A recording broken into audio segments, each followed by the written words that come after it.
Since the dawn of time, there are stories, tales, and legends told all around the world about heroes and villains, good and evil, happiness and despair. One such legend tells of a person, half man, half dragon, his feline companion, and their journey across time, space, and worlds, seeking the ultimate power of the Quad. Deep within a hollowed chamber, these journeys are chronicled and archived. So come along and explore the legends of the Crimson Dragon.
Since the dawn of time,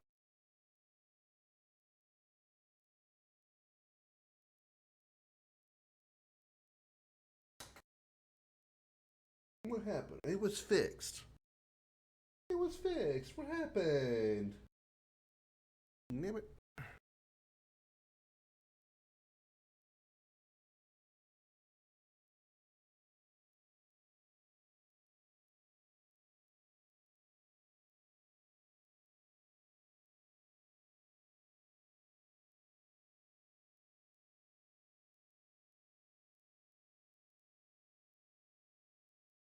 I think I got it now.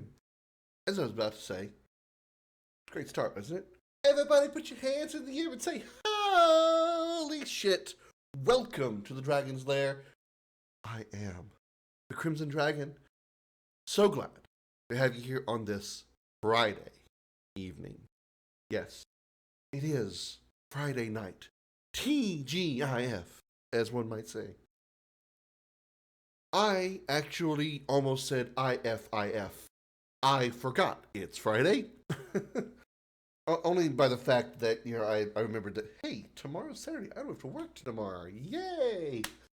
Uh, excuse me. My first week back to work after being off for a week was, rather uneventful. Nothing amazing really happened. Um, I was told I was missed at work. Aw.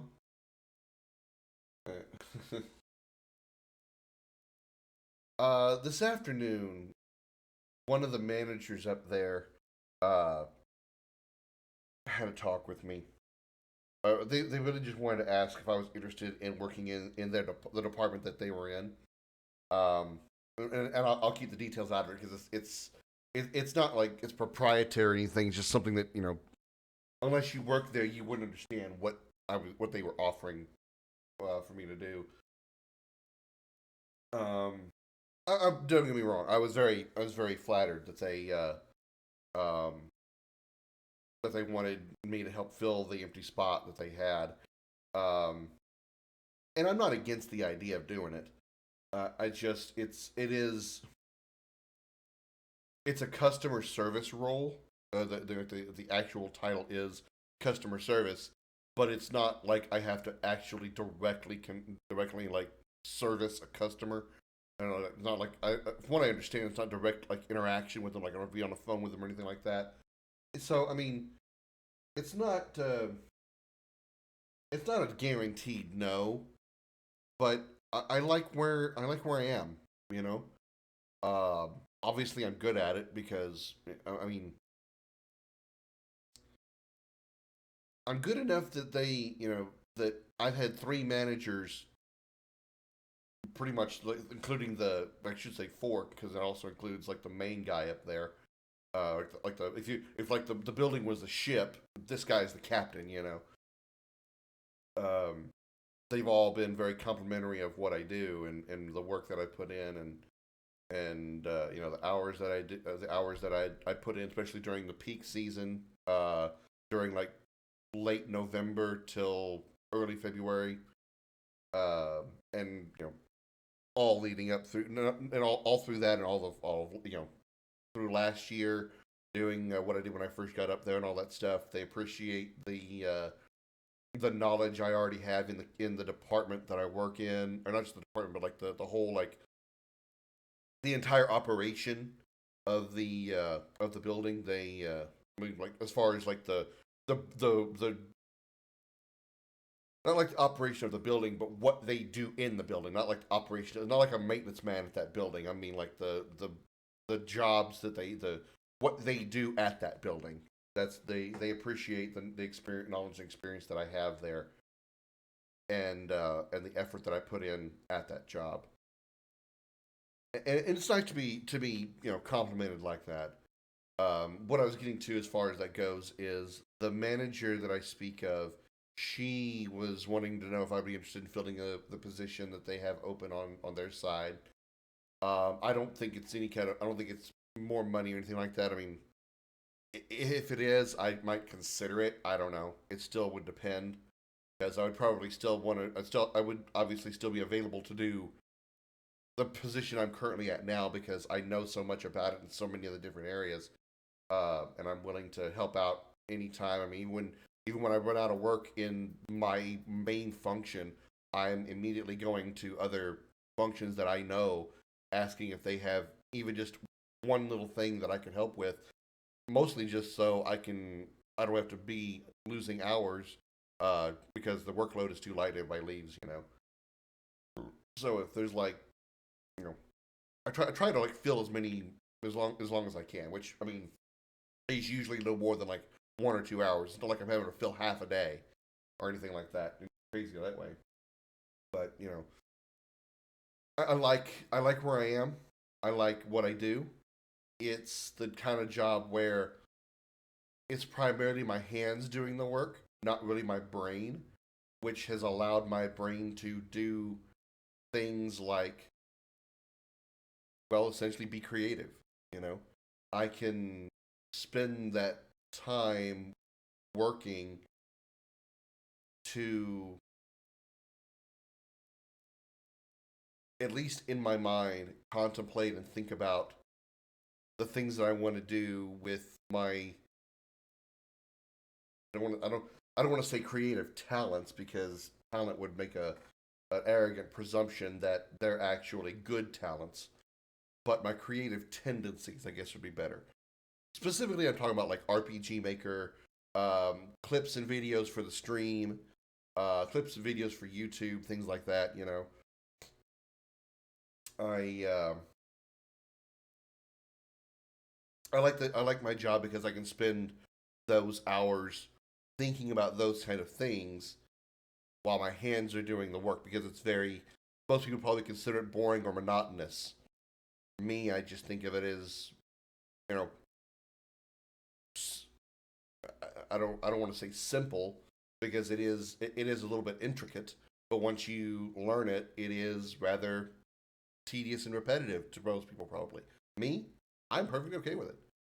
I'm perfectly okay with it. It's something I've done for pretty much almost my entire adult life for the most part. I mean, I'm 38. It will be 38 in May. Um, I've been doing this kind of position, this kind of work for going on 15 years. So,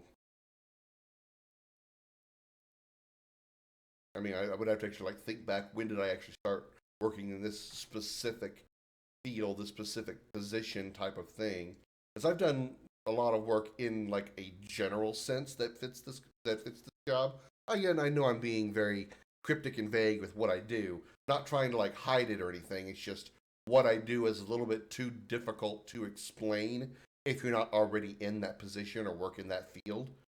It's not like I can say, well, I'm a stalker at Walmart. You know, everybody knows what a stalker at Walmart is, even if you've never been to a Walmart or you've never worked for Walmart. You know, but what I do is a little bit more complex than that. So it's difficult. I could tell you what I do, but it would not help you at all understand what I do. um, so anyway, that's really just a minor thing. But point being was the manager in question. I get back to the whole point that brought this conversation up. The manager that I spoke to, or that wanted to, was asking if I was interested in her open position. I had told her that well, she had described to me, she had like compared her story, saying that she worked in my similar department that I was in, but she was, because of the nature of the position, she was essentially stuck there for going, I think she said like 10, 13, 10, 12 years, 13 years, something like that. Um, because there's really not a lot of room for advancement in the position, in the like department, like position in the area that I work in, because it's self-contained. It's pretty self-contained is really the only way I can put it. So she had to get out of that field in order to and move to another department in order to actually begin to climb the proverbial ladder, as they say. Um, Me personally, while I appreciate the compliment and the confidence in her thoughts, if I were to spend another 10, 12, 13, 15 years where I'm at right now, I'm fine with that. I am 100% fine with that. Before I moved out of Texas the first time, or the first time, before I moved out to Texas, I was at a similar position at a different company for 8 years. And if I hadn't I quit the job because I moved to Nebraska. We all know that story. I'm not going to go into that again. Um, but had I not quit to move up there, I most likely would probably still be there. Maybe, maybe. I mean, there's no way to tell for sure because the events of my life now are heavily influenced by what happened when I moved up there. Um, I would probably be just doing YouTube. I likely probably wouldn't have gotten into streaming. You know, there's a laundry list of things that could be different had I not moved out of Texas.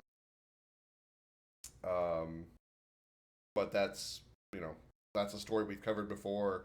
I've talked about it a number of times. People have heard me bitch about it, both on stream and off stream, a variety of a few different people. So we don't need to like rehash that too heavily. Um, but I told her that before I moved to Houston, before I got the job that I'm at now, um, I was dealing with 2 years of toxicity in a place that I never fully felt comfortable or welcomed in. There was always a sense of I always had a small sense of alien-ish, if you'll let me make up a word here. Um, I always felt that I was just a little bit off. Like things were just a little bit not right the entire 2 years I was up in Nebraska. Um, and it started from the first day I was there.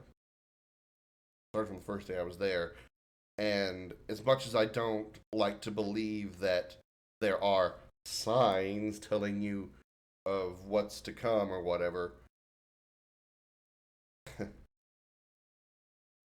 those signs were I denied that they were signs. I just thought it was just bad luck.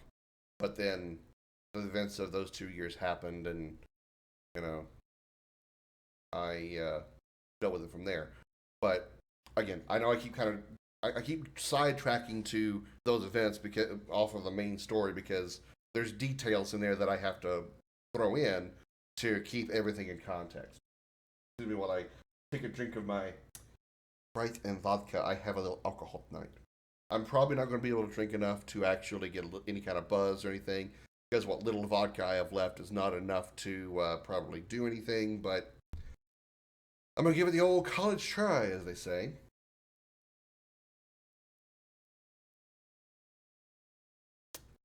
But anyway, she had said when she talked about how her moving up helped her like improve herself in her life and stuff.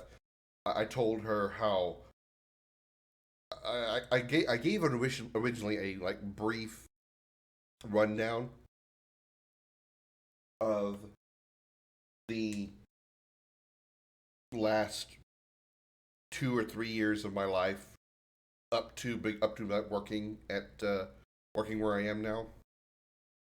I had explained that I moved to Houston and started working like 3 days after I moved there because I had already done everything I needed to do to get hired on in while I was still in Nebraska. Um, I had uh, some reason my mind just completely trailed off there with where I was trying to go with the story. Um, oh, I remember where I was getting back to. Sorry, I apologize for that. I told her that I I put a lot of effort and a lot of um, wish there's another word I could put on it to describe it, but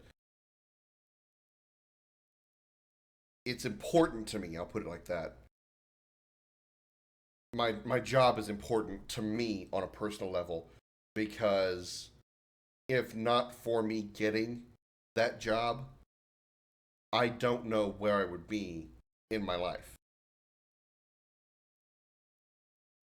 And knowing how I was declining mentally, emotionally, in some level physically, it was really it was more psychologically than anything else.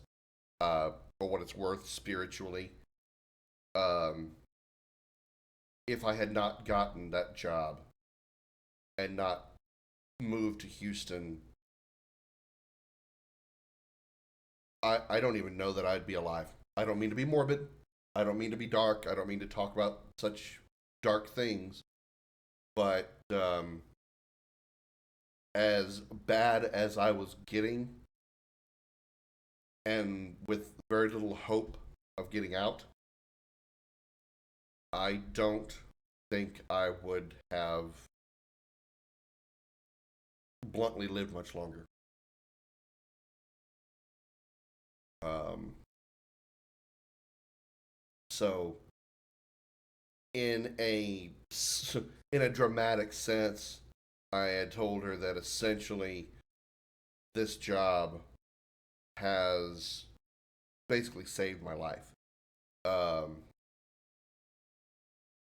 I told her how things I had said to you guys before on stream about how I had Um,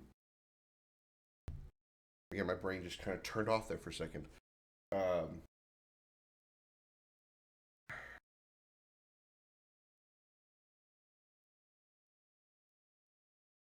I don't know what I was getting to. I was getting to a specific point something I had told you guys before.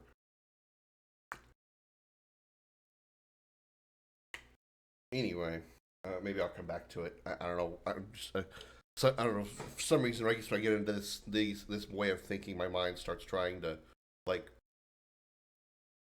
avert the subject so I don't have to broach it or whatever. But I had told her that it essentially had saved my life. Um,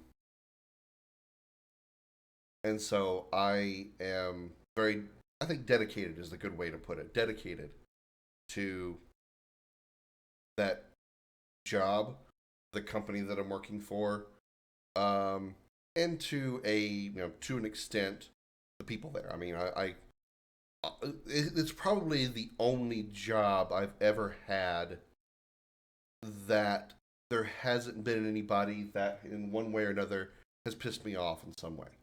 There's nobody up there that I dislike, for one reason or another. Um, I'm not saying I made friends with all of them or any of them. I mean, maybe like one or two people that I talk to rather consistently, besides like managers that you kind of have to talk to because you have to, right? But at previous jobs, there's always been one person where you would see them, or you maybe hear their voice, or something. And you're like, oh, they're here today, that kind of thing. For me, it was like the last job I was at. It was the lady that was a manager that became a supervisor later. Uh, I couldn't stand her. I'm not going to mention names, obviously, but I just couldn't stand her. I couldn't stand her. Um, but at my current job, there is nobody up there at my level, at a manager level, at a supervisor level, or above that I dislike, and that's saying a lot because it is very difficult for me not to dislike somebody, not to dislike someone. I have a severe.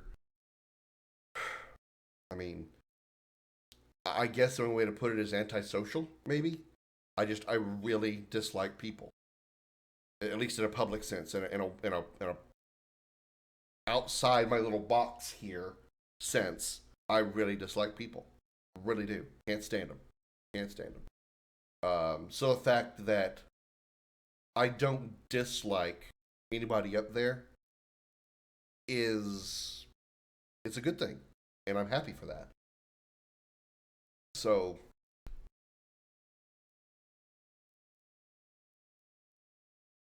anyway, back to the manager again.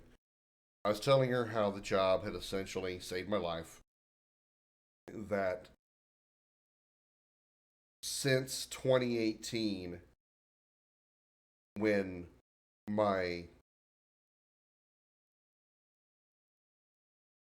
my girlfriend at the time of 11 years had left me, um, and I was vague about the reasoning at first, but she I want to tell you what she dug she wanted no details, um, and so I gave her the details, which I had told you guys many times about before, about how how she left and stuff, just like disappeared and all that. No, really disappeared, but just like up and left. No reason, no rhyme, no fight, no argument, no nothing, just gone, and all that stuff. Uh, and how it definitely took some time for me to come back to myself at some point, but I was never fully myself again. Then the 2 years in Nebraska, which again we've discussed 100 times. I think I know what brought that conversation up, or at least that part of it was that I told her that I was appreciative of what the managers had said to me about my worth ethic or work ethic, not worth ethic, work ethic, and I was appreciative of the compliments, but it's very difficult for me in general to accept compliments because while they told me the compliments and stuff, and I'm sure they probably discussed it with each other, like out of my earshot. It wasn't to me. It wasn't anything. It wasn't anything. I mean, what I did was just go in, do my job. I don't feel I did anything special. I don't feel that I did anything unusual out of the norm. I just showed up, did my job. If my job wasn't finished in the 8 hours and I was allowed to do my overtime, allowed to do extra hours, extra time, I did it. I didn't care. Whatever. I just did it. I some would probably call that humble. I don't know, but that was just me being me, and I'm glad they appreciate it. But that's all there is to it. It's and it's nice to, I guess, to hear the words, but I've never been good at taking compliments or accepting compliments or believing compliments. Now, as far as the believing part of that goes, I believe that they're not, lying to me and lying to my face, saying that I'm a good employee, but they're behind my back saying untoward things. I don't believe that for a second. I truly believe they are completely genuine in everything they say, as far as complimenting me, because it is a professional environment. They have no reason to, say those kind of things. Um, so I'm appreciative of what they said to me, and I believe them. But on a personal level, I've never been good at taking compliments, and I don't think I ever will be.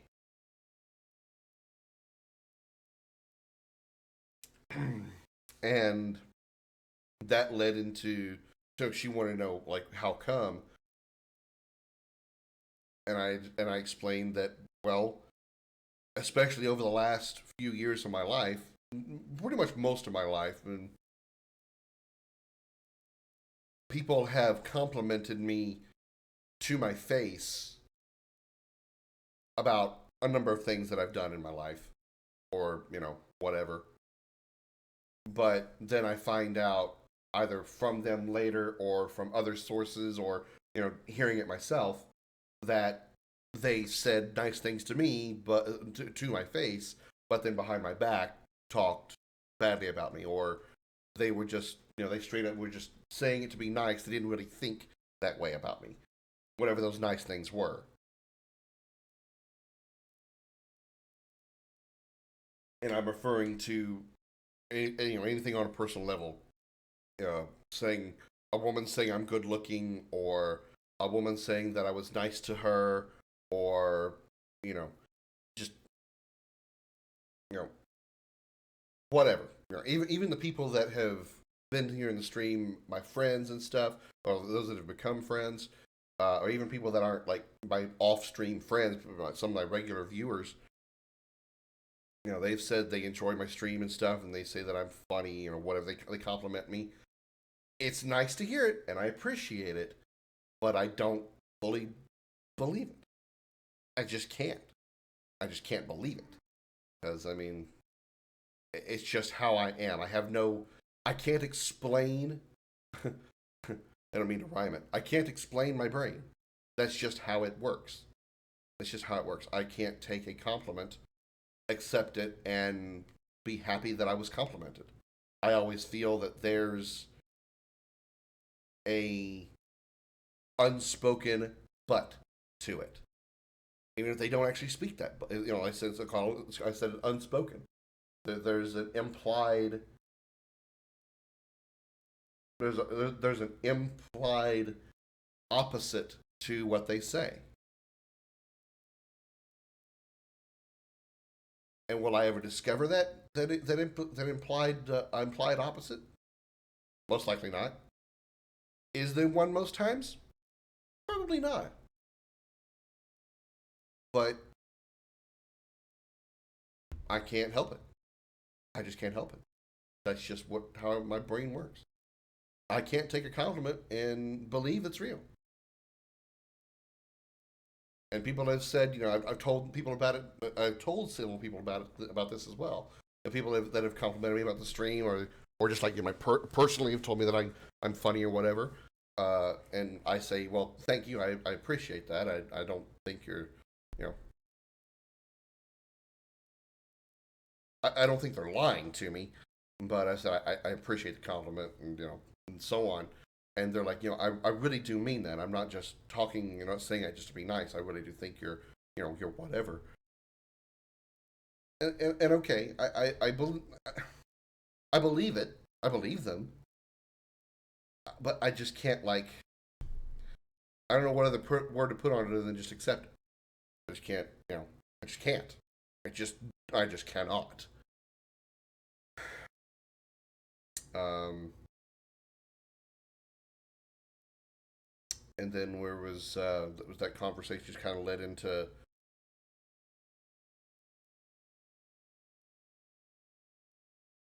talking about personal things and how I don't have a lot of self confidence, which is probably the reason why I don't take compliments very well. Um, and she asked me why I'm not very self confident. I just like, well, I mean, I'm nothing special on this. Everybody's been lied to. Everybody's been deceived. Everybody's been, said one thing to their face but said something else behind their back. Uh, everybody's dealt with a two-faced person in one way or another. So I know I'm nothing special in that way, but for some reason I just can't like write it off as them being just assholes and move on. In many cases, many times it's really stuck with me, and it's really burned my self esteem nearly to the ground. And it's why as an example of that, and the conversation eventually got into this, but I started talking about. I say I started talking about it. It eventually evolved into this. We started talking about my dating life or lack thereof. That since my 11-year girlfriend left me in 2018, I have had an extreme difficulty meeting, being with women, specifically the meeting part. I mean, I've had one relationship since July of 2018, and it only lasted 6 months. And even then, it wasn't a great one. I know she wasn't entirely happy with it at any point. Maybe slightly a bit in the beginning, but the honeymoon phase or the bright and shiny phase, whatever you call it, wore off, and she quickly devolved into not wanting to be with me. Um, so, and it goes in addition to that. I talked about my frustrations with dating sites and dating apps and so on and so forth, which I've talked about on stream before. I told her about how I've had like literally no contacts with women, despite all my efforts and attempts. Um,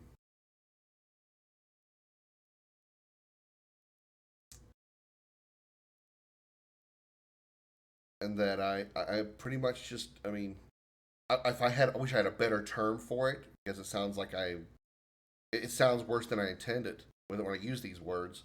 But I've basically given up on that. I mean, I really have. I've I used to say these things about like my I don't want to say perfect woman, but my ideal woman. I used to say that she's one of three things. She's either unavailable for one reason or another because she's in a relationship already slash married, or she's otherwise unavailable for a relationship because she's happily single, or she's a lesbian or something like that. Um, Reason two, she lives too far away. Like she is like lives on the other side of the world or in another state, and she's not going to be able to easily see me, or I'm not going to be able to easily see her. or C, she just doesn't exist at all. Um, and with that, I've given up trying. I don't care anymore. I don't care anymore.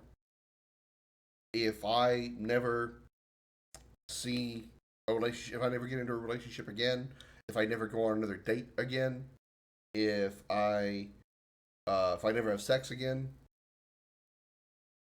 I used to say those kind of things because I wanted to be wrong. I would say them out loud and mean them with the hope that, um, with like the tongue in cheek hope that I was wrong. I wanted to be proven wrong. I wanted to say the opposite. I wanted to say these things and be proven wrong. Now, now I say them because it's true. It's just the truth. It is what it is what I've resigned to.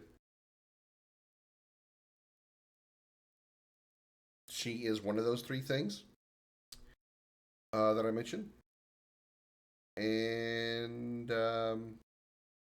yeah, this now I'm not saying it hoping that I'm wrong. I'm saying it because it's true. It's facts. It's absolute facts. The evidence is written all over everything. It's not just written on the walls, it's chiseled up there and spray painted and graffitied and put flashing neon signs around it that say, look here. So, yeah. So, yeah, that's how it goes. And that's it.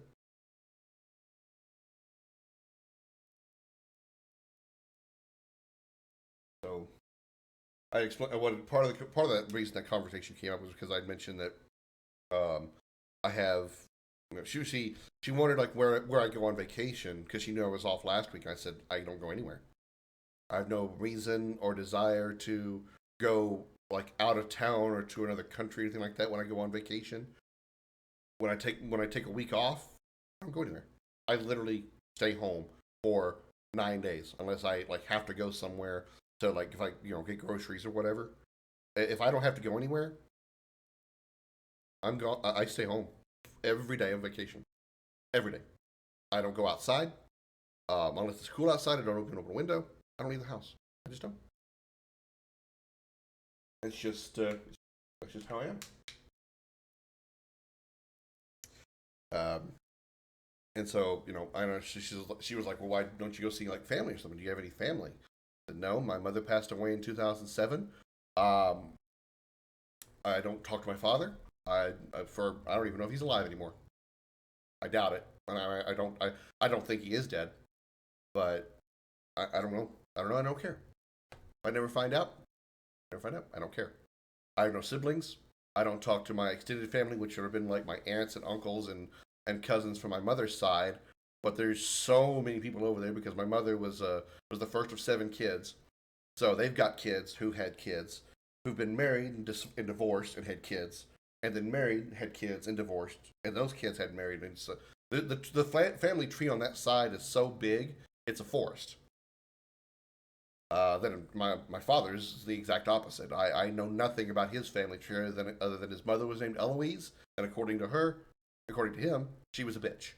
That is legitimately all that I know about her. And they're from St. Louis. That is 100% all that I know about my father's side of the family. That's all he's ever told me. Um, so yeah, I told her that I have literally no family to see or go to or hang out with or anything like that. The only friend I have in my real life personally is my girlfriend Shannon, who lives here in Houston, and we don't talk that much. Haven't for a while because she has friends now. She has real life friends, so she doesn't need me. These are things she said. I'm not being mean here. Um, I have like my online friends and stuff. People that I play with, my mods, things like that. But I have nobody. I have nobody here in town to really hang out with or anything like that. No family to go visit. So yeah, that was what we discussed just by her asking me if I was interested in the open position she had.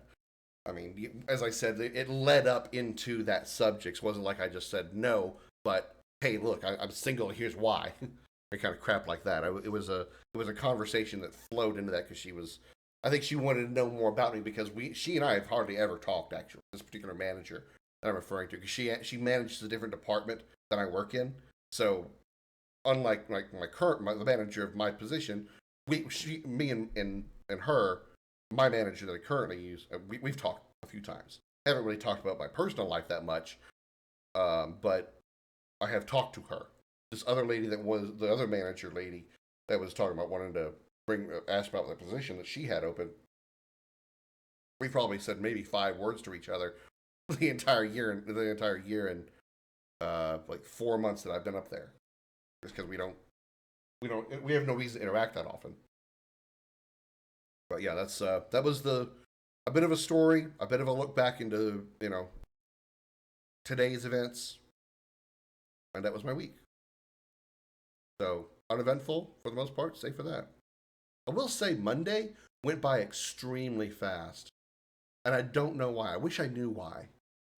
But when I went to work on Monday, almost every time I looked at the clock, it like easily a couple hours had gone by, and usually whenever I look at the clock, it's like 15 minutes.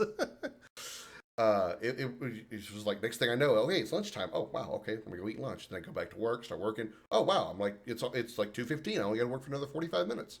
Holy crap! It was just like amazingly fast. I wish I knew what I did on Monday to make my work day go by so fast. But with that out of the way, I see that the BMOist of kimonos is in the chat. Hello, BMO. She is patiently waiting for me to get back into Dragoon so she can appropriately guide me through the horrors and the rigors that is Legend of Dragoon. Holy crap! How'd you get $10,000 or 10,000 gold? And you're only 7 hours behind me in your playtime, Bima. Holy crap!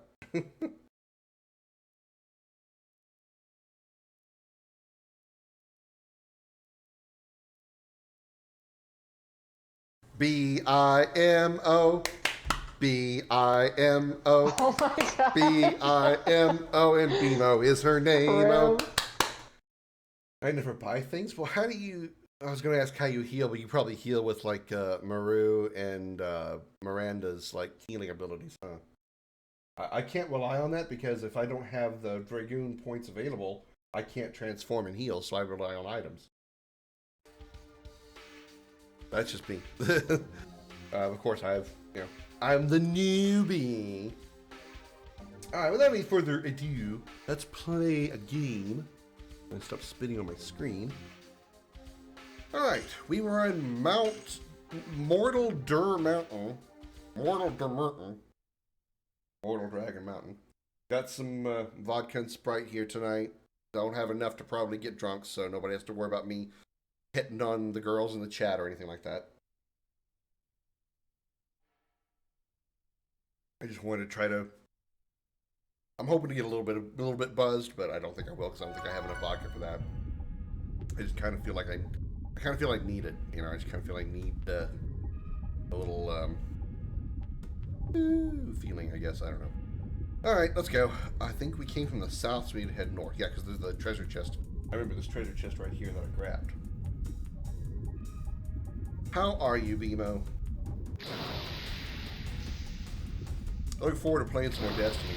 Depending on how much I get done in Dragoon, I have a feeling, knowing where I am in the game, or knowing where I am, knowing how far I think I am in the game, I might be finishing this game this weekend. So if you want, and if you're free, I think you said you're off this weekend. Maybe we can do some Destiny on stream. I don't care what we do. Weekly stuff. I don't know if I want to try to do Crucible stuff with it. You get some of those exotic weapon catalysts that I have that require me to do Crucible. Jesus Christ! Just saying that gives me just gives me heartburn. I mean, it's not as bad as when I used to think about playing Fortnite, but just thinking about going in Destiny and having to go into the Crucible, I just start getting this feeling in my chest that's just like somebody's lighting a torch in my heart. The sound of swords. No, has somebody already started to fight against it? Let's go. Either way, we would have to join in. Body purifier.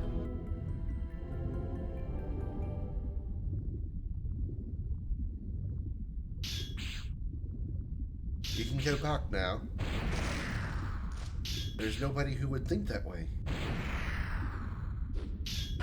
May I excuse myself a bit?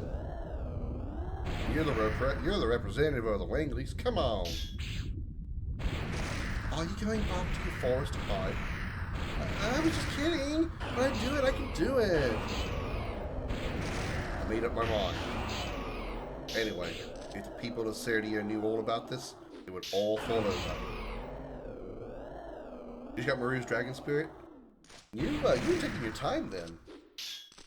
Because you're at 31 hours, according to that picture that you sent me, and I'm at 38. And... well, maybe not. Maybe you're actually doing... I don't remember. I haven't had her Dragoon Spirit that long. You did just get it, which means you defeated... what's her name? Linus. Almost said penis. Her name is not Penis. Right? It's not Penis. So yeah, you're actually moving along quite quickly. If you're at 31 hours and you have that. Whatever. I got it. I get you. Let's do it. But who's fighting? Oh, of course it's Sephiroth. I mean Riku. I mean Lloyd. Nice sword. It is earlier than I expected. Well, it is the future king of dragons. Even with the Dragon Buster, which can kill dragons, he still gave me a hard time. But he's almost dead. There's no need for you to come in. You say you're fighting against the Divine Dragon? You broke the seal of the strongest dragon of all, but you couldn't control it. It's the truth, isn't it? What are you yapping about? We can kill this man any time. We have to defeat the Divine Dragon first. The sacred sister of Milsa So, I see the replacement for that girl. How convenient for us. Shut up. Cutscene? Ooh, yeah, cutscene. Holy shit.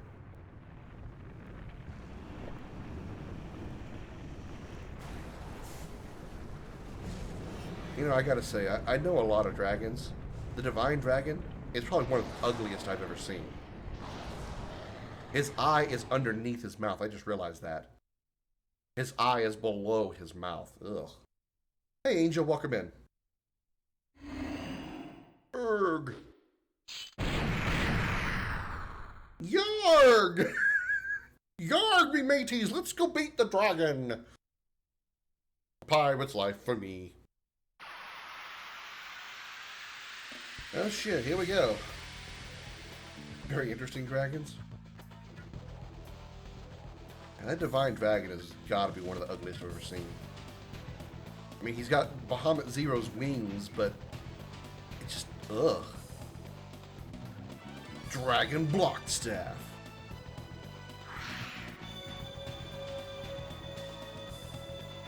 I bet it won't be anywhere near as effective against him as it was against us when that damn Grand Jewel used it. To hell with the 5,000 damage. Ours randomly gifted 2 gift sub for Sushi Princess. That's awesome. She's a good streamer. Attack and defense power, Divine Dragon and Dragoon reduced. Oh, so we're... okay, so our Dragoons are also weakened. Right? Do I understand that right, Bimo? We use the dragon block staff, and our dragoon forms are weakened. So I shouldn't be transforming, just like against the Grand Jewel. Yeah, Sushi's a good streamer. She really is. She started on Facebook like I did, but she was far more successful. She does a lot of horror games, and obviously, you know, she's a woman, so women get better viewers anyway, just in general, as a general rule. But she's hilarious. She's hilarious, and she's quite a screamer. He's funny. She's definitely funny. Yeah, they're good. They're good. She started using an avatar, a VTuber avatar. She used to actually do a face cam like I did. Okay.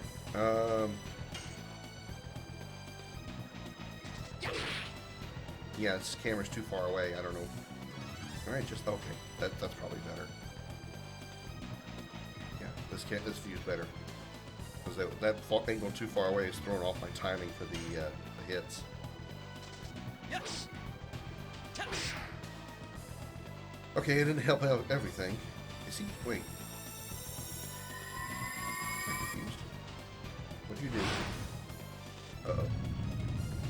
Sorry, Albert, it's a little hot in here.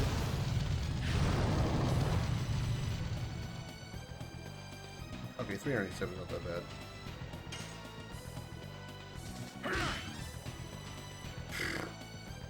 Still not good at hitting these things.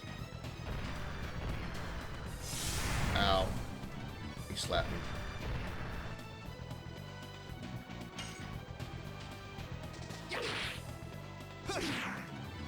Really? I missed that? Damn, I spend a day away and I can't hit these things. Yes. Oh my god.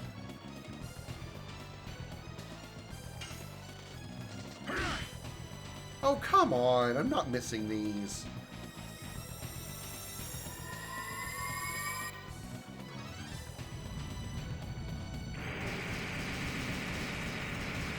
Rock on, Albert. Ow, 595. Yes.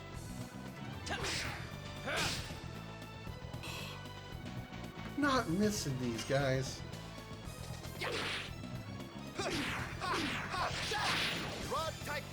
Finally.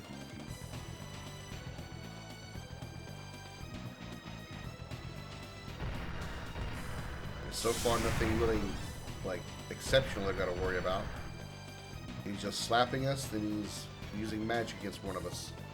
So far, nothing really that threatening. Yes. What?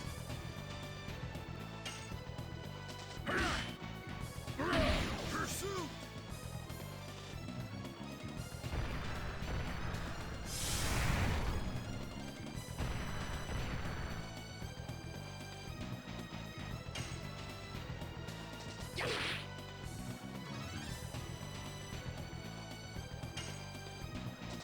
Yes. Go. Crash dance. I probably should have converted to a edition with Dart that was more. Oh, can you please get off the keyboard? An edition that was more successful. Am I almost done? Oh, I don't think so. I'm only on chapter 3. Isn't this a 4-disc game?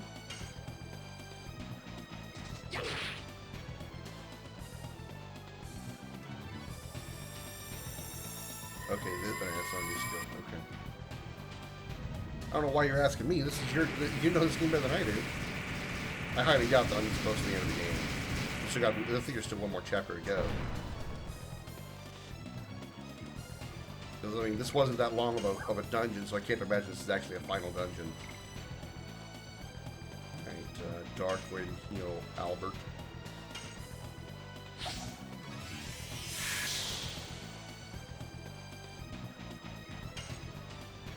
I better remember the end of the game. It's been years since I played this. don't know. I just don't. I don't feel that I'm that close to the end. I feel there's still another chapter to go. I know I'm on the 3rd chapter. I think there's 4 discs. Wait, is one of his wings missing? One of his wings are missing. His upper right wing is gone. Has it always been that way? Okay, that hurt.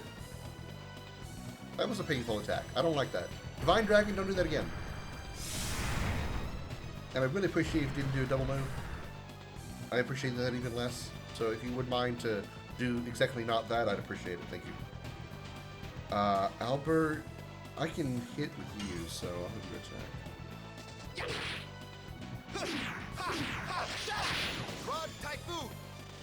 I'll have Dart or Kongol heal Dart. He needs a little healing. I think I have an attack up, so I should probably use that. 1378. Yeah.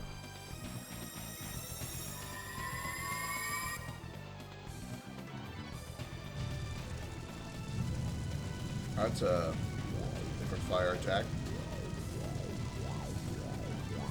Hey guys, it's a little hot in here.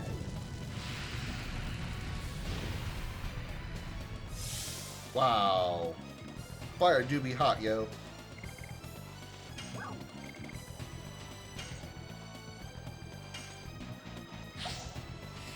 Oh, this is the Dragon campaign? I thought I would have seen that before just now. I mean, it makes sense, but I just thought I would have noticed it if it had gone before this very moment. Poor Kongol, yeah. I mean, his health pool is pretty big, so it's amazing that that he died.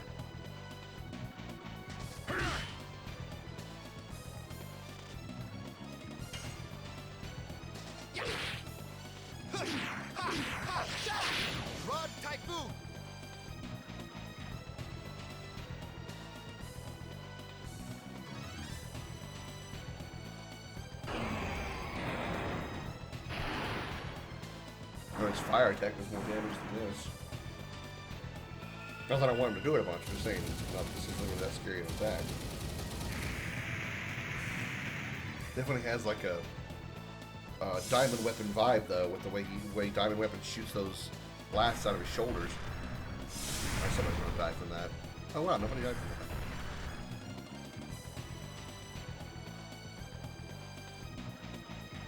that. And what I do need.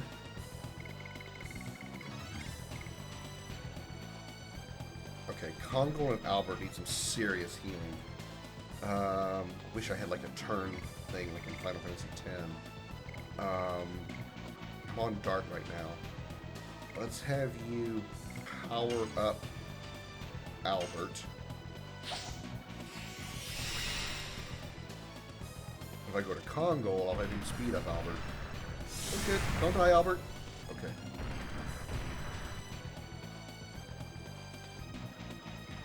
Oh, shit. Well, never mind. That buff just got wasted. Because, King Albedo's dead.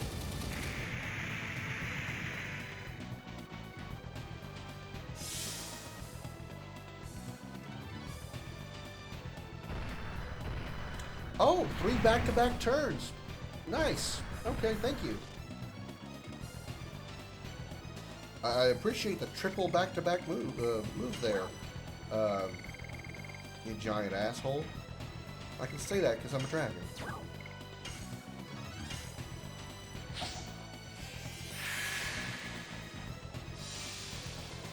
You, Mr. Divine Dragon, you and I don't get along very well. I really dislike you.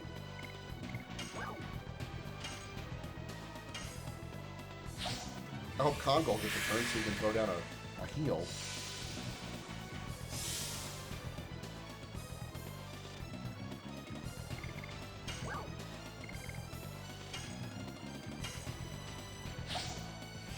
Now it's trying to try multi-targeting heal. Okay, bitch slap's fine. I can handle this bitch slap.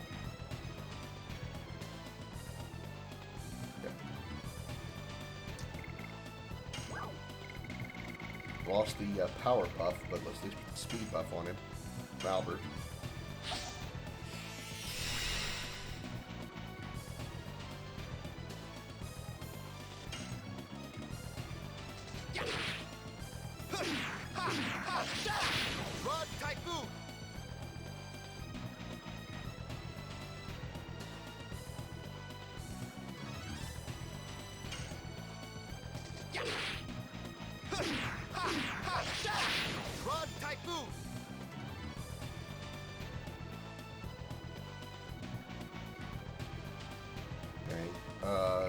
Dart.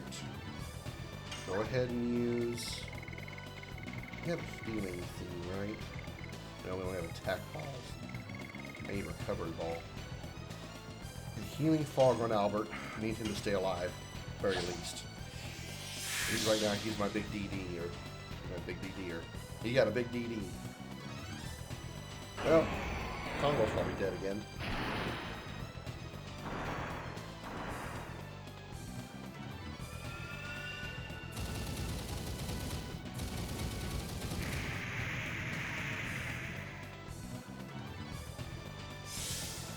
Oh wow, Congo survived that. I wonder if he has neck problems. Man, does make me want to get some Advil or something for my neck. And just, ugh. Okay, change the camera angle. Congo, please heal yourself, because you're about to get your ass annihilated. Wish I could use the beam forms. Alas, I cannot. Okay, head slap.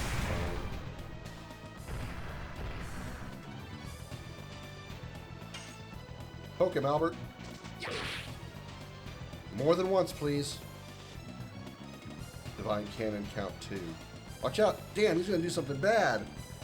What is it? Is this like a is this Giga Graviton? We're gonna deal with a Giga Graviton here. Yes. Really, I missed that last one.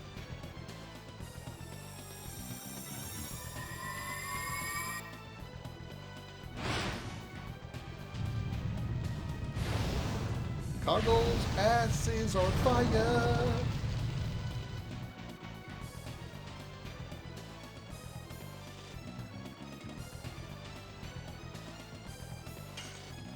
Poke him, Albert.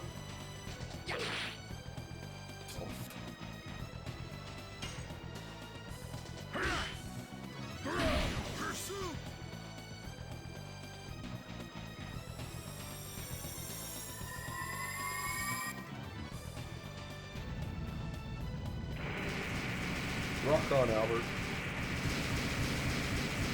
I get to see him fly straight. In fact, his tail must be very heavy, because he swung it around a bunch. That's how he hit the Crystal Palace. Yes. What? I hit that last one. What is with this game? Oh shit. It's chest cannon.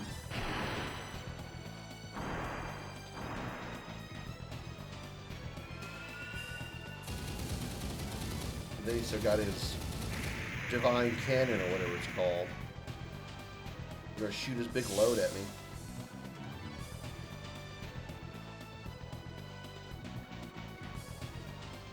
And of course, he gets a turn for it automatically. Oh, good. This isn't gonna hurt at all. I'm not gonna survive this. I guarantee this is gonna be like 600 damage.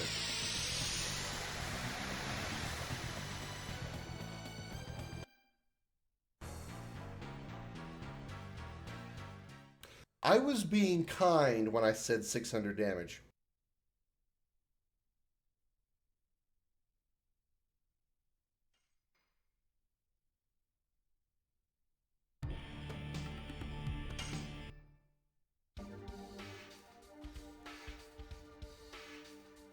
Okay.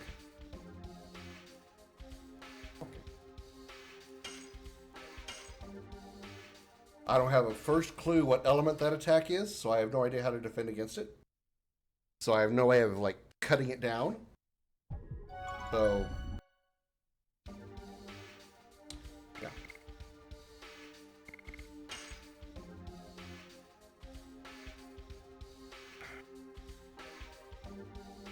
Kongol is 1700.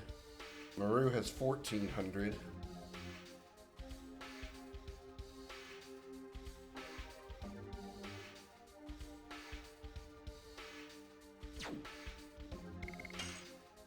Attack badge, Holy Ankh. Albert has an attack badge. Kongol has an attack badge, so she's not even. So nobody even has the boosted HP, max HP. Or do they? The Holy Ankh might be useful on somebody.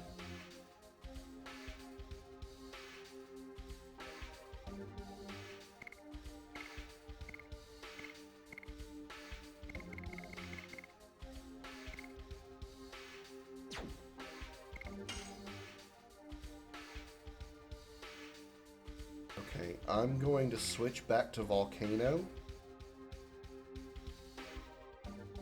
with Dart, because I can do 250% damage, which I need the extra damage.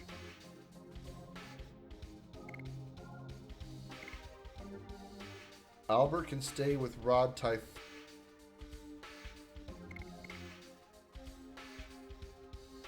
And that's 6 additional. Oh, screw that all to hell. Let's go back to Spinning Cane, because it does 200% damage. I'll keep Maru with Hammer Spin. And it does 186 damage right now.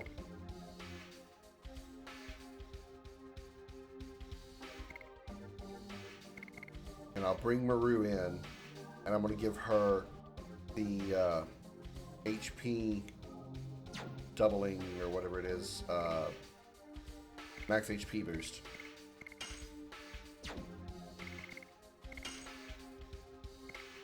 Kongol for Maru.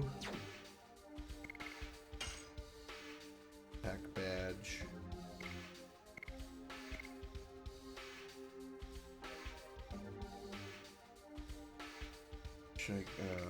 She has the physical ring,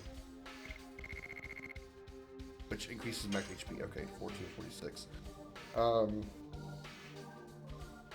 And she needs that much health. Wish I had another one. Slap that on Albert, he'd be like unkillable nearly.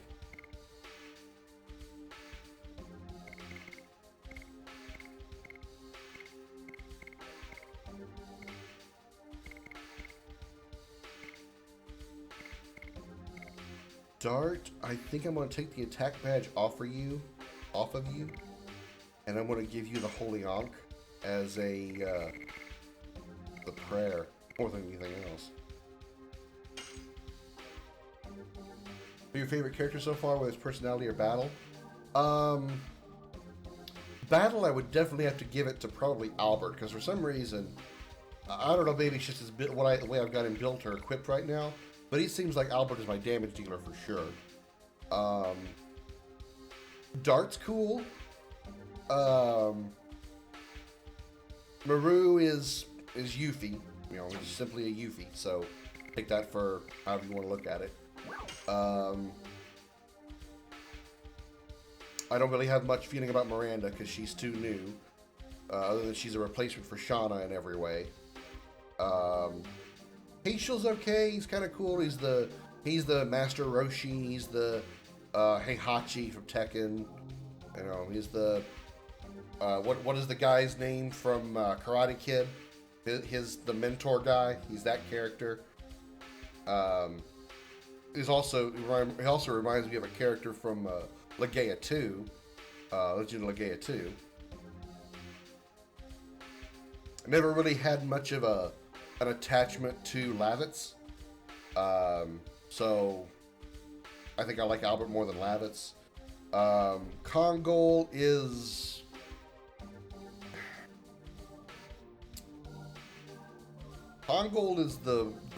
he's the Barrett of the party, at least as far as physicality. He's like the big, muscly guy. Looks like Barrett is, so, you know, that's just what he is. Now, his personality is far different from Barrett's. Barrett's a lot more outspoken and, you know, I don't give a shit what I'm going to say. Whereas he's like, he's sort of Kratos-ish, Will. pretty nice damage-wise. Yeah, I haven't worked with him too much, but yeah, he's decent damage. I don't really have much trouble hitting his additionals either most times. Dart is your typical straightforward JRPG hero. Nothing really special. Not saying that's a bad thing, but there's nothing that really stands out about him. He's your typical hero. He's on a revenge quest, but happens to be doing something to save the world in the process. Shauna is, I've said before, exceptionally sweet. I said how I find Rose like the hot one. She's definitely the hot waifu, but like the lifetime waifu, if you will, is definitely Shauna, because she's too sweet not to. She like I said when a couple people have done Marry Bang Kill with Shauna and Rose involved, I said Rose is a one-time bang. There's only one thing that I have to say. I'm ready. Shauna is just too sweet for a one-time bang. That is wife material right there. That is what she is. Hey Holly, welcome in. Yeah, I got some Sprite and vodka with me here. I don't have a lot of vodka left, so I'm probably not going to get drunk tonight.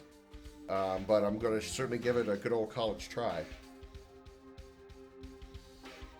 Prequel game with the previous Dragoon campaign Dragoon team would be cool.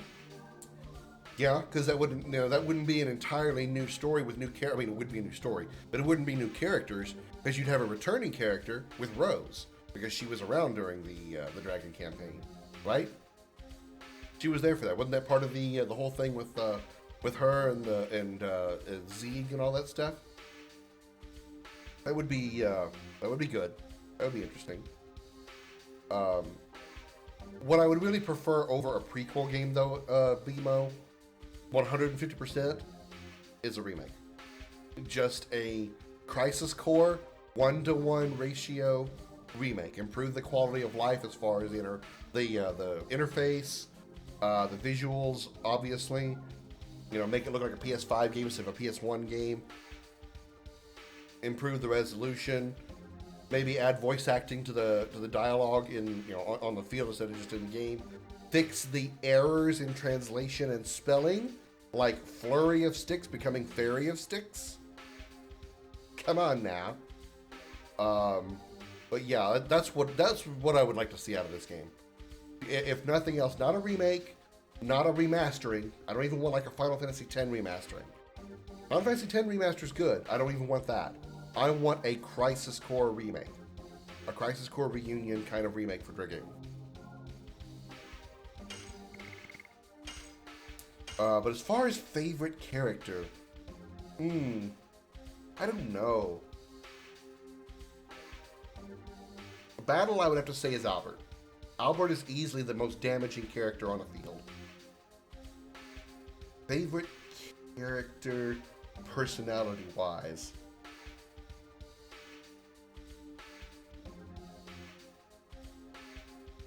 I hate to like fall back to a default, but I'd have to say Dart, I think. I'd have to say Dart. I just think he's kind of, he's kind of cool. Like, I like how his character design also is rather, to be blunt, basic. It really is. He's got a red headband, red plated armor on his chest, which is that's badass armor. And it looks like he's just wearing blue jeans. And he's got knee pads over his jeans. I mean, they look like blue jeans to me.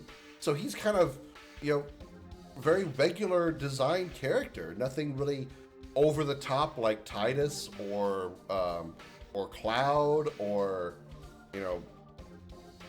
Zidane. Most other Final Fantasy main antagonists are kind of wild with their outfits. They look really kind of crazy in some ways, and obviously asymmetrical. Now there is some asymmetrical differences in Dart's outfit as well. He doesn't have an armor piece on his right arm. Hey, Amy. Hey, Mary. Welcome in. I do really like Rose's outfit though. That kind of futuristic look that she has. It's just really cool. And I mean, like outside of her Dragoon form. The Dragoon forms are next level awesome. there hasn't been a single Dragoon form that I've disliked. They all look cool. Shauna's, Rose, Albert's, they all looked really cool. Even the enemies that we fought that were Dragoons, really awesome. Really awesome. I think Shauna's is actually, to put like a, hey, hottie, wink, I would say Shauna's is probably like the hottest. But Rose's, like, normal form or human form, if you want to call it, I love that outfit. I love that outfit. It's really futuristic, really cool. Really cool. Personally, if I were to say one that I dislike Maru's outfit, honestly. It looks gaudy. It has a massive bow on the back and like all this little frilly stuff on the side. I understand she's supposed to be a dancer, so I get the outfit is to fit that role, that role. But I just don't like it. I really don't. I just think it looks kind of gaudy. It looks very gaudy. Yeah. That's a rundown of what I think of the game, of the characters. And let me save again. Try to go into this with Dart, Maru, and Albert. Hope we do better this time.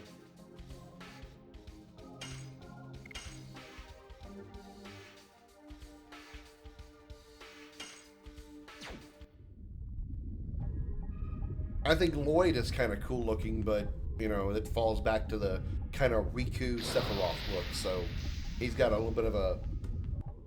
He has a little bit of an advantage there on, as far as, like, character design and stuff, because he looks like Riku and Sephiroth had a baby. Riku's short hair, Sephiroth's kind of like, you know, calm demeanor. At least in, like, you know, the battle that we fought him in, the one battle we fought him in. And obviously, at least in some way, an antagonist, if not the antagonist right now.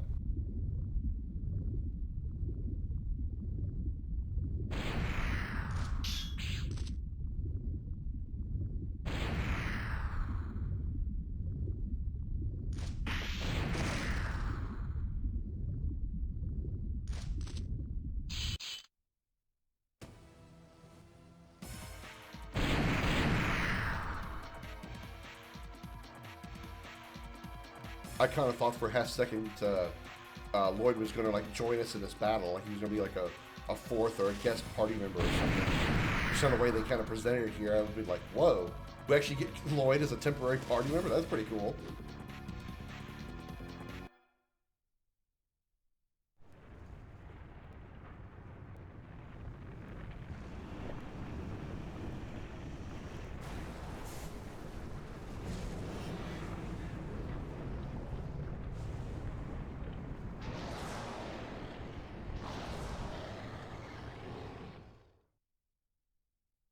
Wish I had had one more shot before we went into this fight. That I could like totally stocked up on healing items.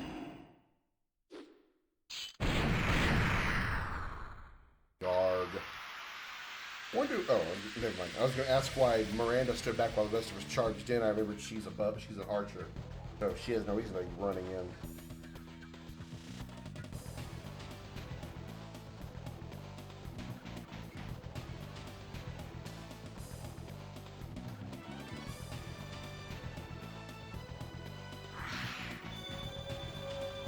Bimo, unless you said it and I just missed it, this Dragon Block Staff says it's affecting Dragoon's attack and defense, so that means I can't even change my Dragoon forms, right? Because it actually affects that. Attack and defense power of Divine, Dragon, and Dragoon reduced. So my Dragoon forms have also suffered the debuff.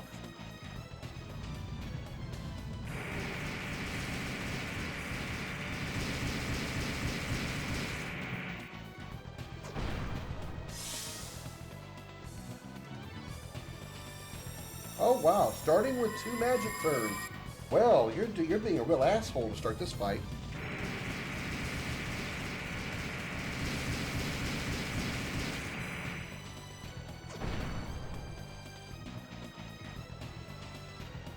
Oh, it's so kind of you to finally give me a turn, game.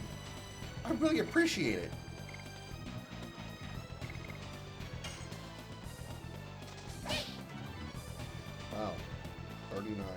Volcano!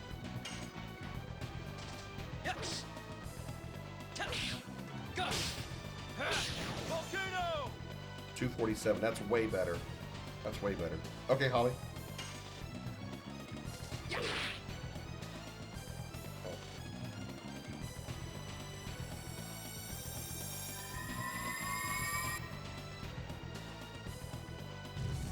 There goes a fire attack that does a ton of damage. Everybody except Dark.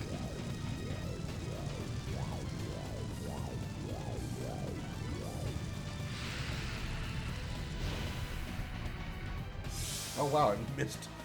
It missed Maru completely. Thought that was a double quick one. Wow, I'm getting one turn at a time. What happened what happened between battles? Did the dragon suddenly get like a huge boost in speed? Because he's attacking a lot more this time around.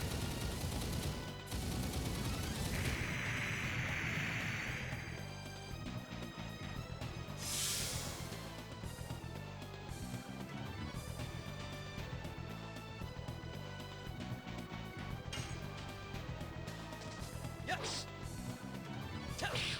Go! Volcano!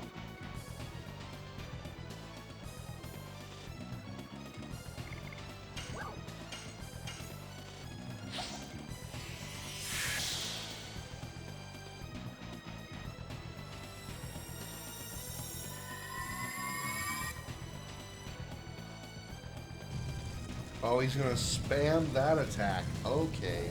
He used it once last time. Now he's using it back to back.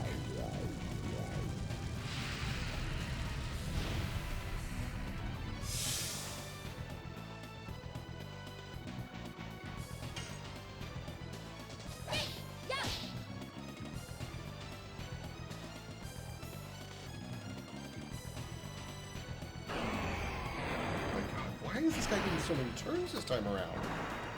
I gotta use that speed up on somebody just so I can have some kind of balance here.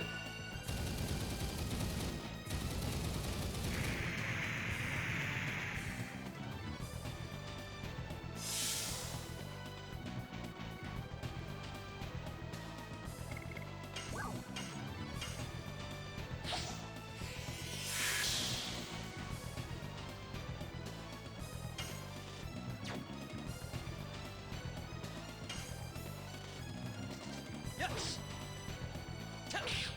Go! Volcano!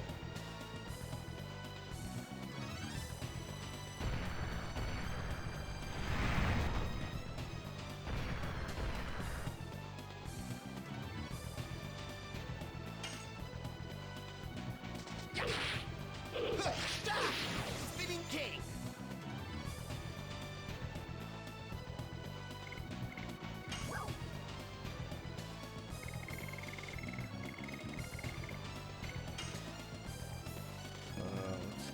Let's hit Dark with that.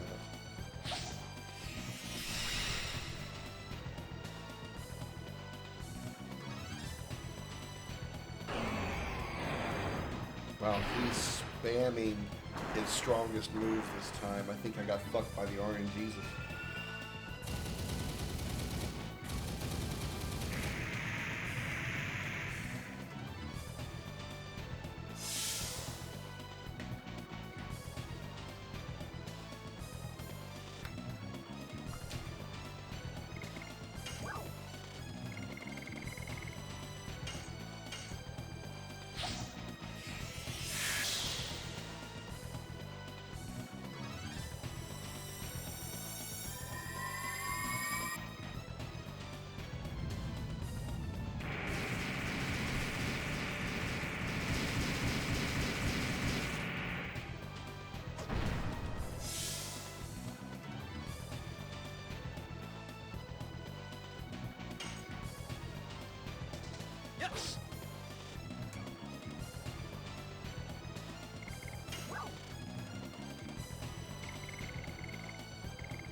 Actually, I went to bed. Oh, come on.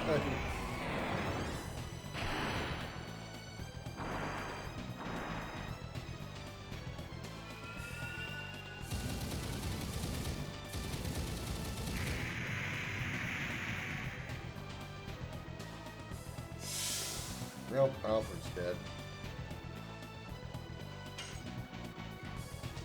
Yes. Go. Volcano.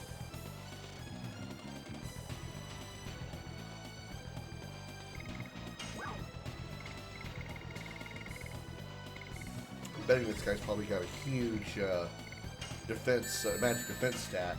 So, thank you, Angel, for the like. This guy's probably got a huge magic defense stat, so probably trying to throw magic at him is going to be useless.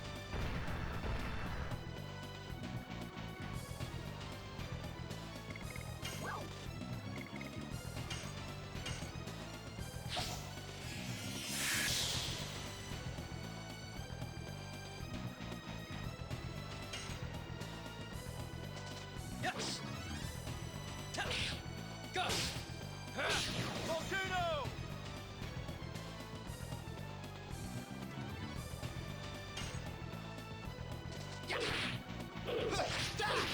Spinning king.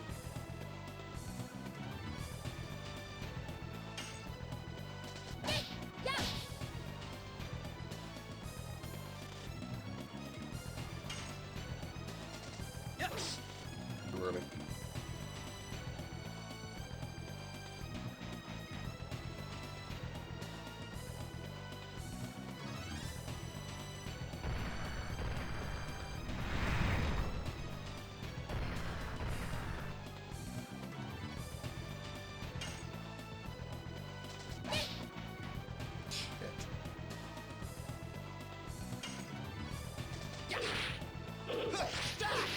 Spinning king.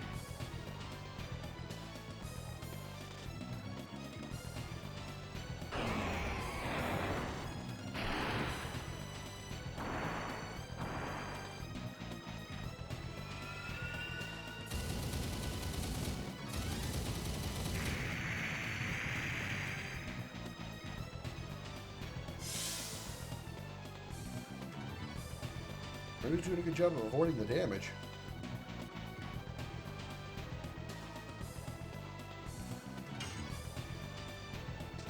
Yes. Go. Volcano.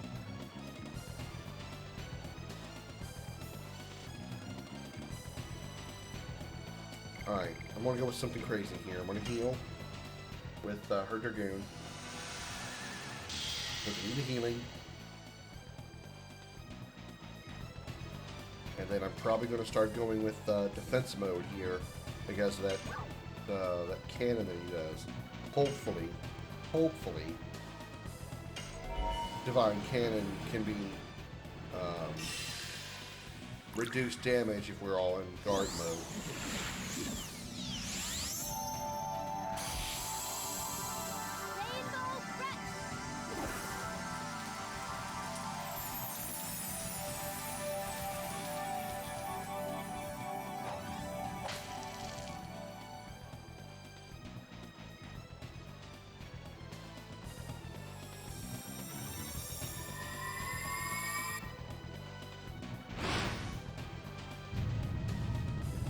That's going to do half damage.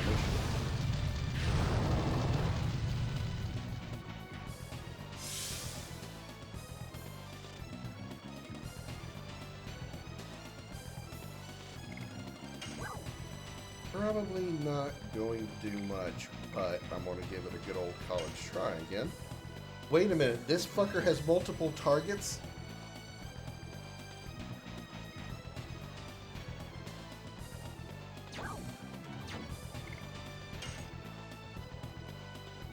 Divine Ball, Divine Dragon, Divine Cannon. So all this time I had 3 targets? I have 3 targets? What did I do in this fight? Wait, did I die in this fight? Yeah, I died. I died early. He used the Divine Cannon, wiped me out. Over 1,000 damage per character.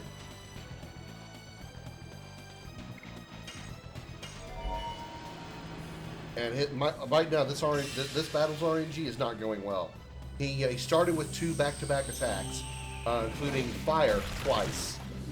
He's used his like chest cannon thing like back-to-back multiple times. And I just now learned he has multiple parts. I thought it was a one target. I thought it was only one target. Which makes me think I probably should have been focusing on his Divine Cannon to maybe prevent that extra damage.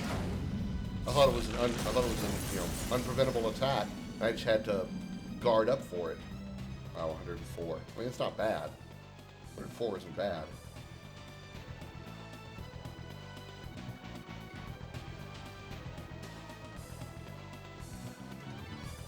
I wonder if I can take a chance on a defensive buff. Use Albert's defense buff maybe to block some of that damage from the Divine Cannon.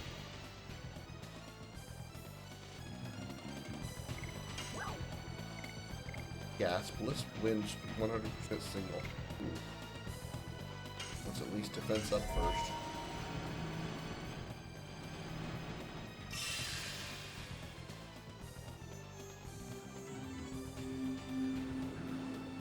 Rose Storm.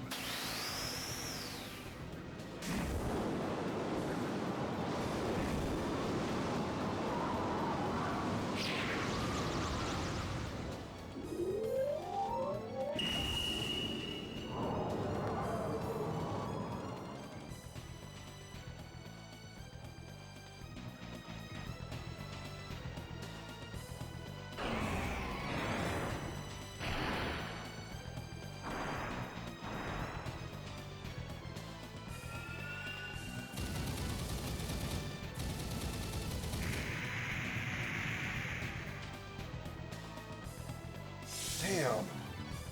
Yeah, the Dragoon's defense buff is definitely debuffed. Of course, back-to-back turns, he's going to use fire and probably wipe out. Okay, well, that's fine. He's probably going to use fire and wipe out Maru because she's ice or water. I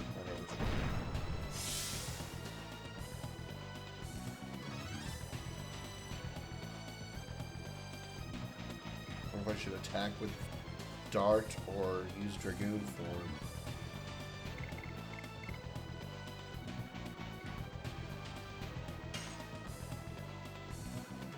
I'm gonna go for the cannon. Let's see what happens when I go for the cannon. Yes. And then luck I can cancel the cannon and stop the cannon from firing. I didn't stop it from firing. It'll be up to Dart to survive this, because the Dragoons are gonna be dead.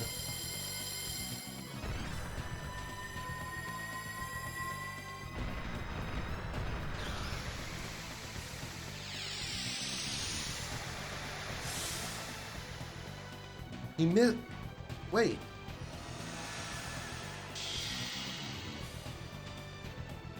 That was different.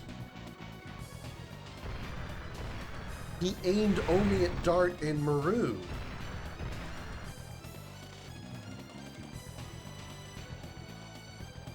That's way different than before.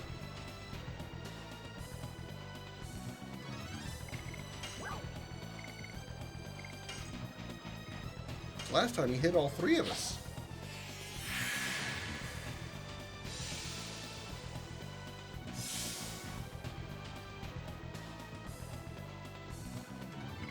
I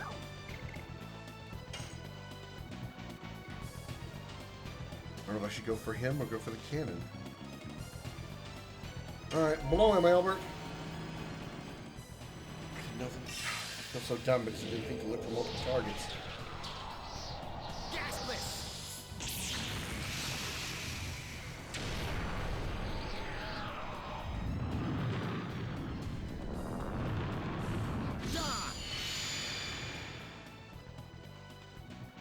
$162, not much.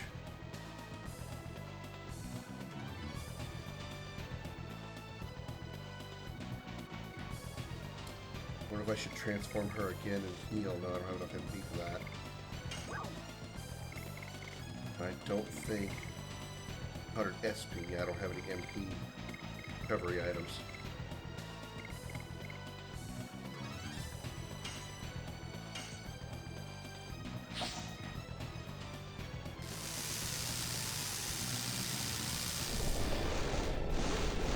It's like a powerful attack that does some damage.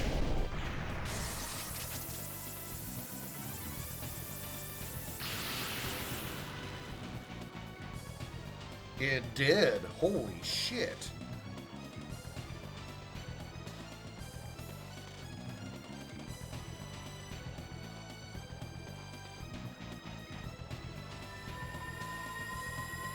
This is a different attack. Okay, it fear dart, that's it.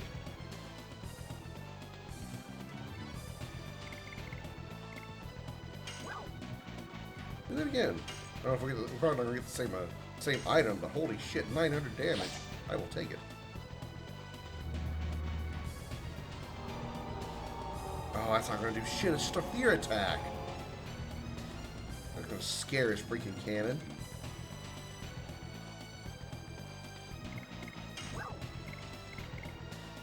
Powerful A attack dark. All enemies. Go for it.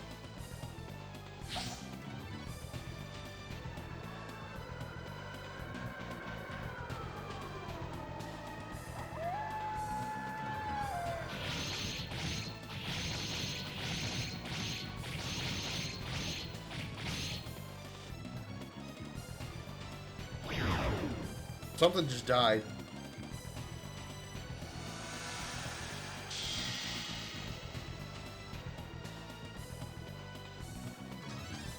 Oh, I killed it!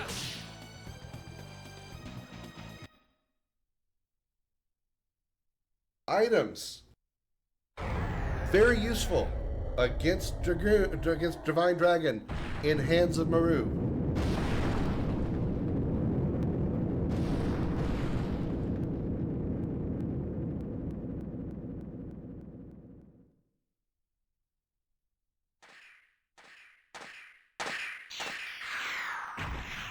Stab him right in the eye.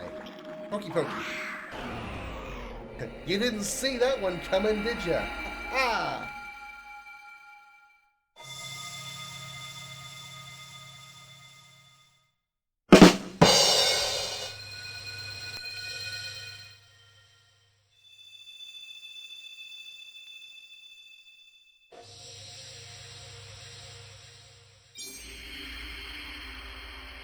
Is he going to take the Dragoon Spirit of the Divine Dragon?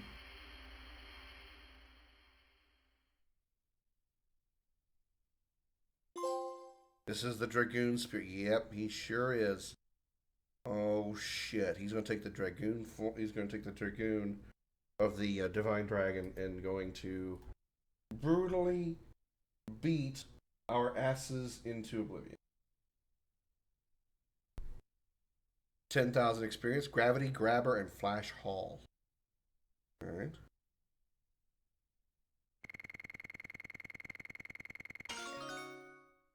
Cool Boogie, new edition.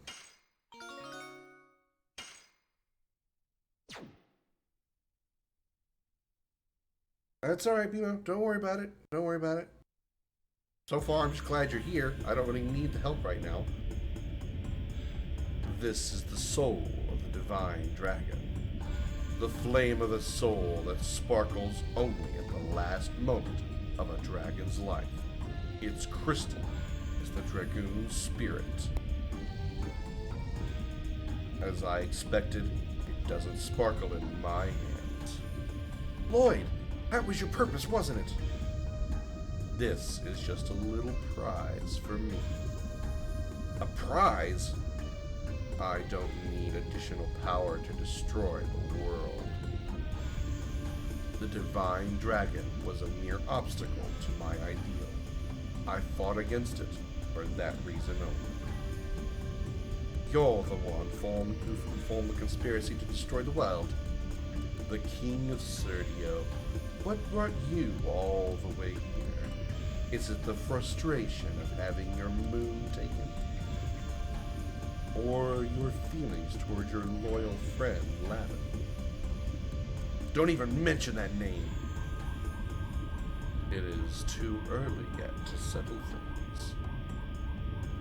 Wait! Don't be so hasty. I'll see you soon.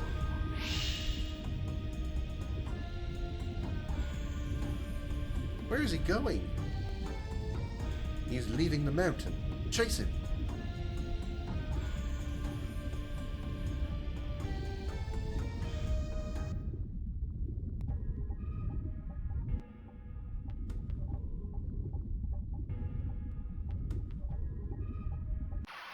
Pro tip, Maru, attack items. That's how you beat the Divine Dragon. Because that's an incredible amount of damage that she delivered. I don't know if it's because of Maru, I don't know if she's got like a high magic stat or if stats actually affect those items, but she used 2 items that did 900 damage. Nearly 10,000, nearly 1,000 damage.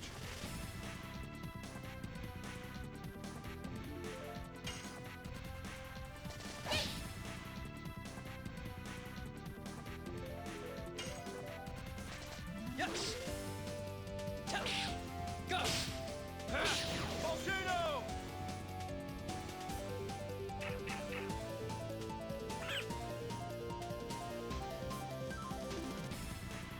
Oh, that's a problem. Here.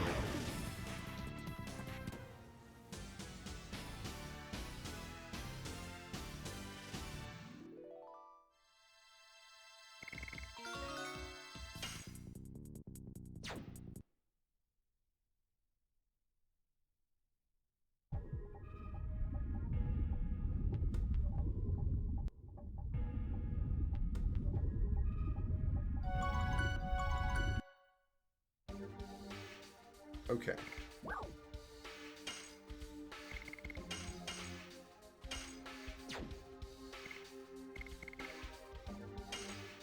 I can't use any healing items because I am totally out. Alright, let's swap up the party then so I can get some not nearly dead people in here.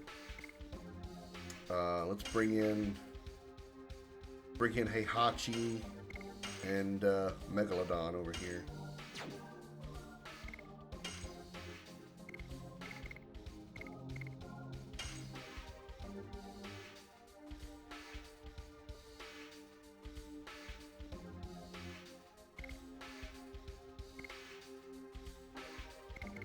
Double Punch has some levels to go, so we'll start with that.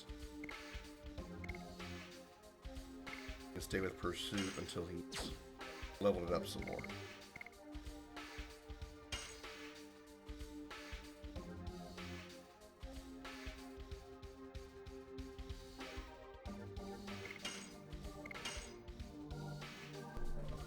All right, my drink has gotten to my bladder, so I need to go empty it. I also need to fill this cup, not with the same material, I promise. It will be Sprite and vodka.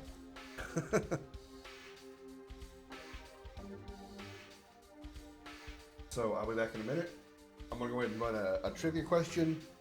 If I'm not back by the time it gets done, then I apologize, but I'll be right back.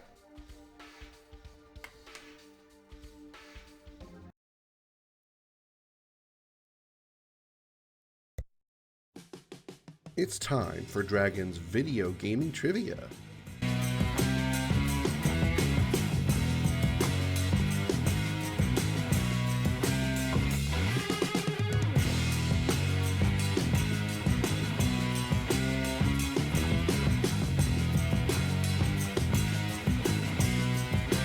Type your answers in the chat. The correct response will be revealed in 30 seconds.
Still yet to play. What was? I didn't see what the question was because I was out of the room. What was the question?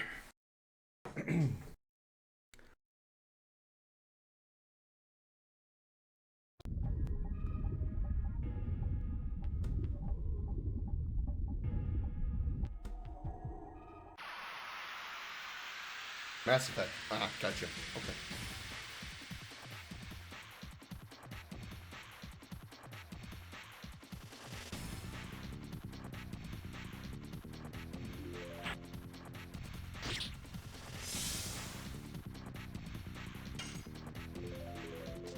Yes. Use the creature. Oh man, it's a little hot in here this afternoon, this evening. Sorry, coming to do to disturb you.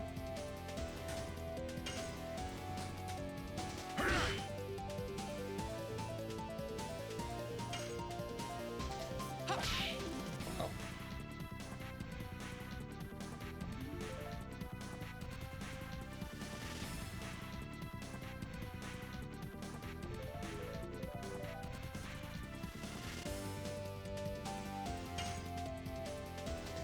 Yes. Excuse me. Oh my god, come on.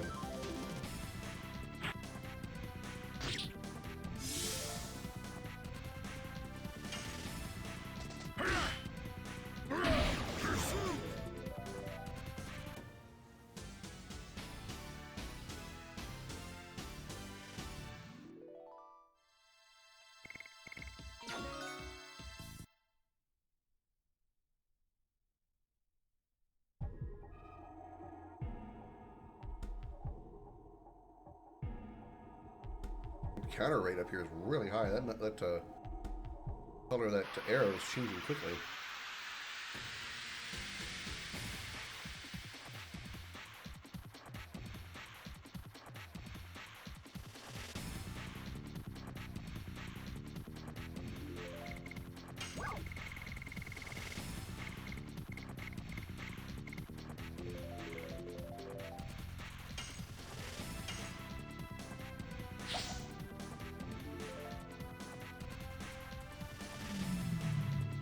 This looks familiar.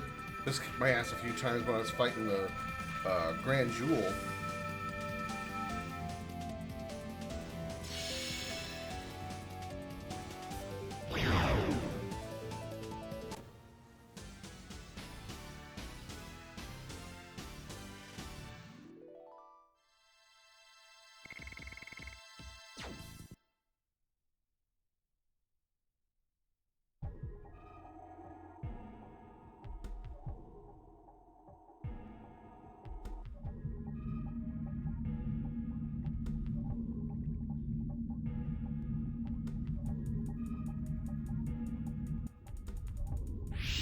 Oh, hello. Lloyd! Whoa! Uh-oh.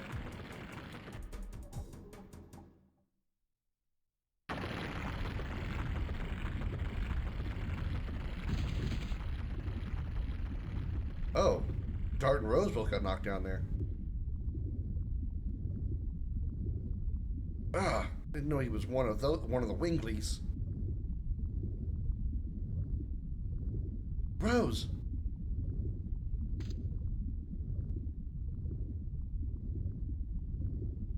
Rose, come on. Uh, can you tell me who I am? You're gonna say Zane. Or Zeeg. I thought you were dead.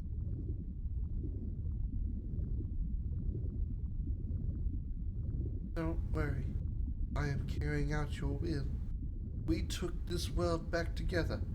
I won't let them ruin it. He thinks he's Zeeg. Mirage. Embryo. The moon with the black power. Embryo? Black power? Are you talking about the black monster?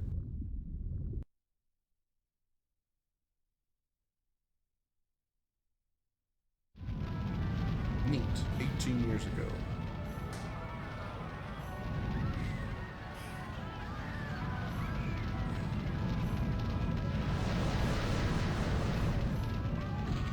Erg!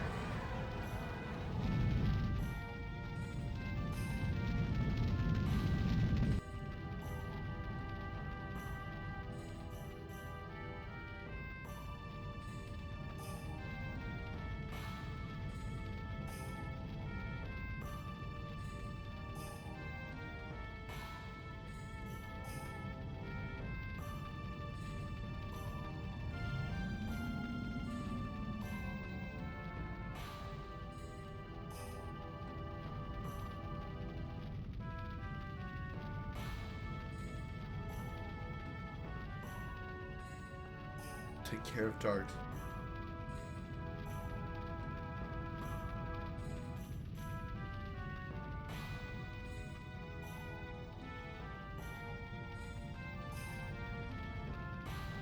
Your father is a strong person. You have that strength in you. So, you can wait here by yourself, okay? Where are you going? I'm going back to the village to fight. Really? I will protect your hometown with your father. Live strong. I still think it was very foolish of her. I don't know. I think it was very, very foolish, very, in a way, selfish to leave your child to go help your husband. I understand she loved him. She loved her husband. I get it. I get it. I truly get it. But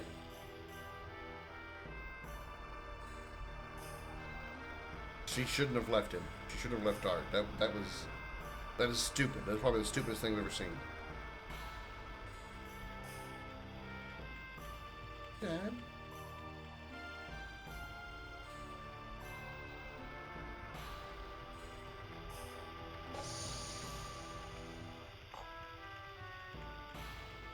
This is my dad's important shiny stone.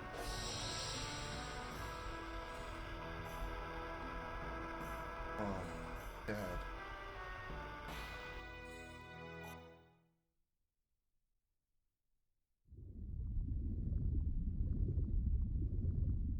Count 108 years, and when the moon that never sets glares red, the moon child descends to the earth and shall give a holy blessing to the world. Esther said, what really appears is not the moon child, black monster. Nice placement of your hand right on her boob, Dart. Very naughty of you. Hey, Jody, welcome in. What kind of relationship exists between the black monster who destroys all and the moon child who blesses the world? Rose, do you know about this? Dart, Rose! Oh, right, so she's a Wingley, of course. Finally, I found you guys! Oh boy, Rose, she passed out. Move away, I'll carry Rose first.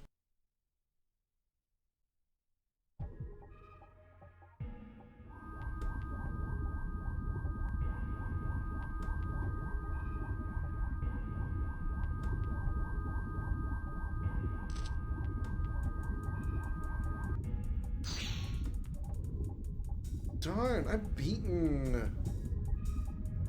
It's my fault letting him go. Angry Joe gave this week's Picard a 10 out of 10. I think it was good too. I saw it. I think it was really good. The fact that the changelings were explained to Seven. Oh, I'll shut up. I'm sorry. I will stop talking now. I was wanting to say so much. I thought you had seen it. I apologize. Forget anything I just said over the last 5 seconds. You will thoroughly enjoy the episode. Good references to previous Star Treks. Probably one of my favorite references. I won't tell you what it is. You'll know it when you see it. Great references to previous Star Treks. Yes, I agree. It is a fantastic episode. I wouldn't say it's the best of the four episodes that I've seen. I wouldn't say it's the best out of the four, but it's really good. It's really good. Yeah, I want to say, but I won't say anything. It's really good. I think you will get a thrill out of it. I apologize for it. It's not your fault, Rose. Nobody knew he was a wingly who could use magic. Don't worry, we'll find out where he went. I agree. Lloyd's objectives are steal the Divine Moon objects. It is. It is. Stronger reference than you think. Stronger reference than you think. Miranda, there's no need for you to hide it. Tell us about the Divine Moon object at Milsaso.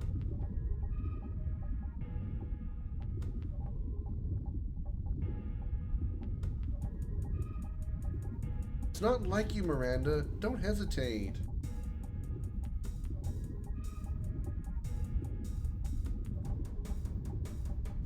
I guess there's no choice but to tell everything. The Divine Moon objects are said to be brought by Winglies. I won't say one way or the other. I won't say one way or the other.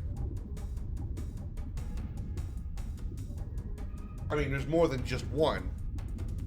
One reference to the old Star Treks, but they're good ones. They're really good ones. The Divine Moon objects are said to be brought by Winglies. And it is said that they have dreadful magic power concealed within. That is the reason why they were never allowed to be taken outside.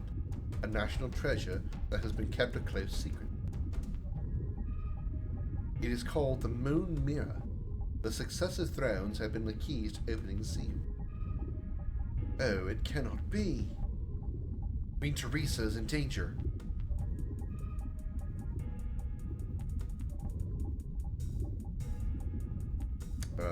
Up or right? Yeah, I did. I did. I watched episode 4 yesterday when I got off work.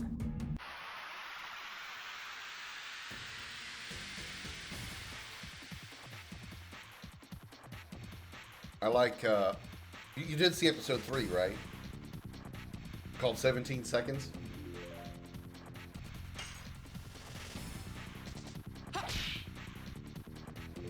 Okay. I liked that one.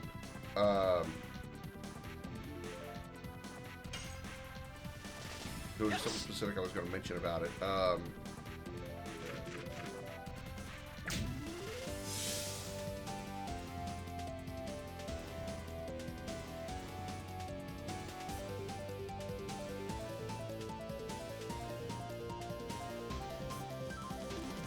don't know what I was going to say about it now. I will say that again. I think I really like the what's his name? I want to say Owen. That's not right. Anyway, yeah, he's good. He's good. I'm starting to like him. He was a big asshole at first, but I'm starting to like him a little bit more.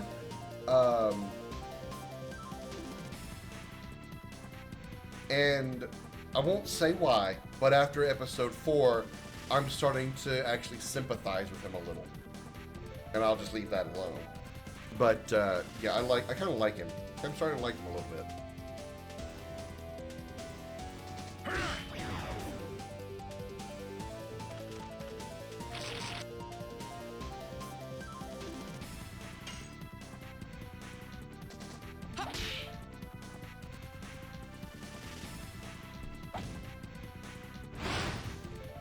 I'm really liking the villain of the series so far. What's her name? Vatic. I like her. I mean, I like her in I like her role. She's this. I think I told you this already. She kind of gives me an insane version of Shinzon from Nemesis. You know, she got a super powerful starship in her hands, and she knows how to use it. She knows how to control it. She knows what she wants to do with her target. She wants Jack Crusher, and she will pick apart the Titan until she gets Jack Crusher. but she has this like psychopathic demeanor about her, where she's laughing as she's like brutally killing the Titan and creating that portal that they think the Titan thinks you're going to escape, and all of a sudden, guess what? I mean, it's a serious version, but it's almost cartoony, like the old Saturday morning cartoons like Tom and Jerry. Jerry runs away, but somehow ends up right in front of the cat again. The Titan runs away and suddenly portal, whoop, back in front of the Shrike. Okay, run away again. Whoop, portal. Whoop, and all the time, Vedek's in there just laughing her ass off at their continuous failing escape attempt. Yes. That's a counterattack.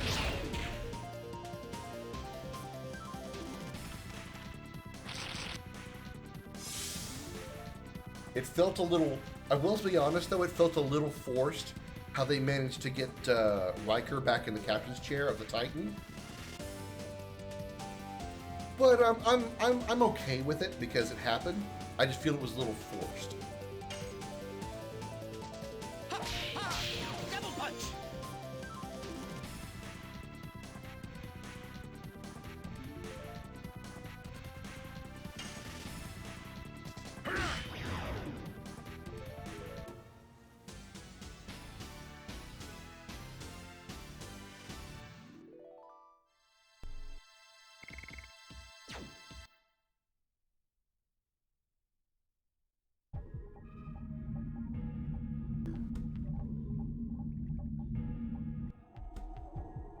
Oh, that's the wrong way. Shaw's his name. Okay, catch you later then. I was going to say, Captain Shaw earned a lot of my respect when, in episode 2, when Picard told him that Jack was his son. Shaw's like, okay, well, yeah, we're going to defend him now. I was going to give Jack over to Vadek, but now that I found he's your son, okay, yeah, he's going to be protected now. Shaw was willing to. He just completely 180 when he found he was Picard's kid. Oh, Shaw earned me a lot of respect there. Or a lot of respect from me. Enjoy episode 4. When you come back, let me know what you think.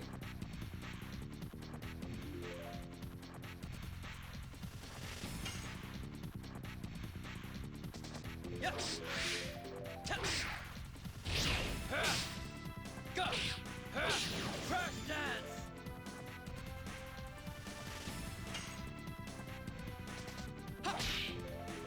Come on.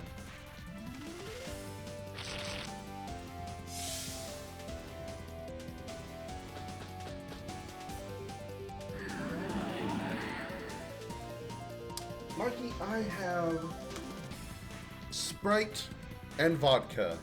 It's the only alcohol I have left. I probably don't have enough vodka to get buzzed tonight, but I'm going to give it the good old college try.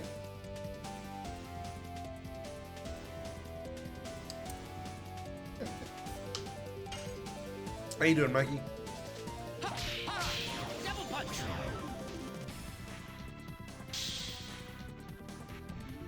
Chug it? No, I can't chug it. It's not because I can't handle the vodka, it's because I can't handle that much Sprite all at once. I mean, I can't empty an entire can into the cup, and so I drink what's left, which is usually just like a couple of swallows, and I can't even do that. No, I can't. I really can't handle that much carbonation in my face. I'd end up probably spewing it back out because of the carbonation totally fucking me up. I mean, because I barely taste the vodka. I couldn't chug a Sprite. Vodka free, I couldn't even chug the Sprite.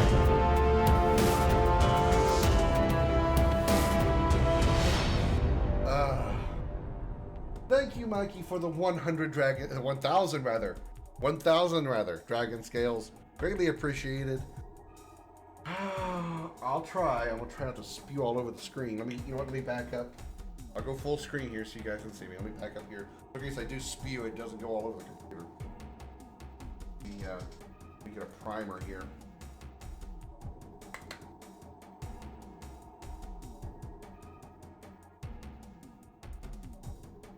Yes, yeah, Mikey. I apologize for that. I was already on waiting for BMO to get on, and I didn't see your invite that you had sent me until after you had joined me.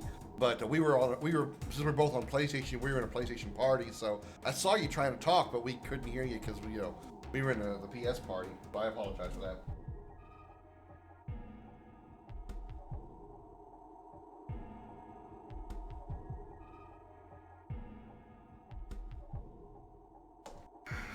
Oh, oh, oh, God. Oh. Oh.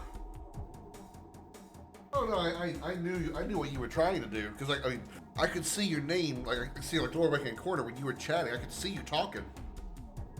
Oh Lord. Oh. Ugh. It's not the vodka, it's the carbonation. Right. Ugh. Ah. I saw you trying to talk to us, and I realized, well, we can't talk. I can't talk back to you, so that's why I sent you the text on Facebook.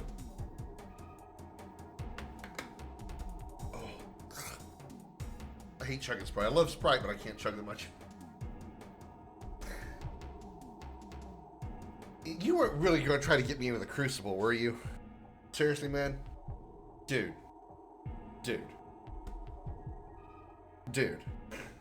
You know how I feel about PvP. Come on, man. Don't make me try to do the Crucible.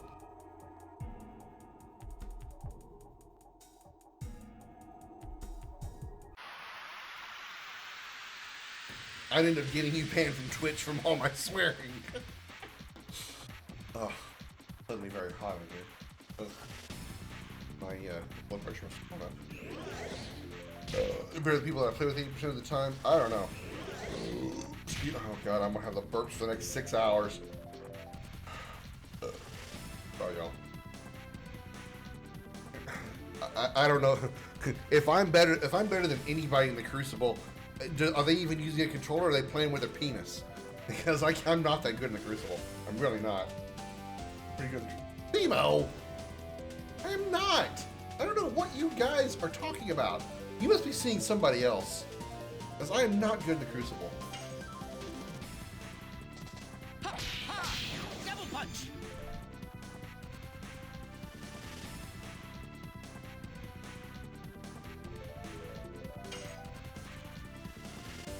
You must be seeing like the Crimson Dragoon playing in the Crucible, because it sure as hell ain't me. I'm good at playing against my friends, but playing against randos in match-made PvP, I lose my shit. Continues to be able to calm down.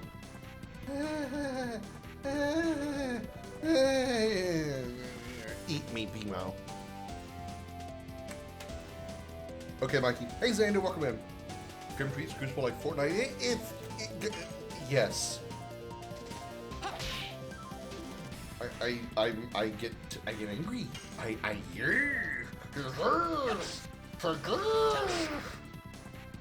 I tell you, grr.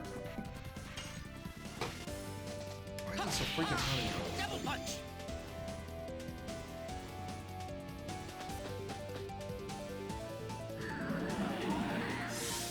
Well, BMO, did you hear me earlier? Speaking of the Crucible, I had mentioned that I have some exotic weapon quests that if I actually beat Dragoon this weekend, we might do. I mean, it's the weekend. Oh, I mean, if it was during the week, maybe, but during the weekend, all the 12-year-olds are playing.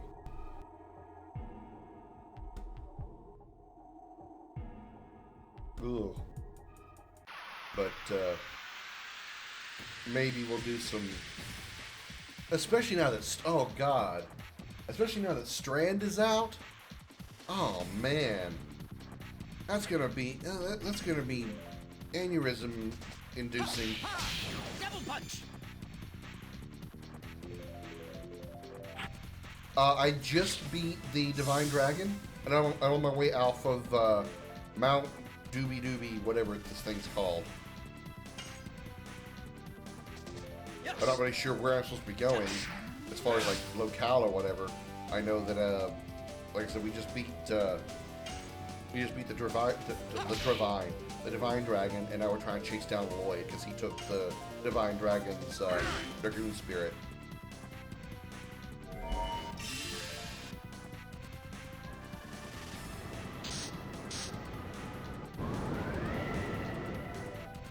You're a son of a bitch. You get 2 turns. Who do you think you are, the divine dragon?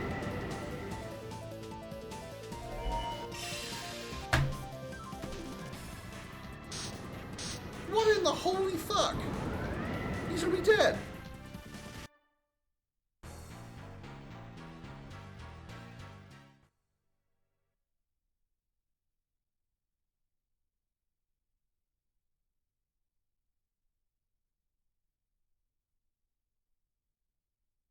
Excuse me, I need to go to the bathroom real quick and try to get this dildo out of my ass that this little dragon just shoved in there. What the fuck? I don't feel like backtracking through all that. I'm just going to back up before the fight.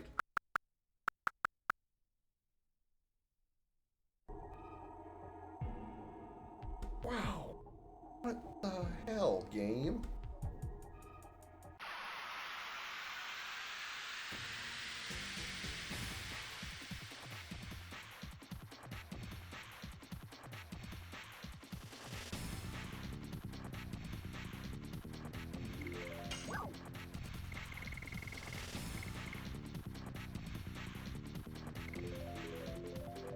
What element are you? You're green, which is wind element. I think that's weak to earth.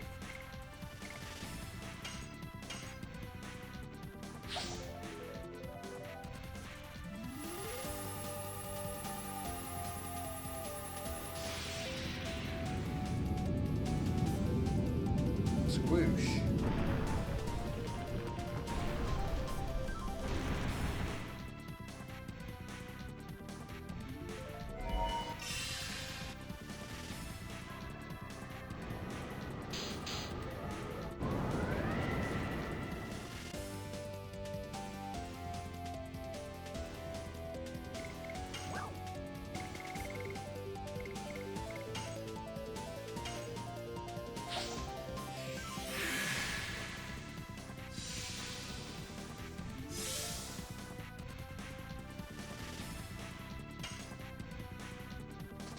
Yes.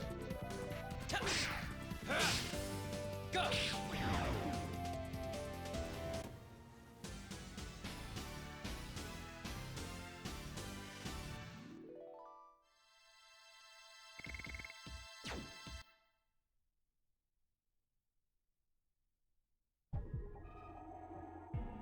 I need items, I need healing, I need to get off this mountain.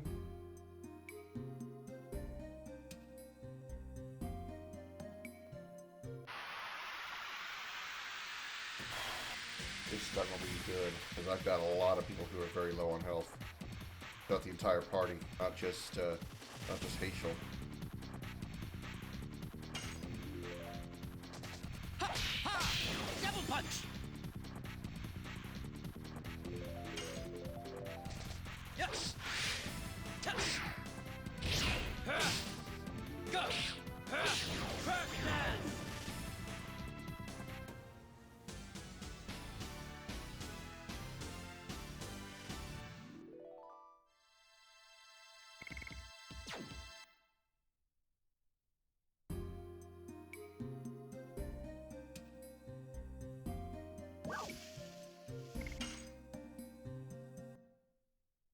Come on, come lay down.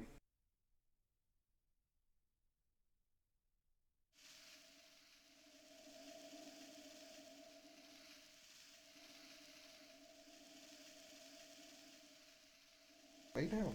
Come on. I wonder where Sister Miranda and the other people are, and if they're safe. To make sure of that, we, the Sacred Knighthood, are going to act as reinforcements. Don't worry, there is no way our Sister Miranda can lose. Indeed, I cannot imagine her losing. But I cannot imagine that the giant dragon will lose either. Please don't say such an ill-omened thing. I'm sorry, ma'am. Sister Miranda, Dart, and company are legendary dragoons. We might not be needed. Dragoons? They are mere humans anyway. I have no idea who this is. I'm just making up a voice. Oh. Who is it? Humans don't need to know my name. Oh no. Are you a Wingly? Yes, I am. We were the rulers of you humans in ancient Endinus. And now, I am your executioner! Oh my god! Like, OMG! This is what you asked for. This is the great battle of liberation, and your scream is its overture. How dramatic. You conceited humans, go to hell! The conceited one. You.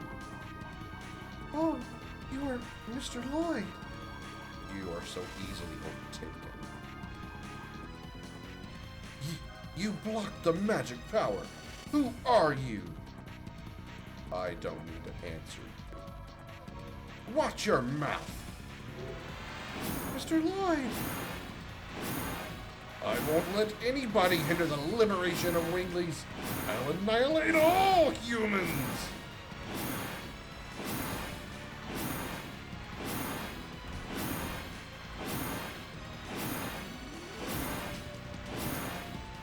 Sorry, I'm just amused by this scene right here. I'm gonna kill you! Pew, pew, pew, pew! Meanwhile, Lloyd.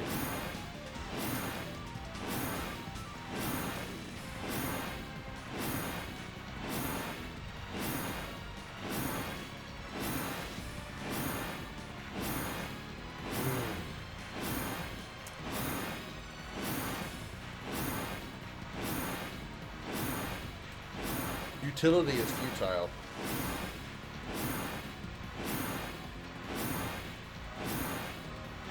Liberation of Winglies. You are so old-fashioned. A world without humans won't be any different from the forest you are picked up in. I have made many sacrifices for my ideals. Again, Lloyd talking complete shit while this guy is just blasting away with his magic attack. He's like, meanwhile, Lloyd just stared at him.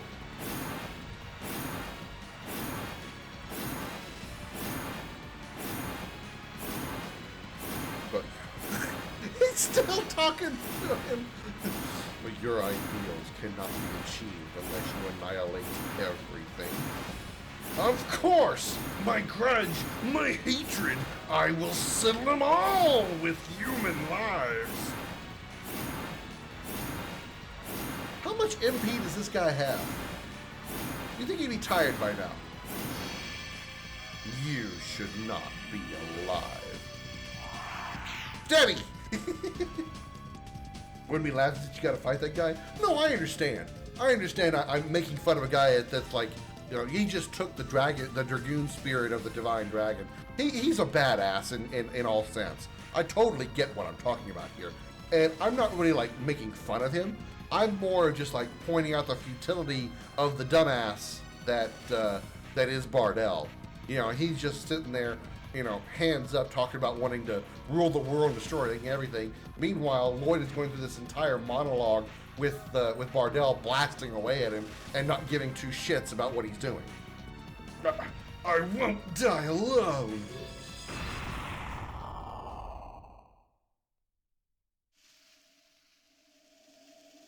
Ow, my armor. Mr. Lloyd. I went out of my way. Oh, you were wounded. Please let us treat you at the castle.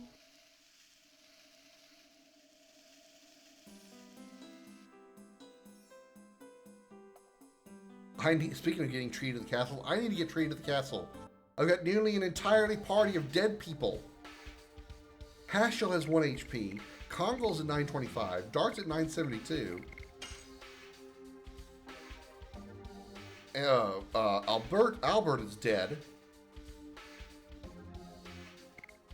I gotta bring in Rose and Miranda because they're the only ones left alive. I mean, Congo isn't that low on health. I probably can lift him in.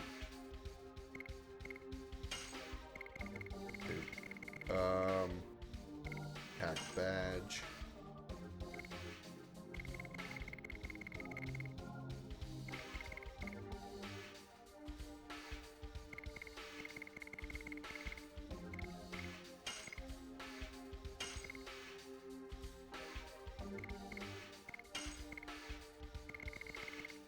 Okay. Rose, you get an attack badge. Miranda, you get an attack badge. That's my party is, right? Yeah, Rose and Miranda. Okay.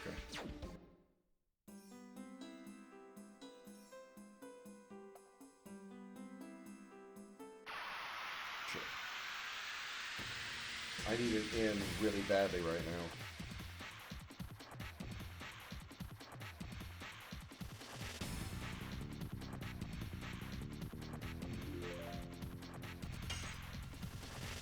Danny. Yes. Touch.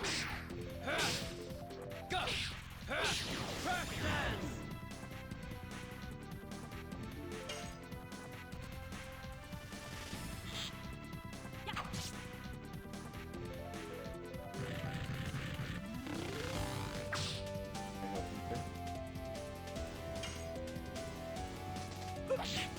Wow, I botched that.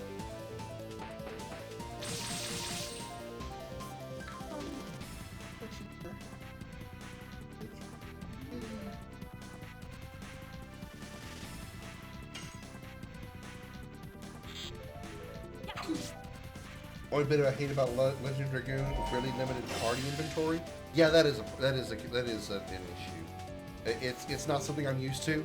You know, I'm used to like Final Fantasies where your inventory is as big as you can. You know, the only thing you have a minimum that you have a maximum of is like you can only hold 99 items.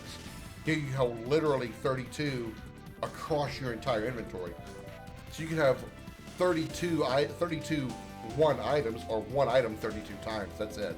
I don't care for that either. And if there was a way to expand it, I think that would be okay. Like I could tolerate it more if there was like an item you could pick up that would expand your inventory by, you know, 10 slots, 20 slots, double it, whatever. But the fact you're stuck at 32 for the entire game, I think it's a little. And that is an irritation. It is an irritation. Yes. Touch. Especially for somebody like me that's more of a tendency to use healing items instead of healing skills. Depending on the game, of course.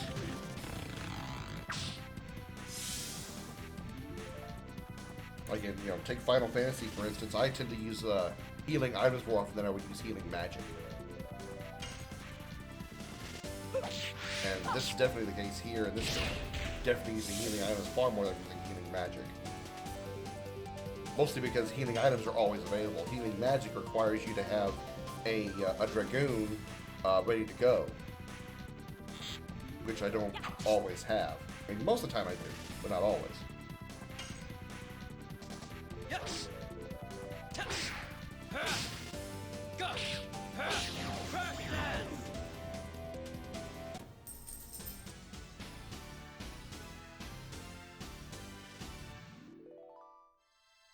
I wonder how hard it would be to find some kind of some way to cosplay as Dart. I don't think it would be that difficult. I mean, honestly, I think the hardest part to cosplay, at least the upper body of Dart, would be just the hair. Because if I can just figure out like what I could use for his body armor, which I could probably do, like I could probably find like a bulletproof vest or something and just paint it red, and then like find some kind of like something to put on my left arm for the left arm armor, and then a red bandana. That's easy to find. The hard part would be finding a wig that would fit him. Every time Dart says crush dance, I hear crap dance. Yeah, I hear so much weird shit out of these characters whenever they do their attacks. Maru, her first attack is like hammer something, spinning hammer or something like that. And I feel like or like, what is it? Like hammer blow or something like that. And I hear like hammer bitch or something. Just she sounds weird. Sister Miranda, O Commander of Knights, we were successful in defeating the Divine Dragon, and what happened to you? Are you injured? Queen Teresa was abducted. What did you say? By who? A man called Lloyd. Too late. What were you doing? Oh, she just punched the shit out of him. Do you know where he took her? Well, Sister Wink might know something. Catch you later, Angel. Thanks for hanging out. My sisters are safe, aren't they? Everyone is waiting for the group to come back to the Crystal Palace. Bye! Thank you for the love.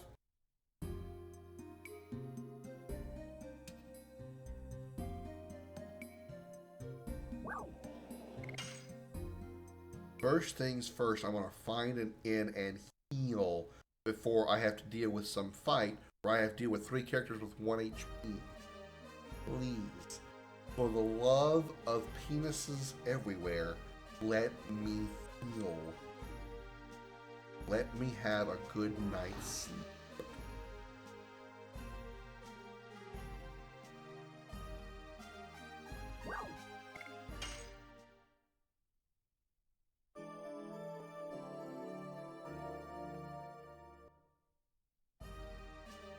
Okay.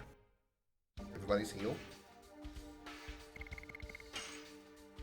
Okay, let's do a party of... Let's bring Rose and Maru back in for...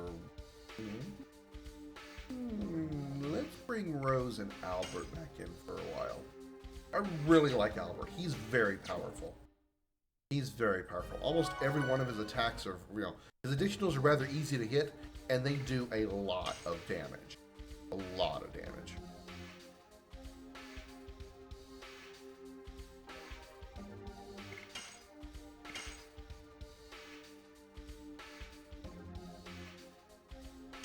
Be nice if there was a mod for LOD that changed inventory to be like Final Fantasy. There could be. I mean, I don't know how big a potential mod community is for Legend of Dragoon, because again, it's not on PC. I mean, people can mod console games, but most likely it'd be like probably the emulated version on PS1. I'm sure there's somebody who's probably modded something. I want to say there was somebody that was actually in the chat not too long ago that was doing mods for Dragoon. I'm going to forget what he said though. Oh, what he said he was doing. Because I had asked him how is he modding it if there was no PC version. He said he was modding the emulated version.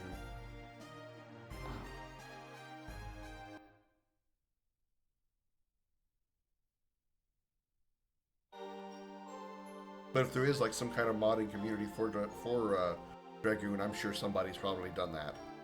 Probably created a like 99 or 255 item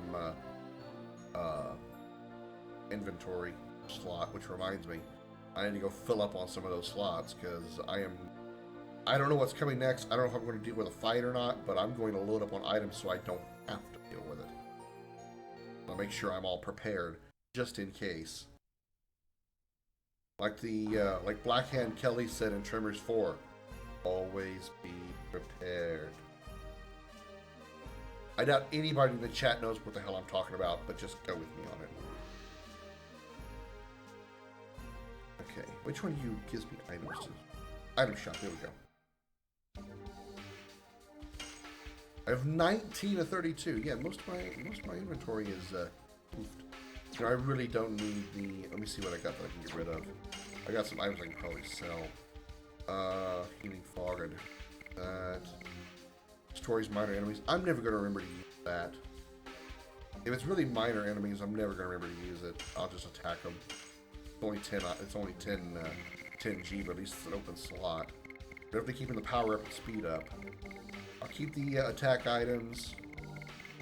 3 body purifiers, 3 mind purifiers, 2 depetrifiers. I don't seem to need that often, so I'm going to go down to 1 Depetrifier. Okay, I have 17 slots.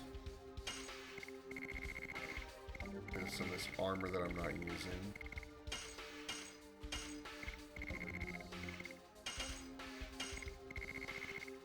Okay. I'm gonna do some shopping. Okay, we have how many of these? We have 1 of these. Alright, I always want at least 5 into my inventory.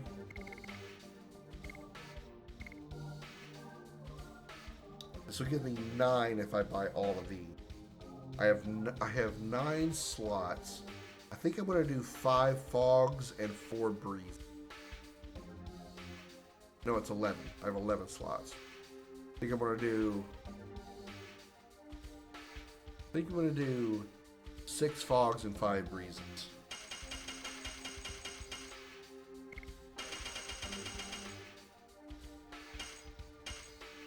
Okay. I feel better now.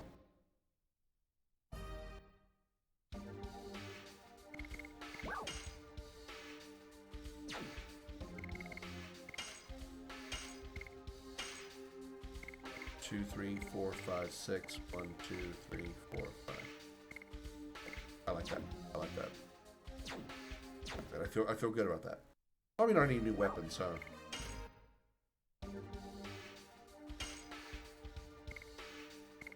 Yeah, no new weapons here. Weapons or armor. That'll be good for her, but I don't use Miranda.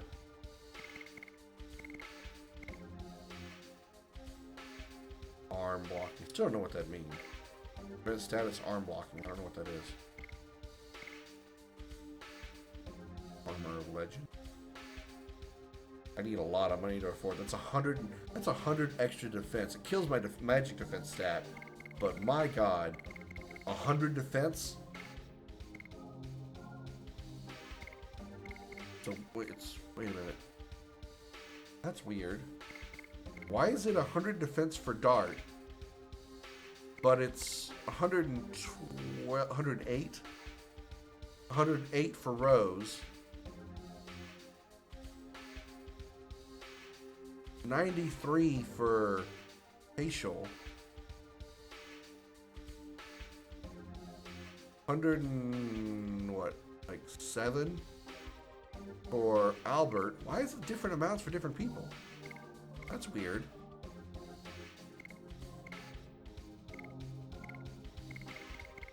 Huh. Kind of odd. Legend of Dragoon games, I never bothered to use those attack items. I only had heal items in inventory. I would agree with you.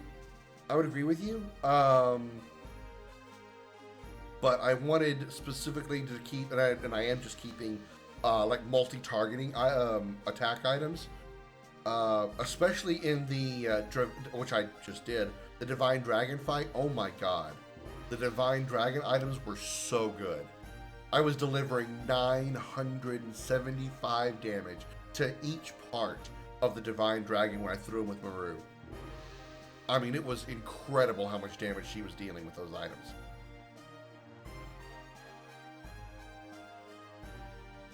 I was just like, I don't know if it was because it was Maru. I don't know if she has a higher magic stat or something, or if every character that would have thrown it wouldn't have done that much damage. But damn, I kicked Divine Dragon's ass with those items. I mean, like left, right, sideways. Divine Dragon was a pushover when I started throwing those items at him. I needed, I think, only 2 or 3 throws, and he was dead. He was dead. Wait to save again so I keep those items. Also, I gotta pee again because this, whenever I drink liquid of any kind, alcohol or otherwise, it goes right through me. I gotta pee. I'm also gonna get a refill on the vodka and Sprite. So I'll be back. I'm gonna go ahead and do another trivia question here.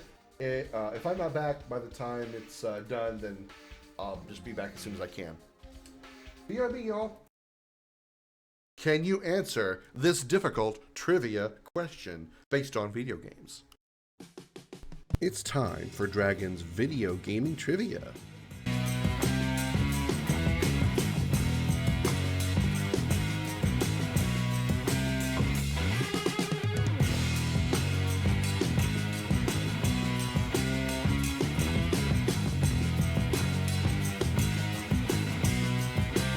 Type your answers in the chat. The correct response will be revealed in 30 seconds.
Alright, I'm back, chat. Unfortunately, this will be my last glass of Sprite and vodka because I have emptied my bottle of vodka and I have no further alcohol. Sad day for me. But oh well. Okay, let's go check on Queen Theresa.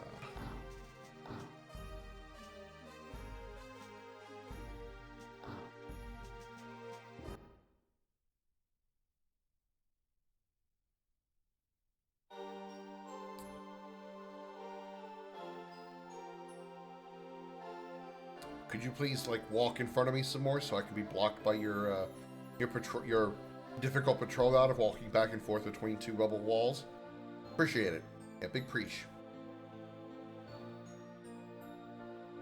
Do you think these guys get paid a lot to walk 6 feet in each direction?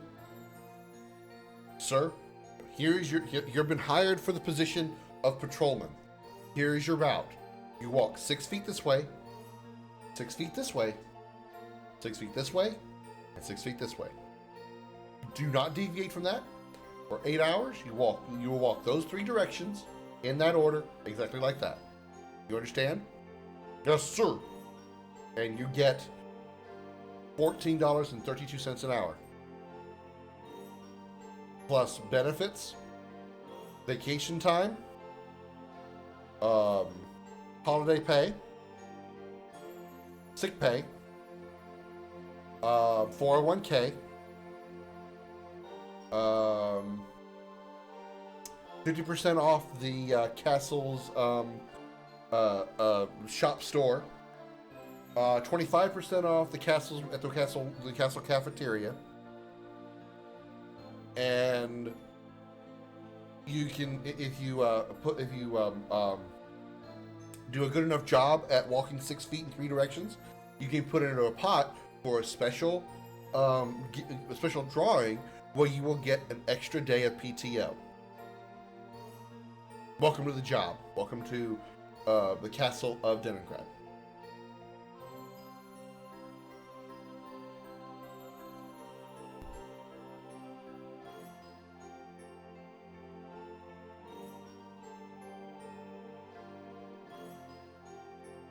What do you mean that Queen Theresa was taken away? What happened? Let me tell you. A few days ago, when the howling of the dragon from the mountain of Mortal Dragon stopped, we assumed he had been successfully vanquished. Everyone was happy about it.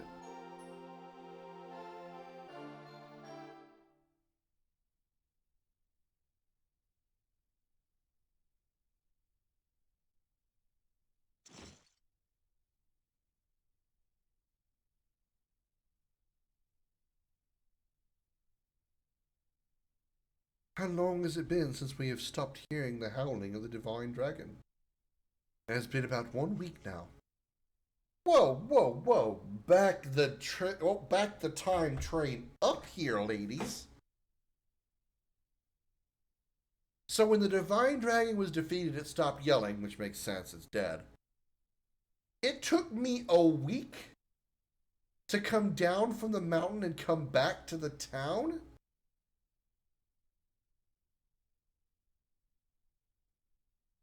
Anybody else find this weird? It took us a week to kill the dragon, come down Mount Dragon, the Doom Mountain of Dragon, walk back to the forest, travel through the forest, and come back to the castle. A week passes, at least. Are you kidding me?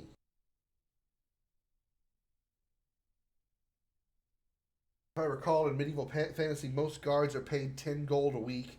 Some, it's 10 gold a month if you're a lowly guard. Yeah, I guess that makes sense. I mean, if your job is to walk 6 feet in 3 different directions for 8 hours a day, I assume you get 8 hours of work. I guess 10 gold a week would be... I mean, what are you going to do? Are you going to go complain to the labor board? Are you going to complain to your supervisor? I'm not getting paid enough. Who are you going to go to? The queen herself? Don't worry. Sister Luana said the feeling of the divine dragon is gone.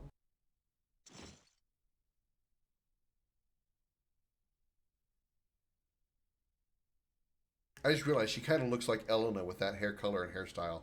Elena from, Elena from 7. I am Mark. I have good news for you, Queen Teresa. As Sister Luana said, it seems they defeated the divine dragon. I am glad. Now we can focus on the recovery of the country. I appreciate it, Wink. Please give the knights their well-earned rest. About the knights. My knighthood is currently being treated. A Wingley who had something against humans suddenly raided us. Wingleys attacked you? According to Miranda, they are a friendly species. Some of the Wingleys are militant. This while paying taxes to the crown. Yeah.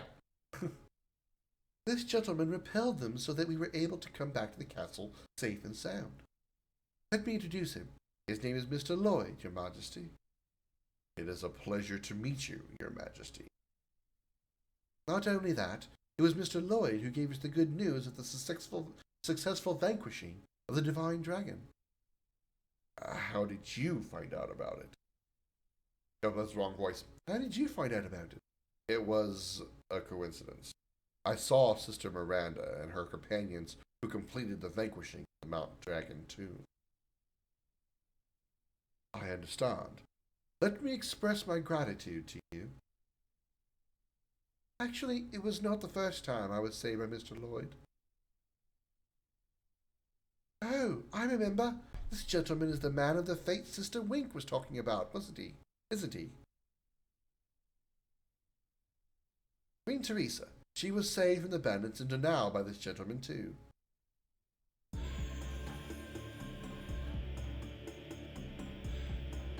Music suddenly kicked on. It wasn't a coincidence, was it? Helping Wink and coming here. Think the crown gets 1 gold per person in their kingdom? I mean, that's actually pretty decent taxes. I mean, depending on how much you get. I mean, if it's flat across the board, 1 gold per person, you know, the more money you make, the more you get to keep.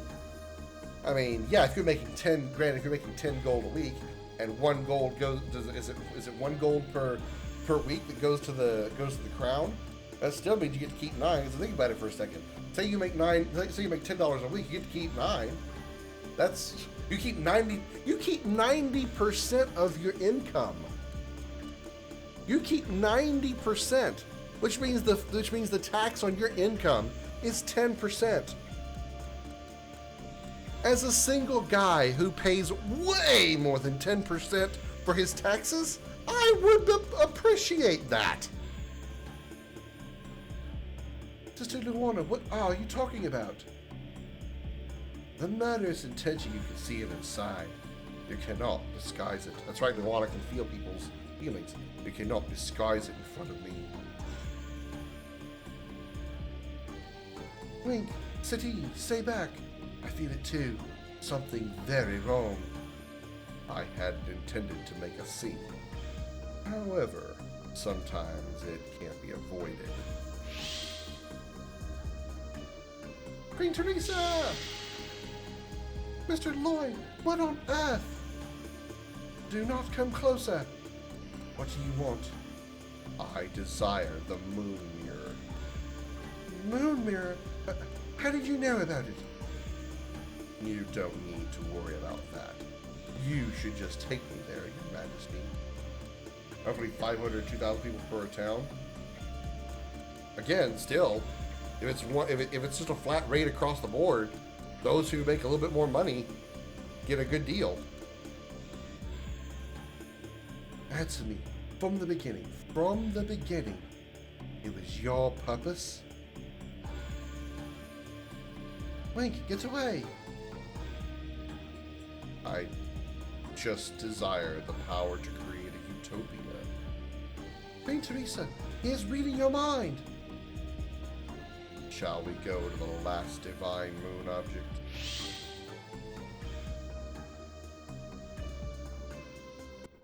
Okay, I have a question.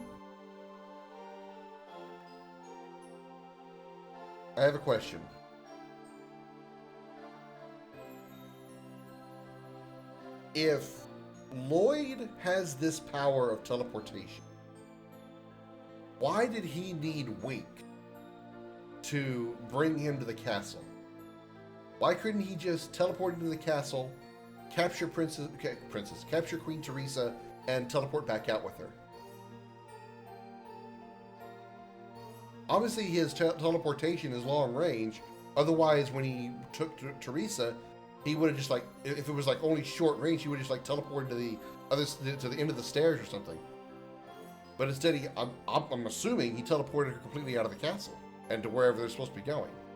Why did he just like materialize in the castle, grab Teresa, and go without all the hubbaloo of having Wink bring him in? So imagine if you have 10 towns in your kingdom, you make 1 gold per person. How much is Your Majesty? Well, yeah, that's good. I mean, look at the taxes that you pay in the United States. Your taxes are based on your income, and I think as a single guy living in Texas, I don't pay state taxes. I just pay my regular federal income taxes. I think I pay 18%. 18% of my income goes back to the government. And that's just me, as a single guy. So for every single person in America, they take roughly 18%, assuming they make the same amount of money I do. If you make more money, your percentage is higher, obviously. And then think about all the married people who are paying their taxes and stuff and having taxes deducted from their account. So yeah, I mean, I get it. I still think, on that rate, if you're again, it's a flat rate of 1 gold per person, and it doesn't increase depending on how much money you make. It is, it's 1 gold. So if you make 10 gold per week or whatever, you get to keep 9 of it. If you happen to make 100 gold per week, you keep 99 of it. I mean, that's really good tax. That's a really good tax percentage. That's really, really good. Imagine if you were paid even if you were paid minimum wage, and you only had to pay $1 to the government for your taxes. $1.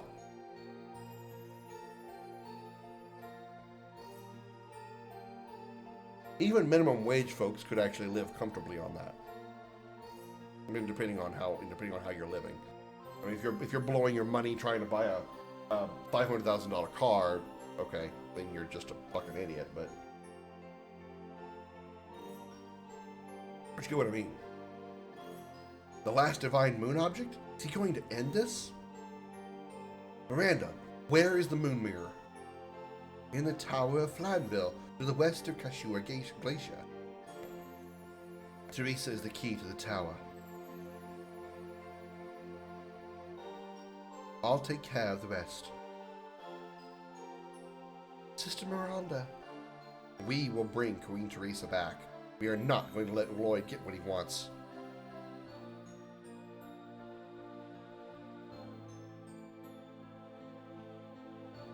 Okay.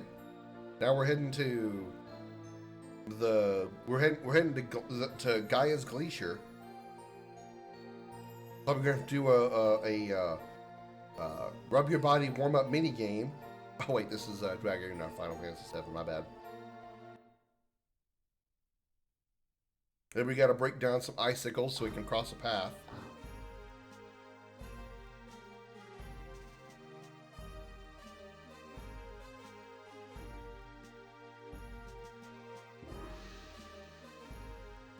Oh hey, it's you. It's the Stardust Lady. Oh, it's you folks. This is awful.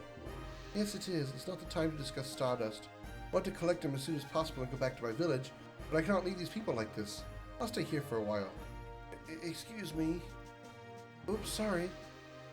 Again, when you find some, please give them to me, okay? I have some. Can you please take them?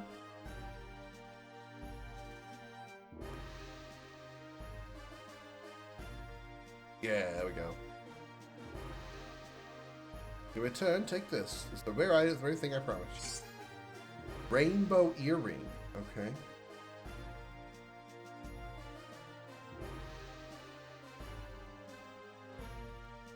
Oh, okay. I guess I have to give it to her 10 at a time. Okay. So what is a rainbow earring?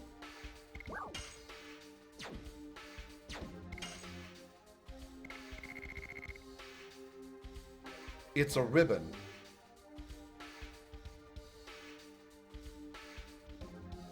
It's a ribbon. Avoids all abnormal status. Literally all abnormal statuses?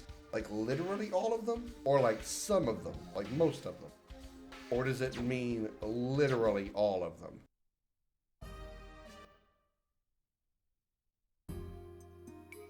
Cool if there's a ribbon in this game though. Or at least, you know, the equivalent of it.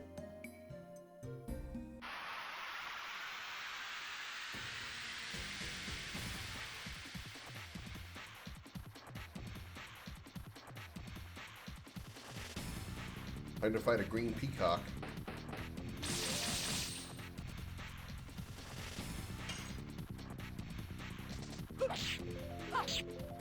Really? Yes.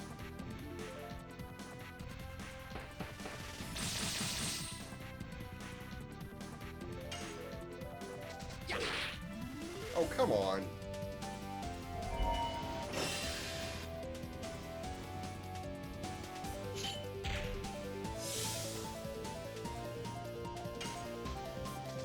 Yes. Touch. Go. Perfect.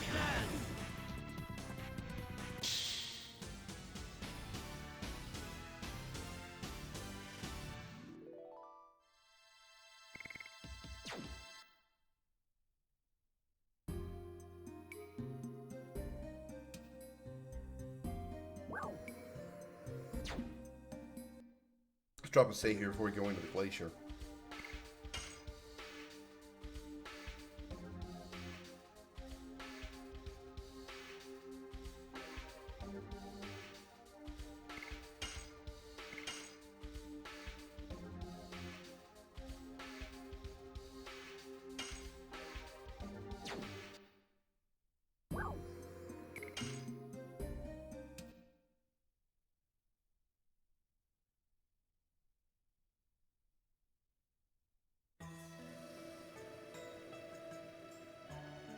What a cold place.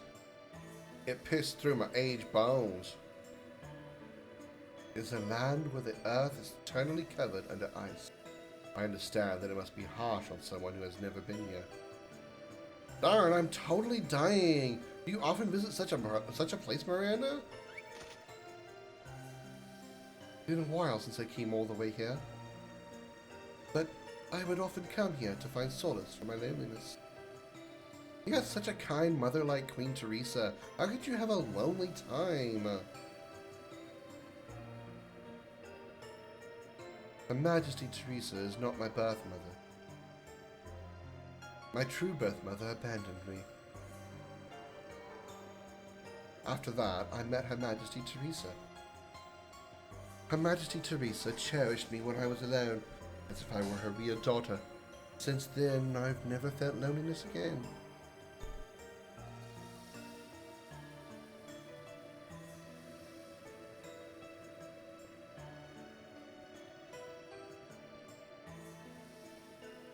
Not carry any more items, huh?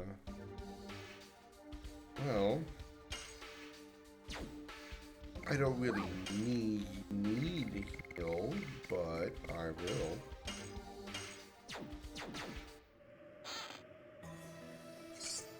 Thunderbolt.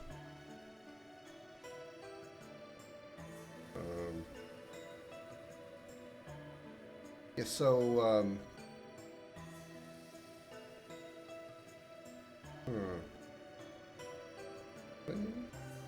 oh, okay. Well, it's surprising Lloyd has a shit ton of power and influence across the kingdoms in Dragoon. Why he didn't use that power and influence in all kingdoms to get what he's after is just mind-blowing to me.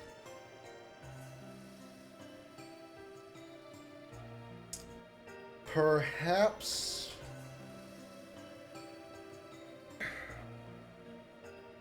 maybe he was hoping to do it alone to avoid somebody like us finding out about it. I mean, we still found out about it anyway, but maybe he was thinking that if he did it alone without using the influence and power that he has, he wouldn't arouse suspicion as much. I mean, possibly. I have no validation, I'm just guessing. Like, he thinks that if he went to get all these items himself, he would be able to avoid anybody suspecting him of wrongdoing, or, you know, maybe somebody else finding out his plan and trying to destroy the world in his place or something. I don't know the valid reason. I'm just trying to come up with an answer to your hypothetical question. This is coming from somebody who doesn't know the story of this game that well. Oh, Manny, is that you? Where's Sid the Sloth?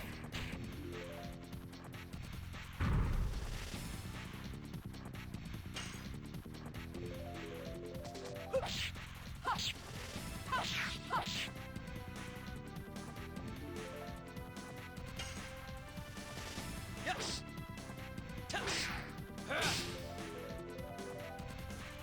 He could have taken down Dart and Rose much sooner if he first dealt with them.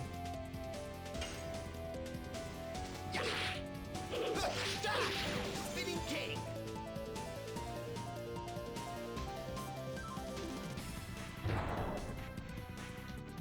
Maybe he was using Dart and Rose and the rest of them to, like, locate the items. Maybe he didn't know where they were, and again, using them to find out where they were for him was easier than him trying to use his influence to get it found. Whereas he could manipulate Dart and Rose and them to find them for him. God damn it. Yes. Oh, for the love of fuck.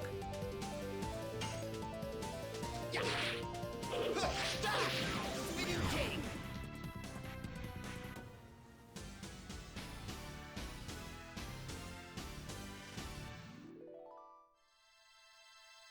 I just said, Xander, that possibly that maybe he didn't want to, like, take down Dart and Rose because he wanted to use them in some kind of way to manipulate them into finding the moon items for him without taking advantage of his position. Maybe it was a way he could, you know, do it easier. for in some way. I don't know. Again, this is me speaking hypothetically about a story that I don't know because this is my first playthrough. Oh yeah, I was going to change some additions.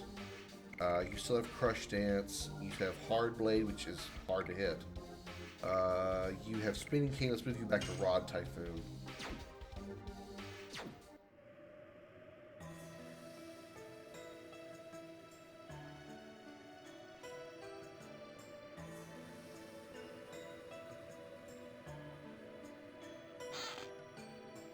Is that a weapon for Dart? I think I've had that. I think I've had the Heat Blade before. Yeah, I have. I mean, it probably would be good here considering we're in an ice area, so most of the enemies are probably going to be weak to ice, but considering the amount of damage I'd be losing.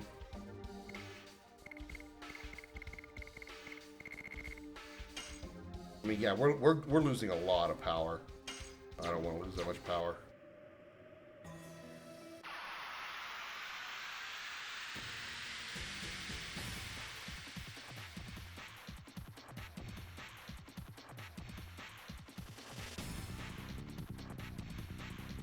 What the hell are you? Freeze Knight. Aptly named, I suppose. Oh, damn it.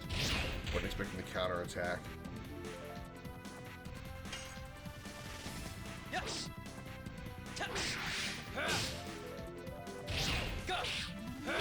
Crash dance.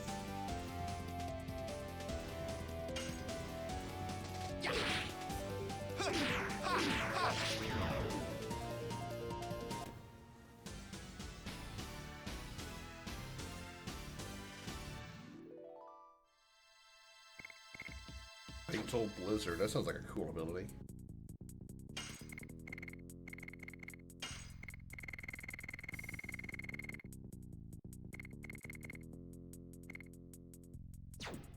Water-based attack for all, multi. Okay. Thunder-based attack for all, light-based, water-based.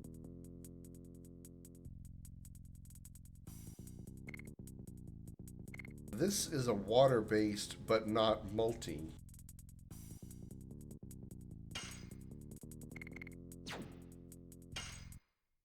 You liked it? Yeah. I kind of got a little bit slow with the stuff in the 10 forward bar, but the fact that Picard and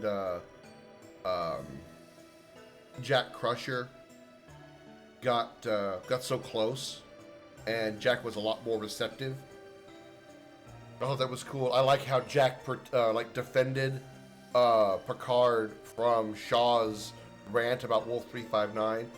And honestly, at first I was kind of pissed that Shaw brought up Wolf 359. It was very Cisco-like in that. But I kind of was okay with it. I'm glad it went the way it did. But the Changeling Connection, what you talking about? The Changeling Connection was the fact that the Changelings were involved.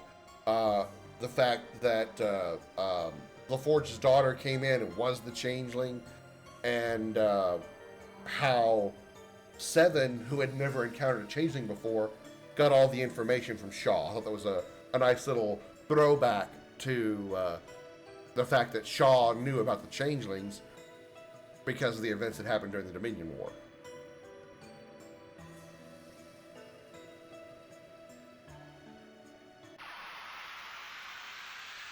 And then, of course, my favorite, I say my favorite part, one of the great parts I liked was the, like you guessed, the Odo reference.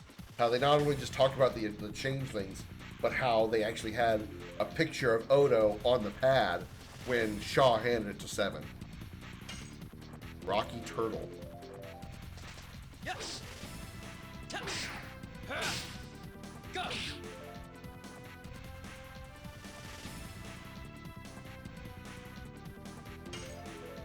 When LaForge's daughter went into the engine room or into the nacelle room to help Seven and Shaw, I immediately said that she was a changeling. Immediately. I immediately knew she was a changeling. I knew she was a changeling. Immediately. No hesitation.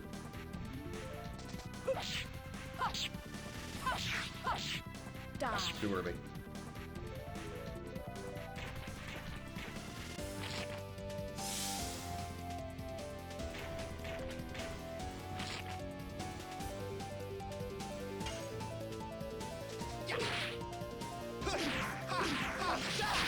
I really do like how they brought the changelings back, though, and made them a threat again. I'm kind of surprised a little bit, though, because, you know, as we know at the end of DS9, Oda went back to the Great Link and, like, shared how that the humans are good and the fact that the Dominion don't need to be, like, trying to dominate the galaxy and all that stuff. But yet these changelings are back now trying to do the same thing they did during the Dominion War. And I find that interesting, that there's actually like a splinter group of the changelings. Yeah, Riker stole the show. Yeah, Riker always does. Riker always does. I love how he grabbed the rock and threw it at the Shrike. That was great. That's like the new Riker maneuver. Not quite as slick as the Riker maneuver from Insurrection, but still pretty damn cool. Kind of like a little bit of a payback for what the Shrike did by throwing the Elysium or the Elisa, whatever Crusher ship was called, at the Titan.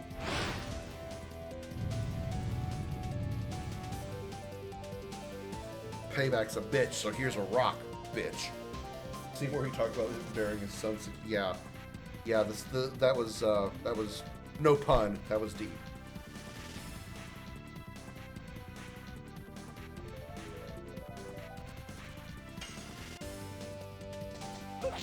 And they touched on, and you didn't really realize that Riker was essentially separating himself from Deanna because of the loss of their son.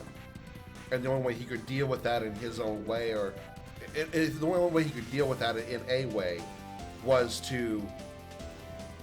Here's what I'm getting at. We know Riker and Deanna are married. Obviously, we saw it happen in Nemesis. But the fact that he left her, and they didn't really talk about that heavily until this episode, and the fact they're trying to like reconcile that is really good, because I think since the first episode of TNG, Riker and Deanna belong together. I've always agreed. I've always said that. I've always thought that. Riker and Deanna belong together. They just, there's no other way around it. Well, those flashes of Picard someone's having at the end, I don't know. That is a mystery. They had something similar to that happen to Jack when he and Seven, I think it was in the third episode, when Jack and Seven were in the area with the Viridium, trying to find the leak, the Viridium leak that was causing the Shrike to track them. The changeling appeared, knocked Jack's mask off, and that's how he ended up passing out, because he was breathing too much Viridium, and during his haze, whatever you want to call it, he was having flashbacks with those red vine-looking things. That is something completely new to me that I've never seen in Star Trek before that I'm aware of. So I think this is something new going on. I think there's a connection between that and possibly the head changeling thing that Vadic talked to after she cut her arm off with that knife. I think there's some kind of connection there. I may be just spitting in the wind here, but I feel there's a connection between what's going on with Jack Crusher and that head. I don't know what it is, though. I'm not sure. The reason the changeling won. Yeah, right. Exactly. I thought that Lloyd was the BBE gene, but apparently not. So you're fine. You're fine, BMO. You're fine. I understand. You can't always. You have to watch today's game. Hey, that's fine. If you can't watch it on Twitch, I will be uploading it to my archive. That's what it's for. It's for you guys to go back and see anything that you want to see that you may have missed at any point. It's on my YouTube, !archive. Will give you the archive YouTube channel. Yeah, I think I agree. It's probably the reason the Changelings won it, but I just don't know what that would be. Like, I could probably, you know, make some links to things that I've seen in other Star Trek series or something, but I don't know what it is. What does Jack have that gives him these red, stringy thing visions that the Changelings want? And why those Changelings? Why do the Changelings want this? What is this that does, what do the Changelings want with this? Because normally the Changelings just didn't want the solids to, they had an issue, they just disliked solids.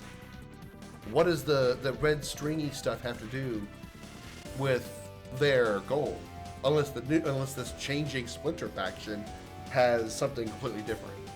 I got a feeling that somehow Worf and Raffi are going to be the one to discover that, because they're the one investigating the guy that got the weapon that destroyed the recruitment center, the Starfleet recruitment center.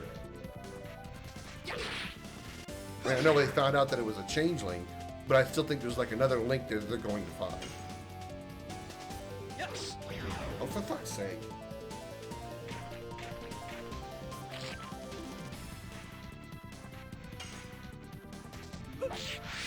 God damn it, I missed the counter. These turtles are a pain in my Peter. Yes. I blocked that counter. Go fuck yourself, game.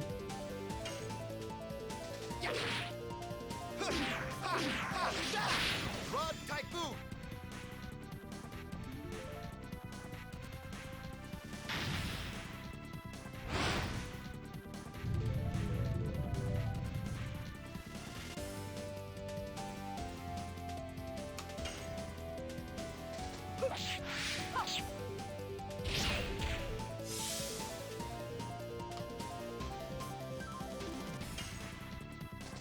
Yes.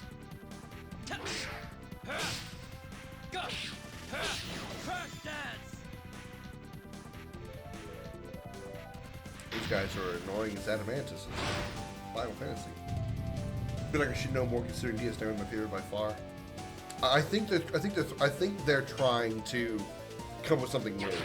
I think they're like bringing back the changelings' disdain for solids, and their reason is something that we've never seen before in Star Trek.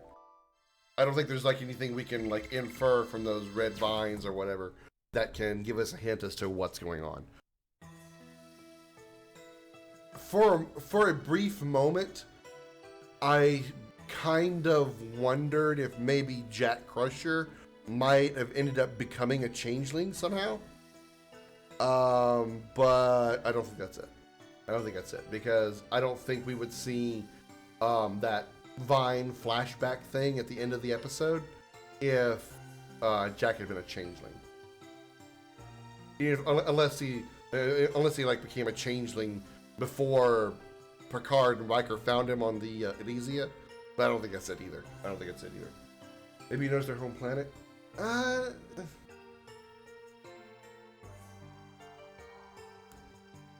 What does that have to do with the vines, though? That red, I don't.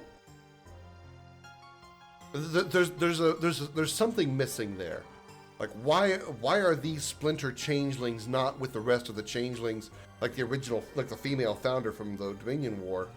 Why are they not going along with it? Because I thought the whole point, I thought the changelings, the Great Link, was sort of like the Borg. They were like one giant mind, and there was no splinter. There was no dissension. There was no way to rebel from the whole that is the Great Link. So that was the whole point of the changelings. So I don't see. Maybe they made him half changeling. I don't know if that's possible. I don't think you could be a half changeling, because the changelings can't they don't reproduce the same way the solids do. So I don't even think you could do like a like some kind of weird embryonic, like half changeling, half solid kind of thing. I just don't think it's like physically possible. I mean, yeah, it could be. It's Star Trek. I mean, anything could be, but I just think that it would be. I think that kind of theory is just way too far-fetched. I think even Star Trek wouldn't go that far-fetched to make a changeling solid hybrid, because I just don't see why that would be an advantage to them. I really don't. I mean, even their infiltration abilities are plenty fine as changelings. Having a half changeling, half human, or half solid, I really don't think. I think would actually be more of a detriment than help. Okay, y'all, I gotta pee real quick again because again, liquid goes right through me. BRB.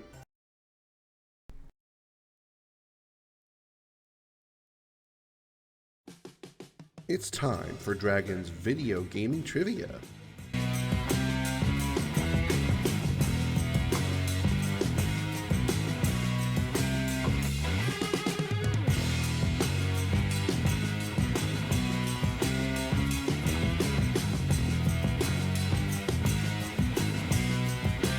Type your answers in the chat. The correct response will be revealed in 30 seconds.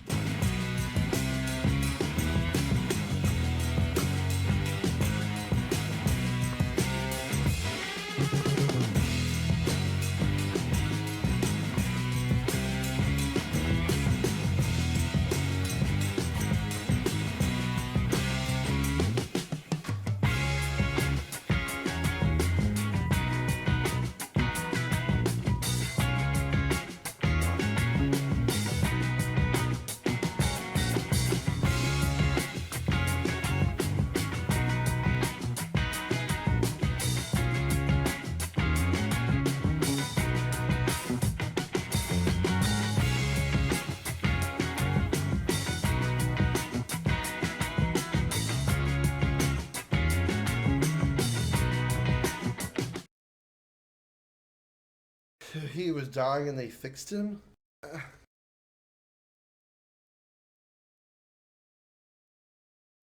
Maybe? I mean, I feel like somehow with, I'll put some music, the audio back on.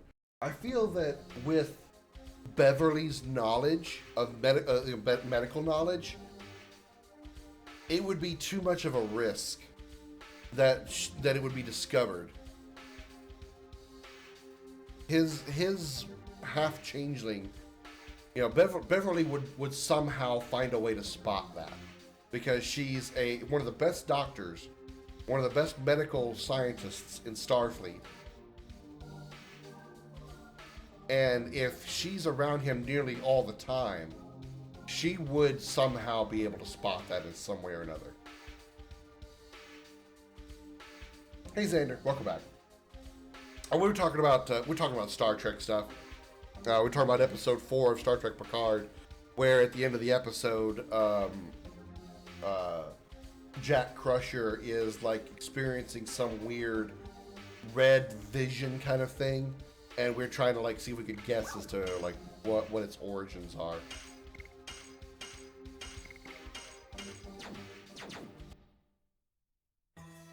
Oh yeah, I picked up a weapon. The failed show? I don't think it's a fail at all. I think it's great. I think seasons 1 and 2 are kind of meh, but I'm enjoying season 3, mostly because they brought back the entire TNG cast, or they're going to.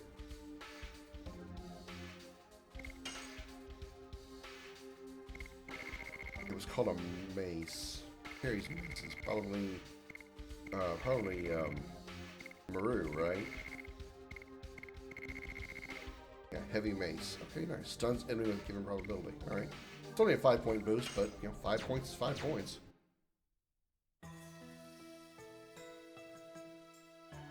Talk to the sign dart. Talk to the sign dart. Talk to the sign dart. Look at the sign. Talk to the sign. Screw the sign. There we go. Right, to the Tower of Flanville, up to the snowfield. Warning, slide. Oh, I need to go to the Tower of Flanville, so I guess I should go right. Oh, there's an item up there. Shit. How dare you, sir?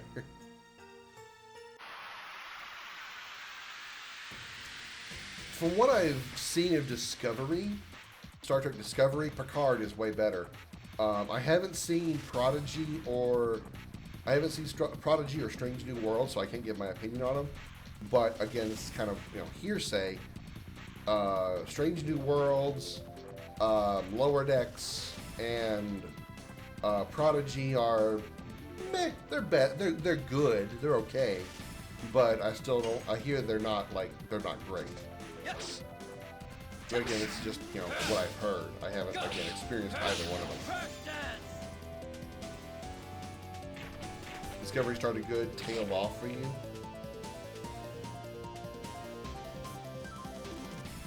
How dare you sit? What are you talking about sitting? I'm standing right now. What are you talking about? Standing on my ass. Iggy! Welcome in.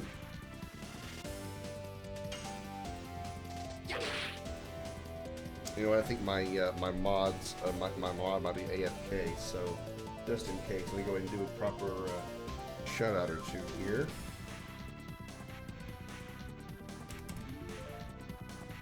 Tanner's drunk again. Well, I can't point fingers. I'm getting on the buzz side, even though I'm officially out of vodka. I legitimately, this is unfortunately my last cup of alcohol for a while because I am out of vodka. I'm going to stop. Birdie wants to be the best bet for SP end game since it gives the most return. Well, good thing I'm working it up then, I think. I think it's what I'm working on right now.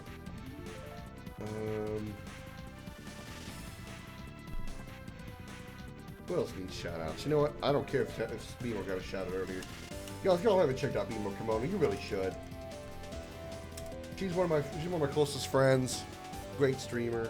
Even though she's gonna tell you she isn't. All over the achievement. Oh, I don't think I won't be able to do that. Jody doesn't stream. Discovery was okay, then Captain is somehow the bad guy from alternate reality and whatever bullshit after that. Yeah, I heard about the whole thing about the alternate reality, which I think is a cool twist. My problem with Discovery, I know that they have like lore to explain it. My problem with Discovery is they have extremely good travel technology.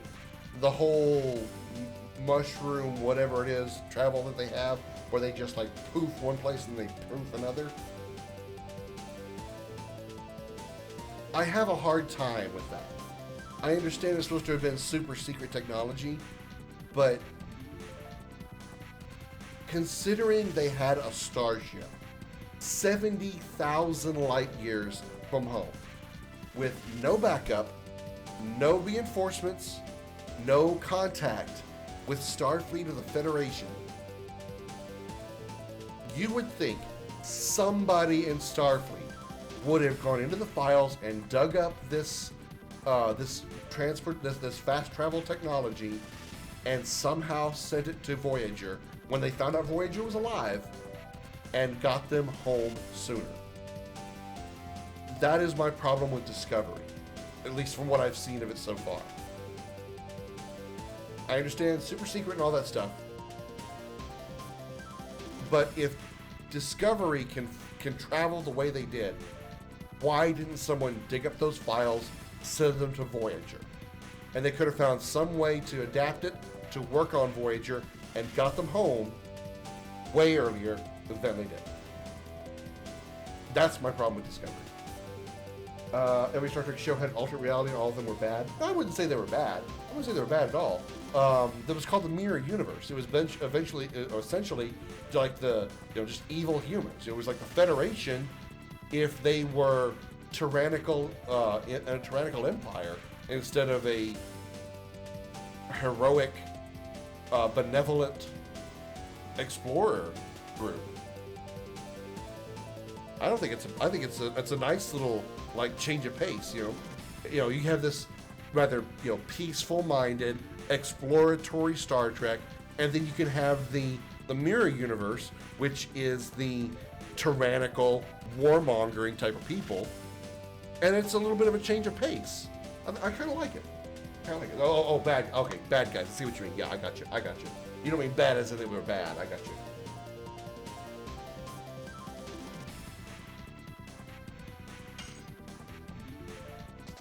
Yes. Test. Go. Crash dance.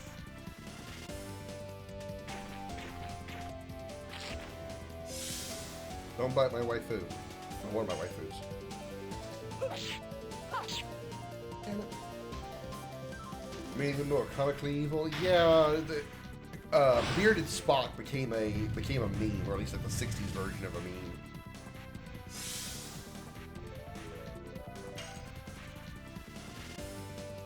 Wow.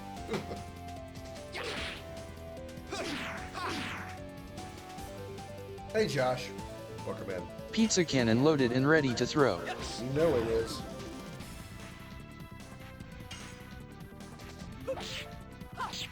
God damn it. So hard to hit Rose's hard blade skill. So hard.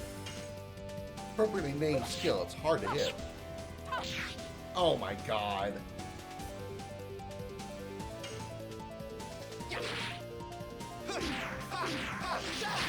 Rod Typhoon.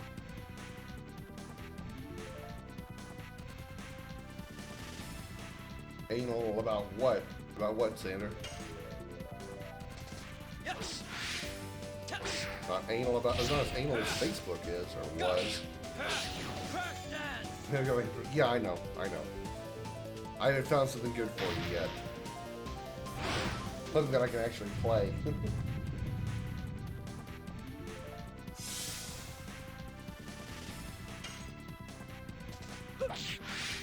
God damn it.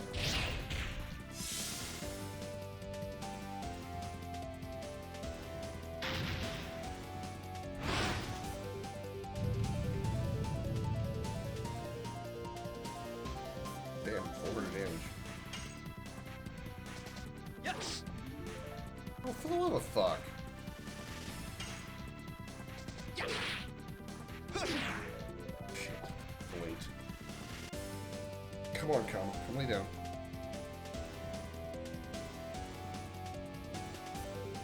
Oh, he's scared. He has scary turtle. Oh my god.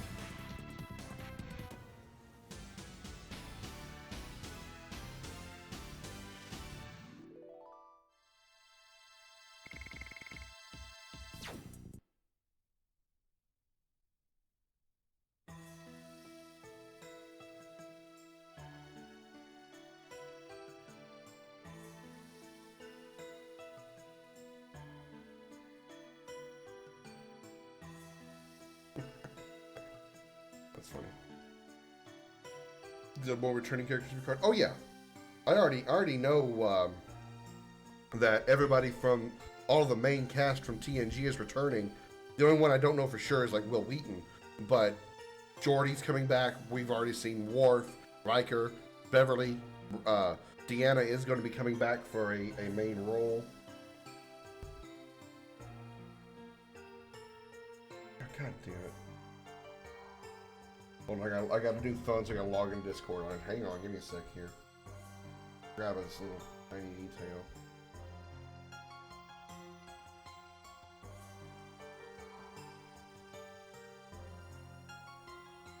Yeah, my cell phone, on my battery on my old cell phone it looks like I think it was about to explode, so I got me a new phone.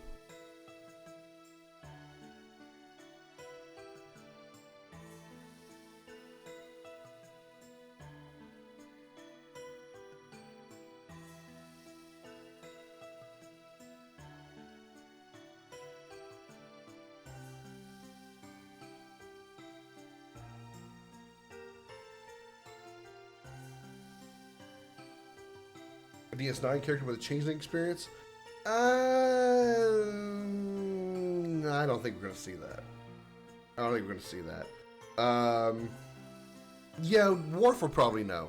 You're all right. Worf would probably have would know because he dealt with the Dominion War, so that's probably going to be the changeling. That's what I mean. We already know that he has changeling experience because he was telling Raffi all about it when they discovered that what's his face was working with the Ferengi was a changeling.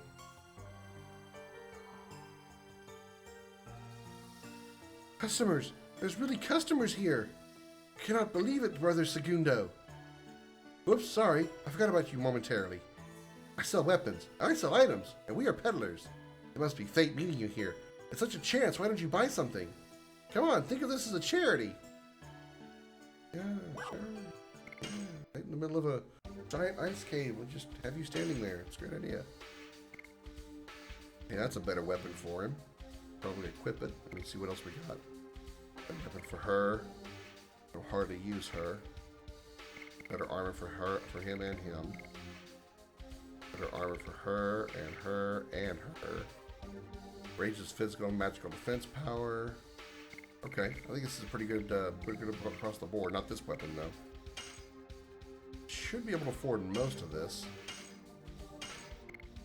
Lamberge. Virulent arrow. Saint armor. Saint armor. I can afford 3 of these.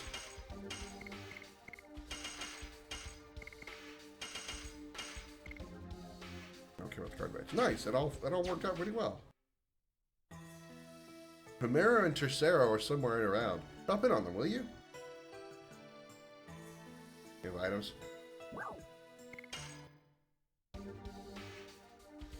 Comet, I really wish you could climb me without clawing me.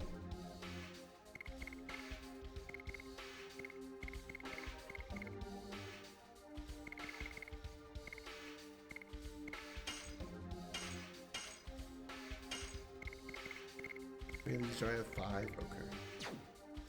Hey, Holly, welcome back.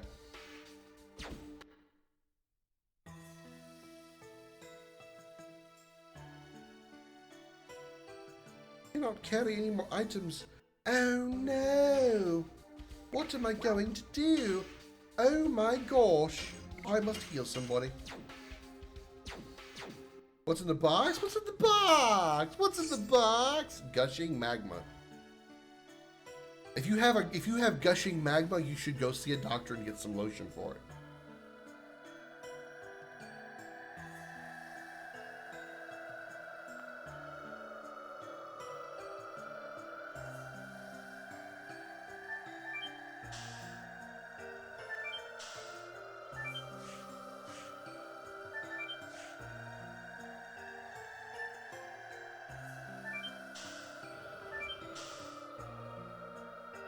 There's an item on the left.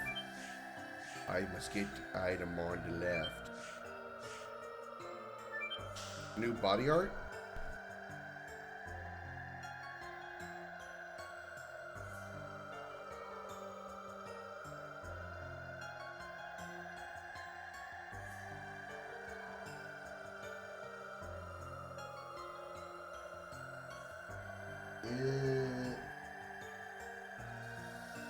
An alien ice cream cone?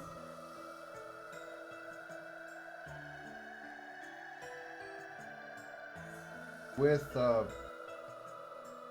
pop ring, a yin yang, and an alien just chilling out on top of it? It's nostalgia.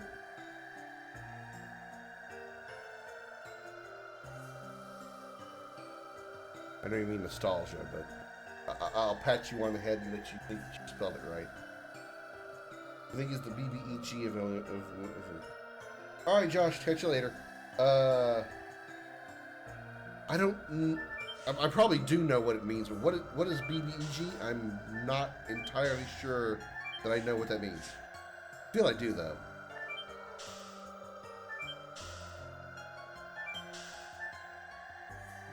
Oh, for the love of... I knew what you meant, Holly. I just had to pick on you about it because it's funny. And I'm an asshole like that. Dancing Ray.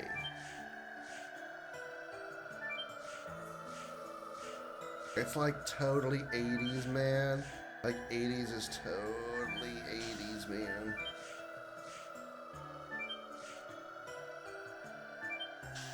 I'm gonna get worse every day. All the reasons you should get a new phone.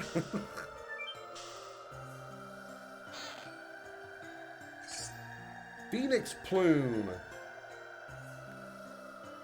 What Phoenix Plume do is probably like some kind of powerful fire attack.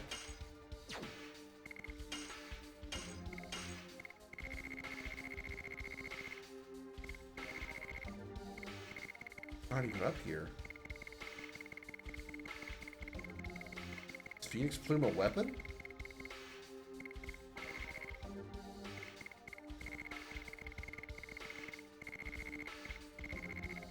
Oh, it's armor.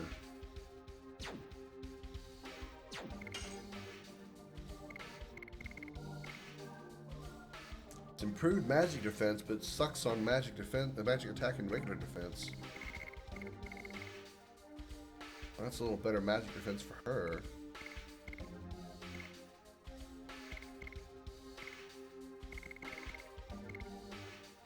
She gets no advantage from it whatsoever. He gets an advantage from it.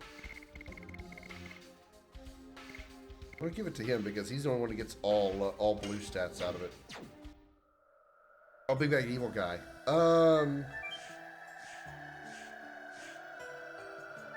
Well, it feels like Lloyd is the you're talking about like the ultimate antagonist, the Sephiroth, the Kefka. Oh my God, get in the freaking save point. I love him. I can't get in the save point because it keeps sliding by. She just wants to be a bitch.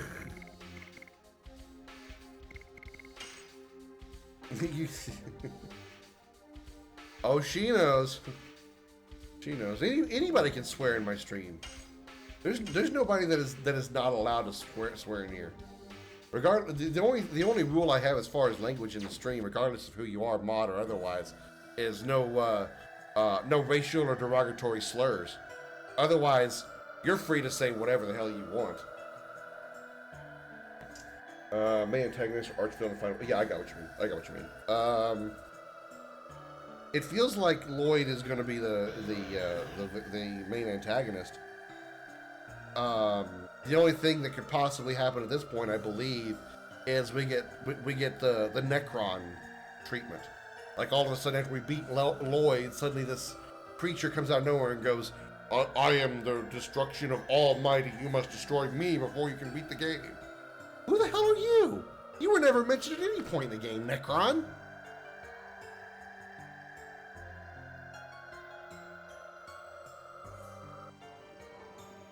That's one of my biggest complaints about Final Fantasy IX, is no other point in the game, net 0 point, any time in the game, is Necron ever mentioned.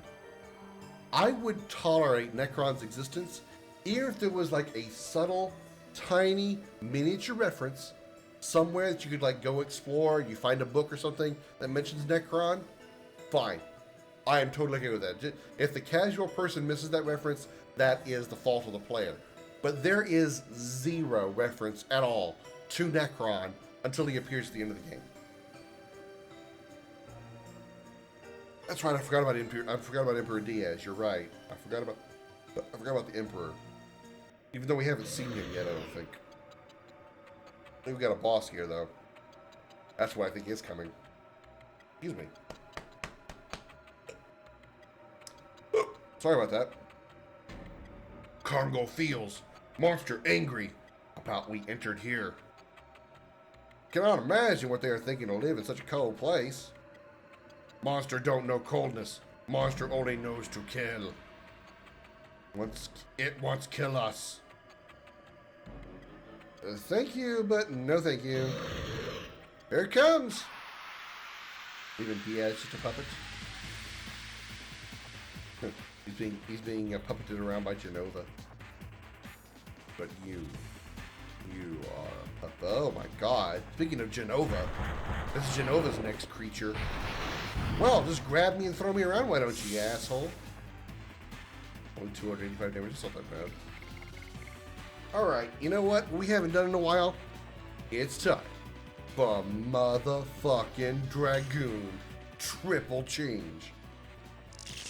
Haven't been able to use Dragoon because we were using the damn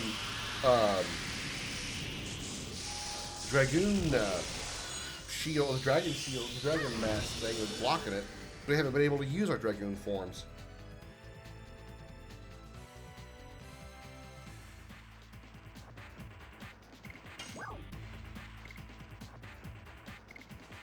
Gotta admit though, I'm not really too thrilled with Rose's Dragoon abilities. These three are not that good. I mean, this is really good for insta killing all enemies, but bosses aren't susceptible to insta kill.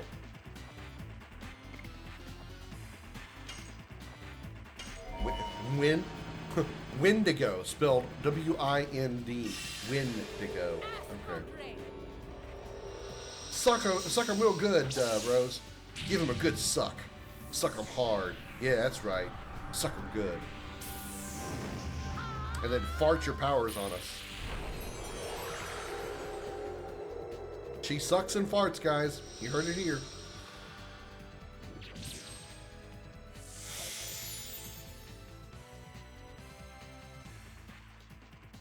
$708. Damn. Okay, that. I'll admit that's good damage. That's really good damage.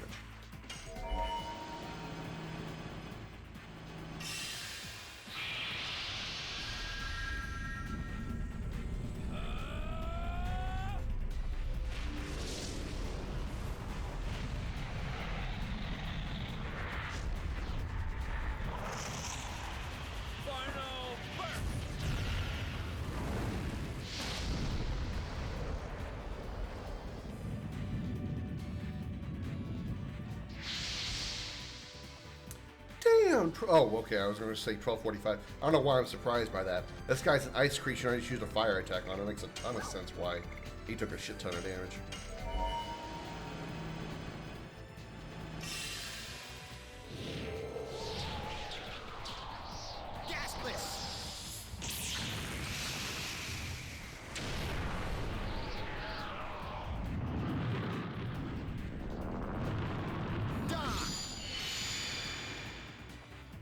Still good damage. Not 1200, but still good. We don't need to heal. Yeah, we don't really need to heal, but I'm going to use it anyway because it's 10 MP and it's single target. So, and we get that's a touch more healing out of it. So, or we get a touch of healing, even though we don't really need it. All right, y'all. My last swallowed alcohol for a while because I'm out.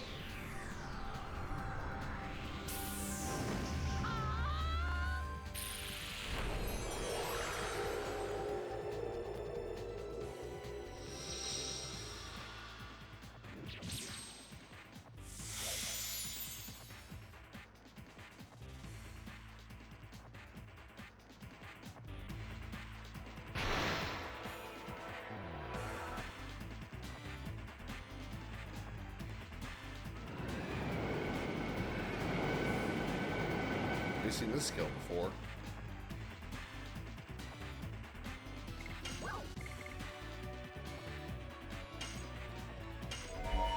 Yep, I'm out, I'm out, Holly.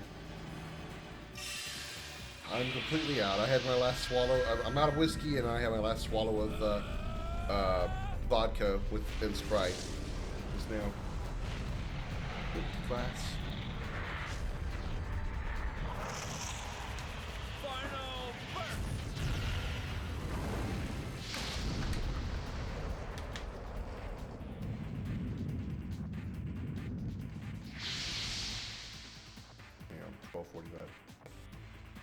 Astral Drain, might as well call it Orgasm Sprice. It seems like she's spraying people after orgasming.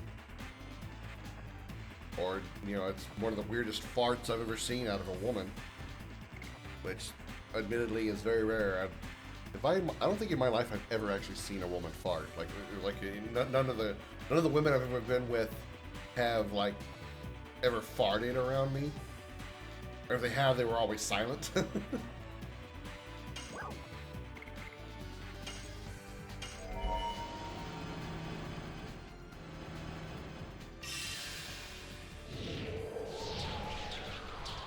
I mean, mostly, there's a couple of her attacks, a couple of Rose's attacks that are just kind of like, should you really make the animation look like that?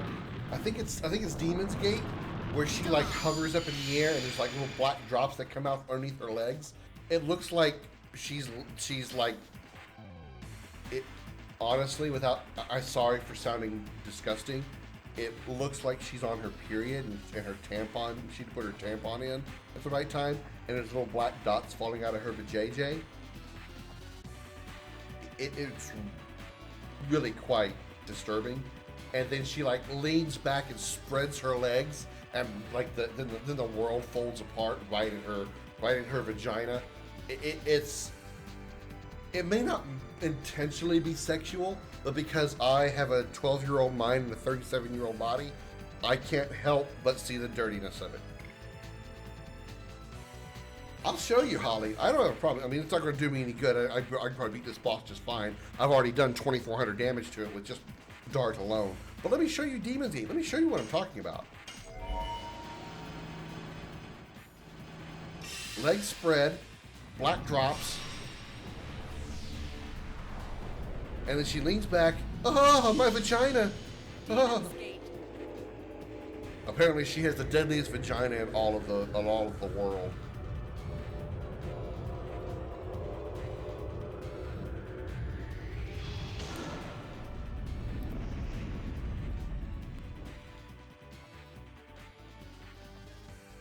Actually, you know what? I'll go ahead and just back that up and I won't use it. The way I don't have to waste the MP. I just wanted to show that to you. Which way are you heal again, I guess? I mean, it was really hard to see the dots, I'm sure, but she the camera hovers around her midsection, like thighs down, legs spread, little drops come out, and then she like leans back, legs spread, and then like she like splits right at her vagina. I mean, like, could you have sexualized that attack anymore? Everything short of her just reaching down to start fiddling with her bean, you know?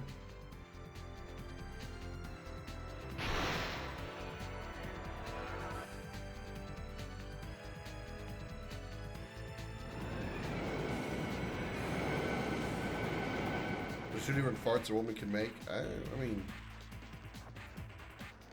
this cannot be unseen. Oh, welcome to what I have taught you today. Lessons in video game vaginas with the Crimson Dragon.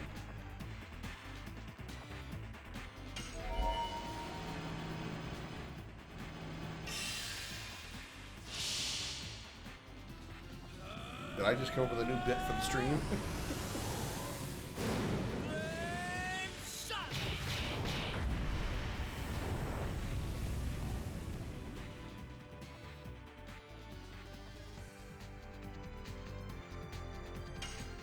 I'm still only in yellow.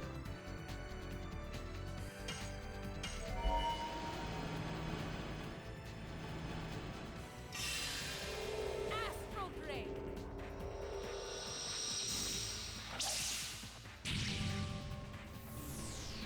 And with Astral Drain, she firmly penetrates you with her long, hard sword, and then absorbs your power, takes your juices straight out of her long, hard sword, and then farts your power all over her allies for healing.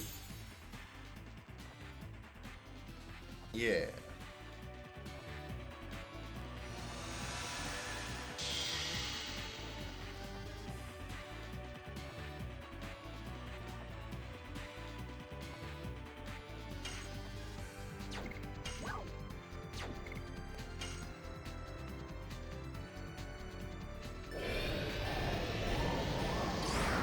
Perfect.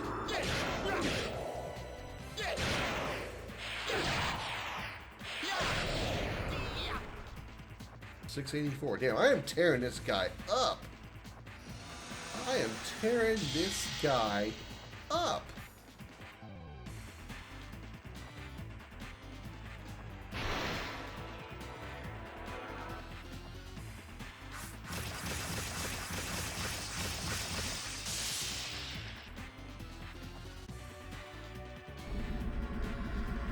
What are you doing?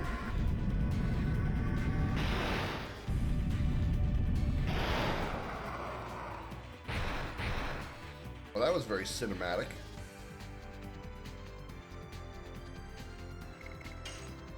You're out of magic, aren't you? Yeah, I can do flame shot again, though. Do flame shot again. That'll do a lot of damage. Probably more than our physical attack. Especially if I have the chance I miss with it.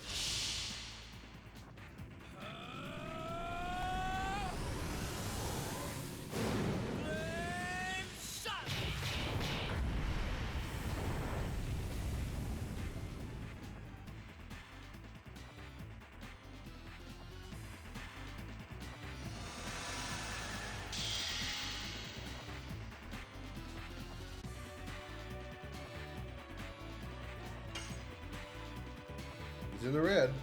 Fuck me.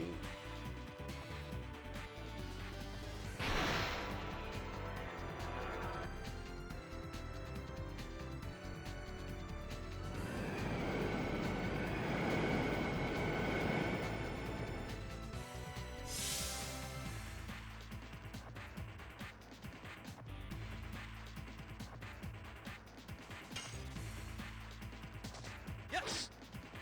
Touch. Go. Crash dance.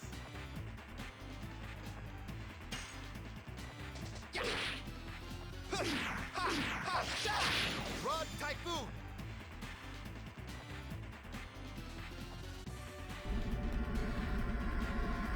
Going with the grabby hand again. Who's he grabbing? Not King Alfred again. No!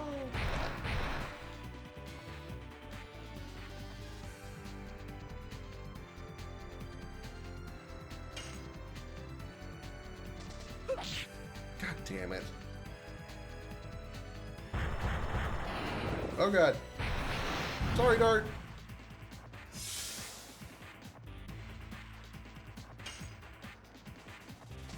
Yes. Oh, for the love of. Well, it was anticlimactic, but I beat him.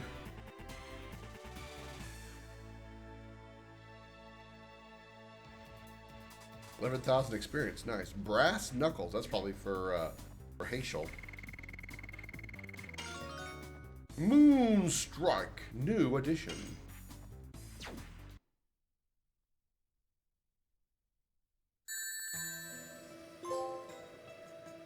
Wow. I've been live for almost 4 hours and somebody just now claimed first. We barely defeated. Dark got darted away and then darted through the enemy. Yeah, he did. He did. Thank you, Ollie, for the love. Barely defeated. Thanks to that, I got warmed up. Thank you for the like and love. Hurry up and we're moving on. The Tower of Flanville is back there. Probably should heal. All the more reason I should heal. If you're always first. Well, yeah, I bet your boyfriends probably aren't. I mean, I bet your boyfriends are probably first more often than you. The fun joke would have been funny if I got it right the first time.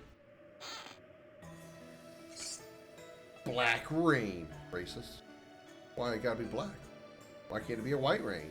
Or Hispanic rain? Or Asian rain? Or Lithuanian rain? Or African rain?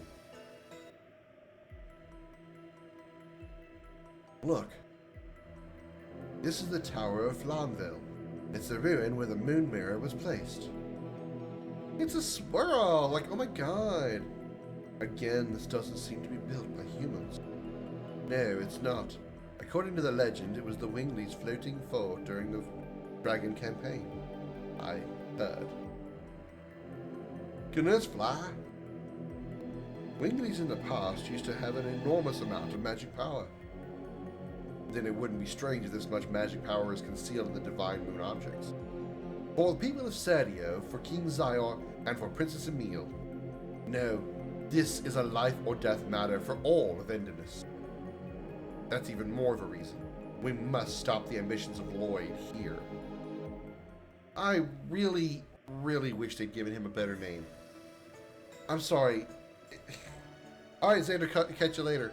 I'm sorry, just Lloyd... To me, it's not a very intimidating name for a villain. I mean, you've got... Look at the Final Fantasy series for a minute here. Even like the first one. Chaos, Cloud of Darkness, Kefka, Sephiroth, Kuja, Seymour, Sin. I was going to say Vayne, but I mean, it's still better than Lloyd. But just like, look at all the villains, or some of the villains of the Final Fantasy series. And they give the villain of this game the name Lloyd. Just not intimidating. It's not, I mean, it's just kind of there. I mean, the main character's name is Dart. That's more cool than Lloyd. No offense to anybody in the chat who might be named Lloyd. I'm not attacking your name as Lloyd.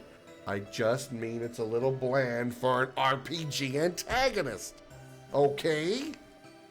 Really, it is. I mean, just... Why Lloyd? Why Lloyd of all things? It's just so weird for a villain.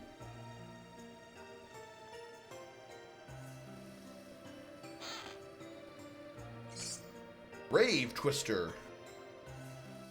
Rave Twister, it's a new dance where you twist while there's a flashing light over your head.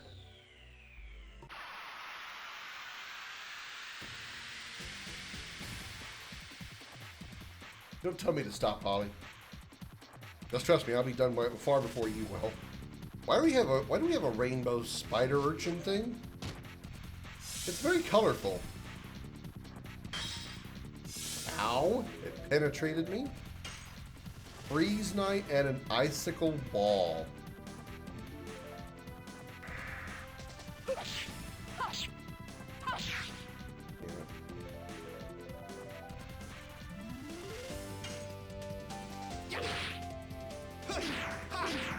Fuck me.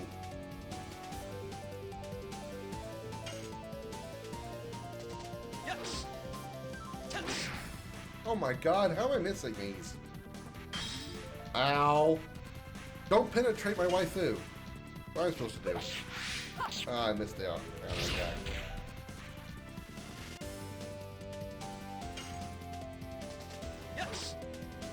Come on.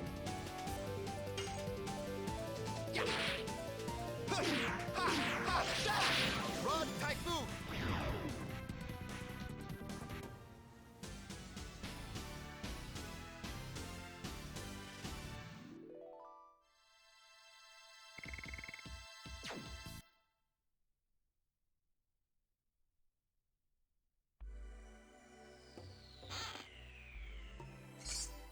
Spirit Ring. What does that do? I don't think it does anything that I think I've got one of those already. Covers SP each turn. Yeah, either if I don't have one of those, I had one at some point. And, you know, worst case scenario, probably sold it. Yeah, it's not that useful to me. Okay. What's this way? Nothing. I don't know if I can go into that one on the right or not.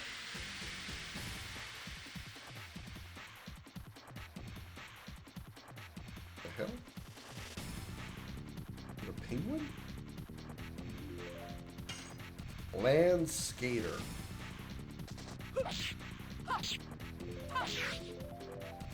God, I am such a hard time hitting her hard blade additional. I'm never gonna get that thing leveled up.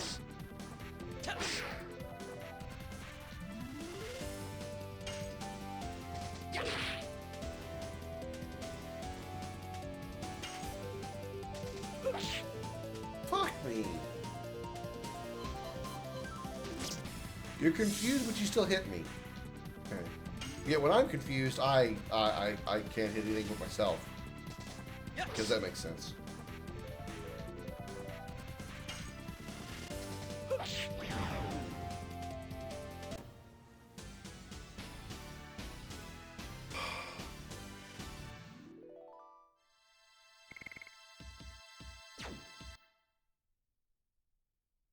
Have I even reached level 2 with Hard Blade? I bet I haven't.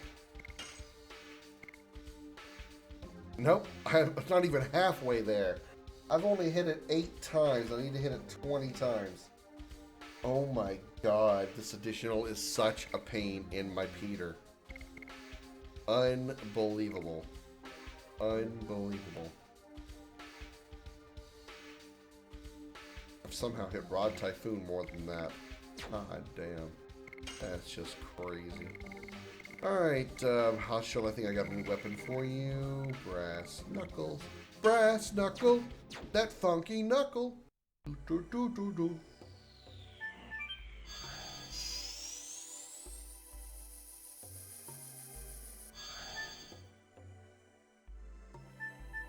Oh, wow. Okay, this is weird. Monkey balls.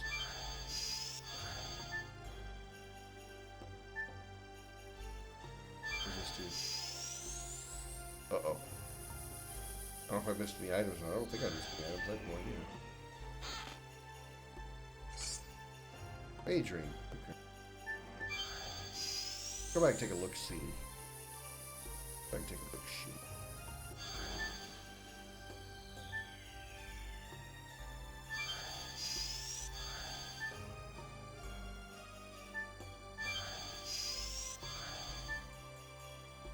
Why get up to that one up there?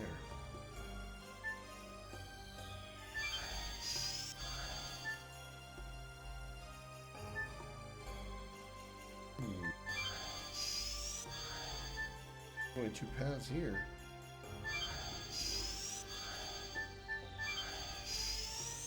Okay. Maybe I go back here. Maybe I come back here at some point for another something.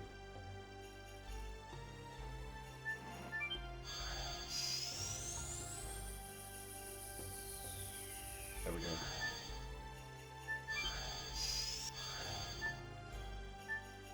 Where's this one need?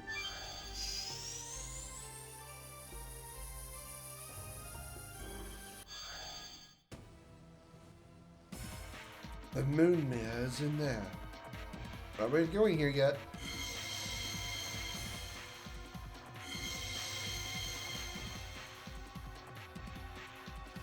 The Dragoon spirit of the Divine Dragon is resonating. Lloyd. Finally, we cornered him. But we're not ready to go in there yet.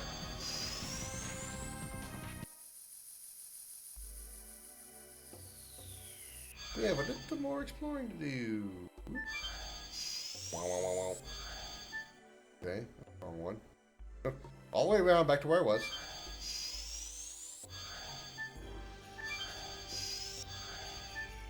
Oh. There was like a secret path here or something. There's nothing here. Well, ooh.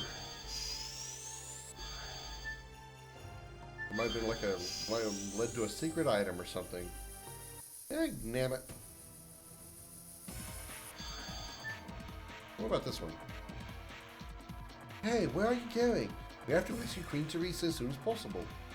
So in other words, I can't go there. Alright, well. Alright, save point. I really have to pee again.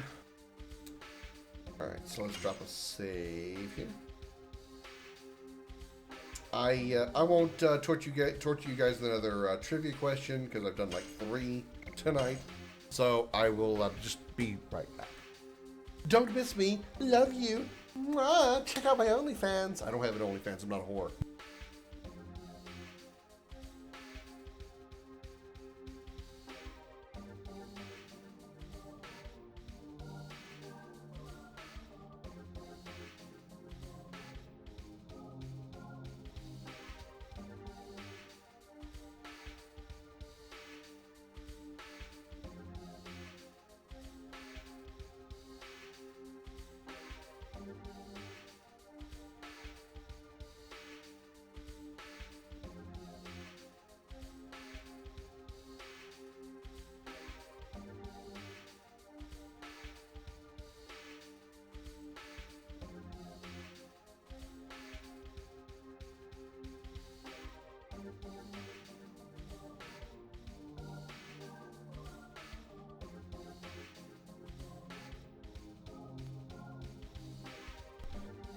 Whew. One thing's for sure, I should sleep good tonight after having a little bit of alcohol in the system. I'm already kind of sleepy. I'm not gonna fall asleep on stream or anything. I know once I lay down, I'm gonna be like, good night.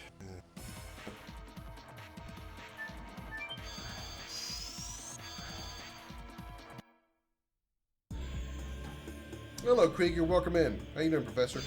What with you? Oh, is that Lloyd's Dragoon form? That's pretty cool looking. I appreciate your cooperation. What are you? Lloyd. Here they are.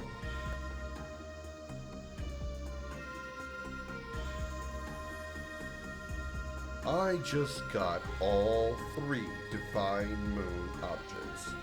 Now the world will be reborn into the utopia that Emperor Diaz and I desire. The world will be reborn? What are you talking about? You should know, Her Majesty, the evolutionary plan created by the Great Will, Soa, and the flow of evolution woven by the Divine Tree. You humans are merely the 106th in the plan, and we winglings are the 107th of the plan. I desire the 108th evolution. I desire a utopia created by the last species. For that, I will use every conceivable means. Lloyd, that's all you want to say? I'll let my sword say the rest. Shall we finish up? And here we go, boss time. Against Lloyd and possibly the 3 moon pieces. Ooh, this is a weird camera angle.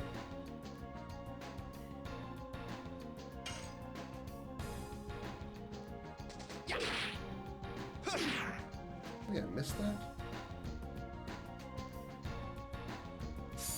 Uh-oh. He's already getting a move.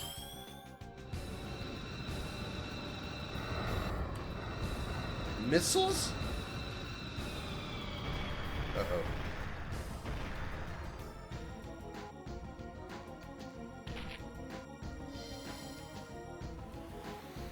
What the hell? This is a long animation attack.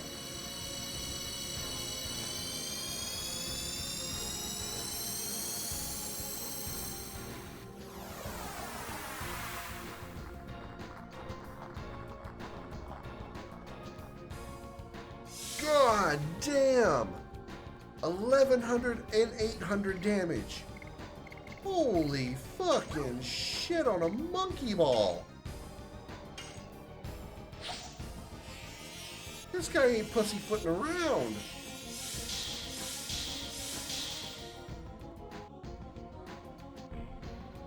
I don't wonder if I should start my dragoons already, if I should just try to go all out for a while.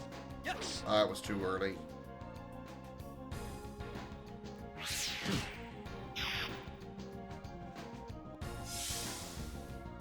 That wasn't too much damage.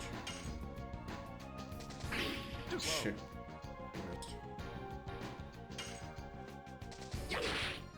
Aw, come on, let me have it. Yes. Too early, come on! Oh, he's casting magic. This is gonna hurt. I don't know what he's gonna do, but it's gonna hurt. I just know it.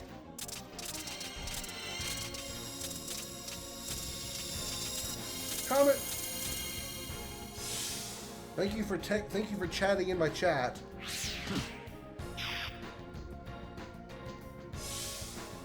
Ignore those 2 messages. That was Comet touching the keyboard. Too early. Come on.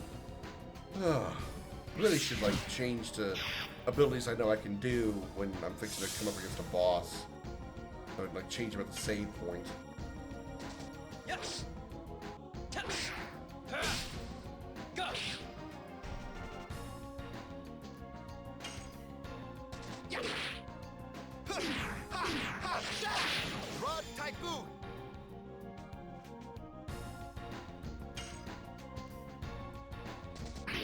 the love of fuck, Rose. She's dead. Yep, knew it.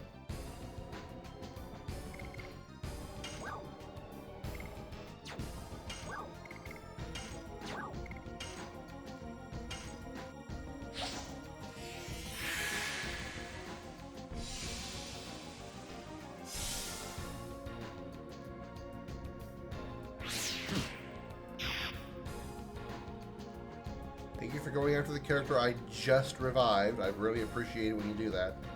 You have no idea how much I enjoy you attacking the character that I just revived. It's one of my favorite things to see in an RPG, is to have the character that I'm fighting immediately attack the person I just revived. It's one of it's easily my favorite thing in all of video gaming ever. Yes. Fuck, too early.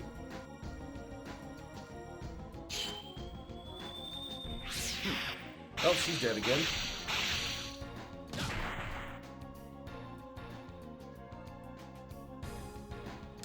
Yeah, 652 will do it.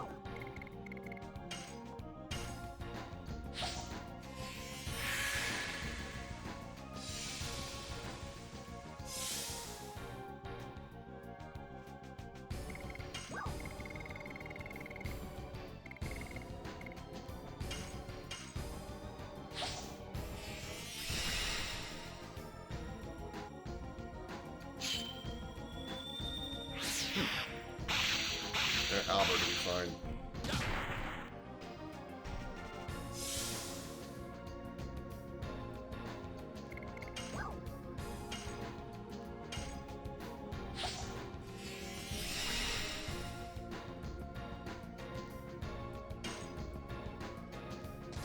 Yes. Yes. Go. Crash dance. Nice, 543 damage.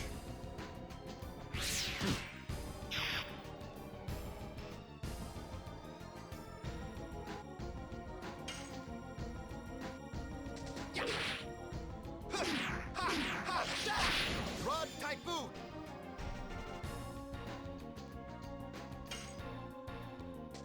Yes. Damn it. I hate when I waste a buffed turn on a miss.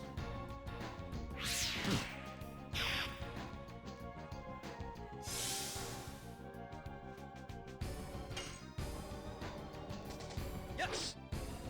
Yes. Come on! Wow, Rose has yet to hit him.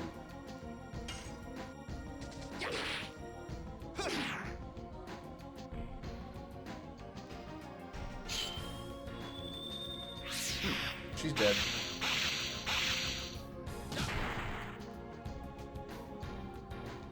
Wow, he missed all that shit, and he missed. He missed. Okay. God damn it.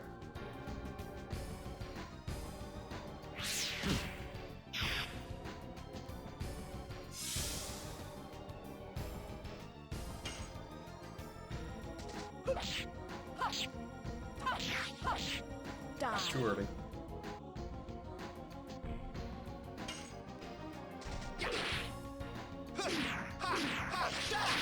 Rod Typhoon.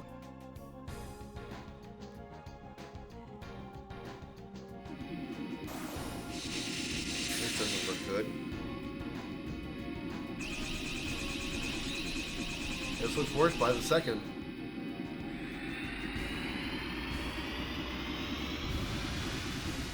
Spirit Ball! Guys, you looks more like Spirit Bomb! Who do you think you are, Goku? Well, at least Lloyd's in the yellow.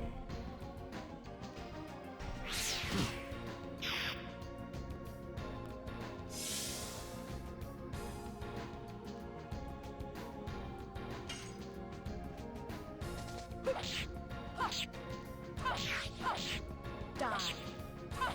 Hard blade. Finally, I hit it.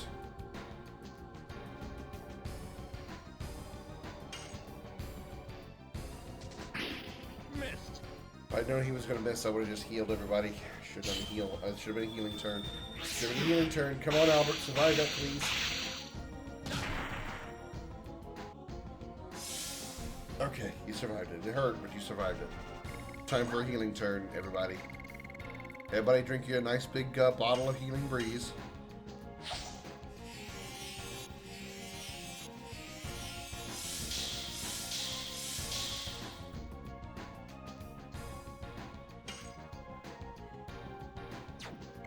I wouldn't hurt for another one. Just to make sure we're nice and topped off.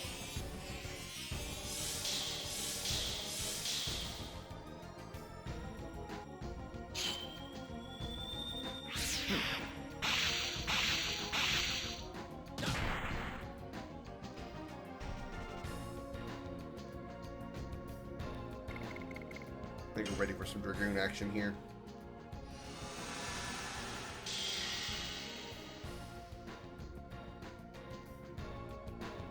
He has no MP though, but we'll just attack him then.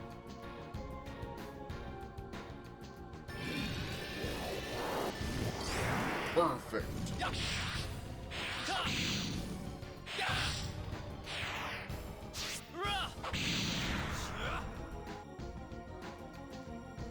695, nice.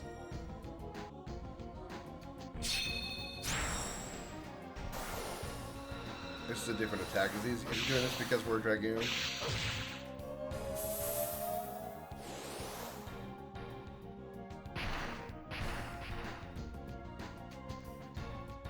Shit.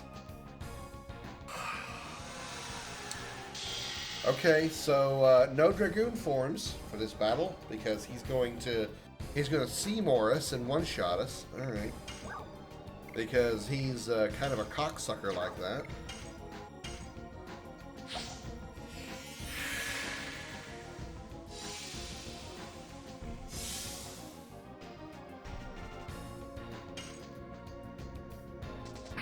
Too slow. Your mom's too slow.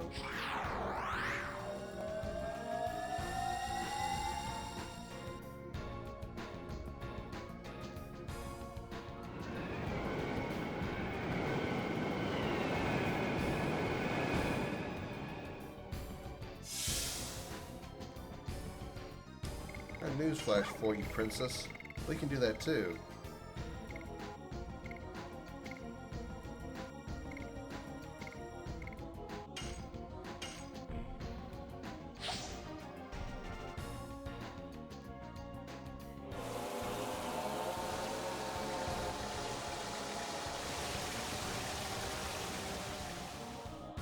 Wow, 221, that's not much.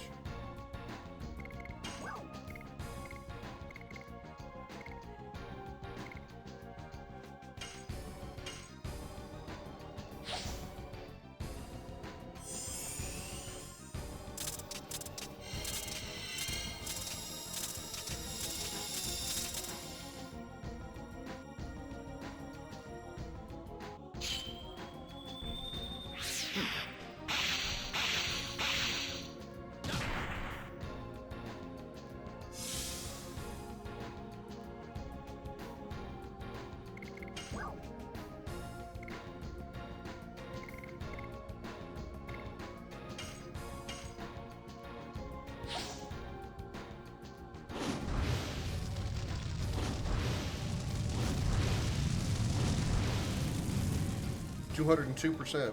That's still only 200 damage. Wow. All right.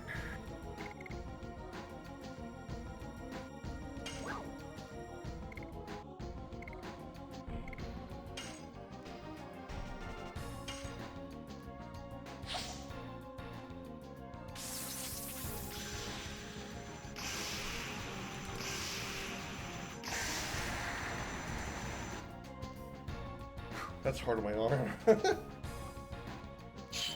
I'm doing better with physical attacks. She's probably dead. We need to heal.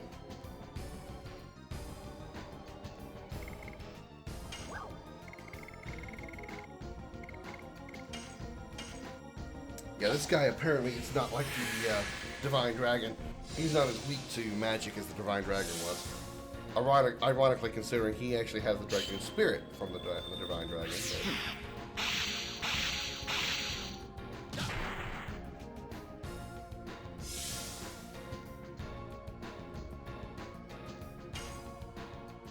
He's in the red.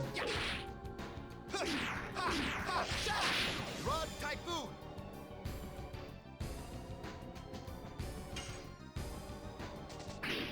Missed.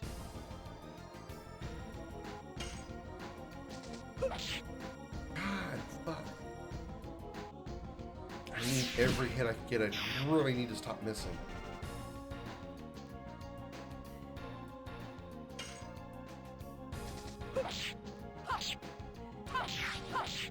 Die. Hard blade. Yes. Go. Crash dance.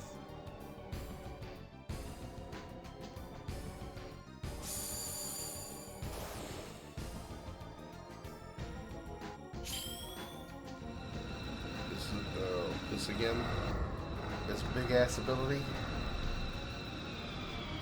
Well, Rose is once again dead.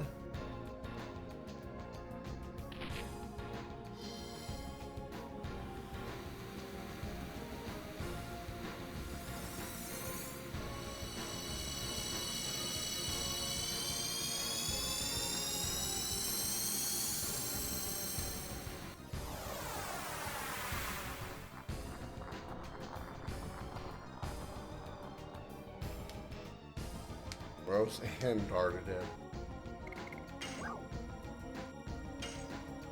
I'm only gonna be I'm only gonna be able to pick up one of them because I have one Phoenix down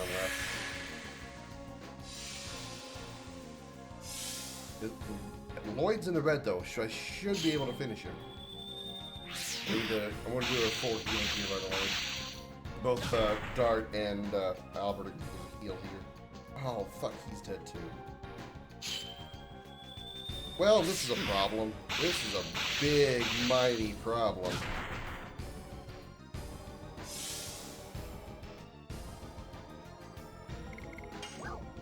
I still have one revival. No, I'm out of revivals. Oh, sure. Okay. It's a 1v1 now.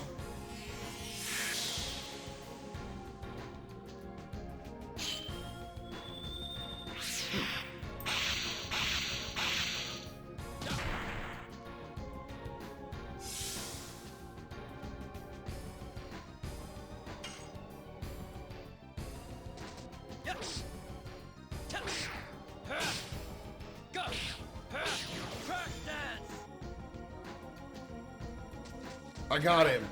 Oh shit, with one character left, I got him. With just Dart and a 1v1, I got him. Which means my other two characters aren't going to get any experience, but whatever. Wow, the frame rate is great in here.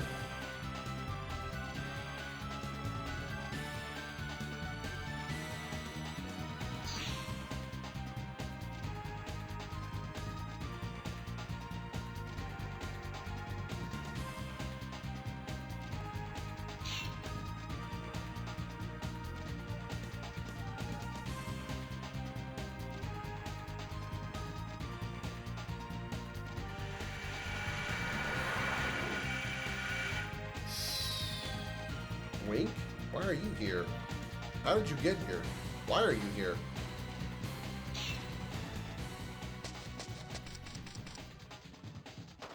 Why is she stepping in? Oh my god. What a stupid bitch. Please. Forgive Lloyd.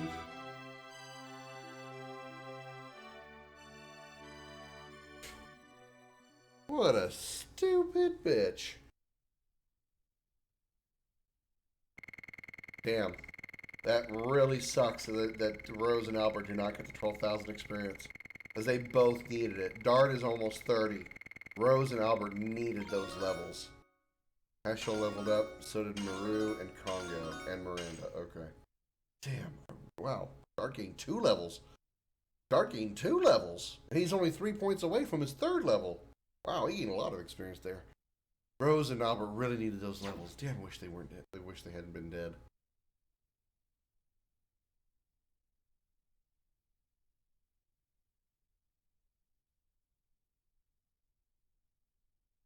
Albert, don't you need to be upstairs? Lloyd killed Levitz. I trust Dart with everything. He will bring us the right answer. I agree. I feel the same way. Ditto!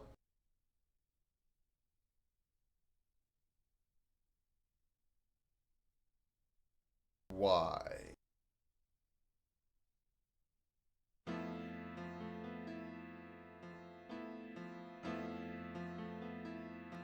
Why did you shield me?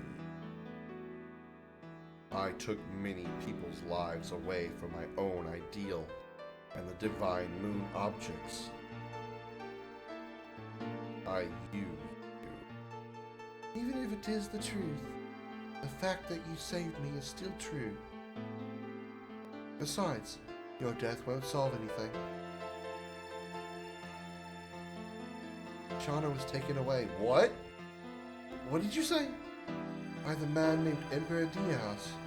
He told us to bring the 3 divine moon objects and Lloyd and come to Velweb. Emperor Diaz. Finally, he has begun to take action by himself. Now, take them to him. Wow, he just gave them to me.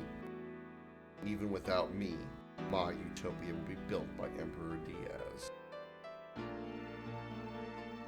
I completed all my tasks. Now, I have to settle up for what I have done so far. Kill me. Go to Velweb. I dedicate my death to your departure. Wow! I just dropped my sword and went and just punched him right in the mouth.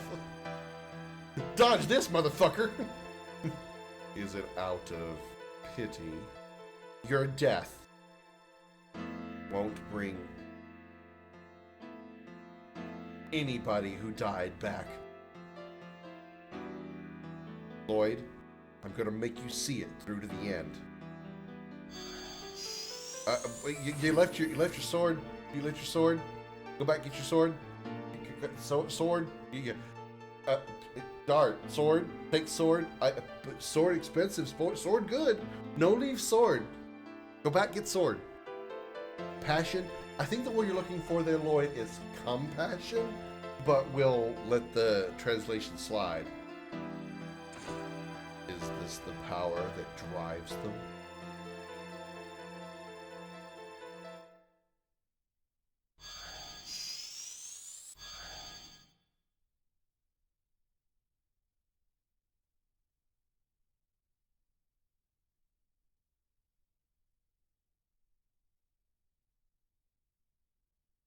Shauna was... You see, when we go there, we can reveal the truth about Emperor Diaz. Whoever he is, it's dangerous. Besides, it is unforgivable to take our dear Shauna as a hostage for his utopia or whatever. Exactly, I'll beat him up for whoever he is. Queen Teresa, we're heading to Velweb, and we need the moon. I understand. I will let you have the moon mirror. Maybe we were in denial, surrounding ourselves with a comfortable life that really was stagnant. Yes, we humans are not the only species, and all species were given life by Soa's plan. Now is the time to remember. The assault of the divine dragon, the existence of the winglies, the divine moon objects, the utopia that Lloyd and Emperor Diaz desire. And you, dragoons. Everything is forcing us to remember it, as if things were manipulated by some great wheel called fate. Even so, I don't care. I will take Shauna back, even from fate. Miranda, you are one of the dragoons. Go with Dot. Discover the meaning of the fate given by Soa.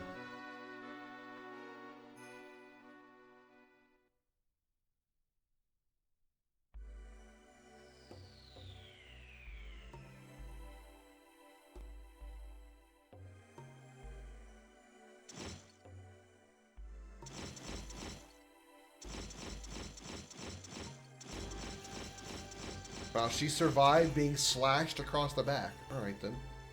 Can I ask you one question? Yes. Why did you save Wink twice? I had no reason for doing that. See.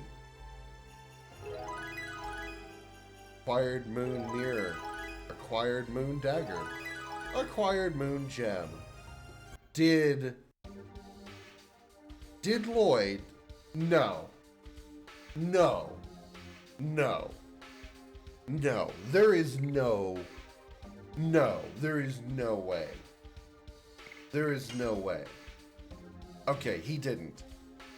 He merged into Dart, and I thought that Lloyd had joined the party. And I was going to freak out in a positive way, because that would have been really cool, because he's a pretty cool character. If Lloyd had joined the party, that would have been friggin' awesome. Okay, as soon as I find a way to find a save point, I am going to wrap the stream up here, because I'm sleepy, I need to go to bed, I want to go to bed, I got things I want to do. I also need to heal. I should probably do that right now before I get into a fight. Do I have a mod in the chat? I don't believe I do, but I'm going to ask anyway. Chat! Mods! Are you there? Are you there, mods? Are you there? Please, call out if you are there. I am in need of your assistance.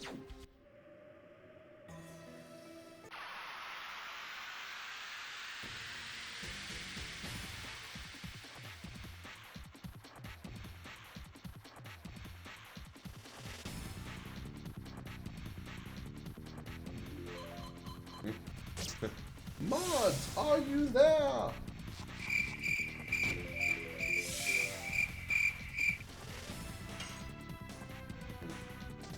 Yes. Touch.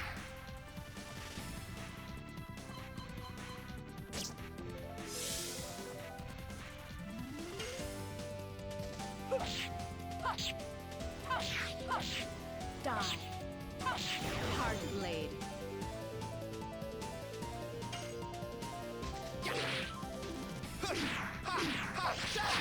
Rod Typhoon.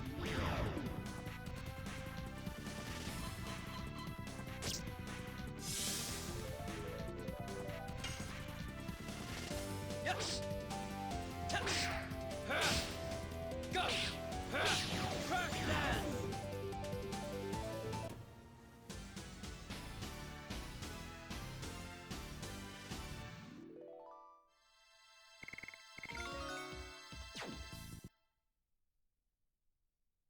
Alright, let's see. Probably haven't gained a whole lot of progress on any of those additions. I'm thinking about maybe switching some characters around. Yeah, we're still having to reach level 2 on Hardblade, because it really is hard to hit. Rod Typhoon's about to be level 3. Let's bring Maru back in. Start working up her hammer spin some more. And I think maybe we should bring in Hashel and work up some, since he's got so many abilities to work on, maybe we should do that.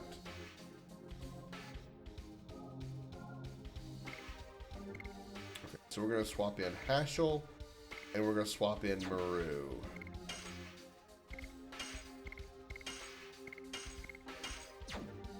Also equip them up. Attack badge. Remove the bed for oops.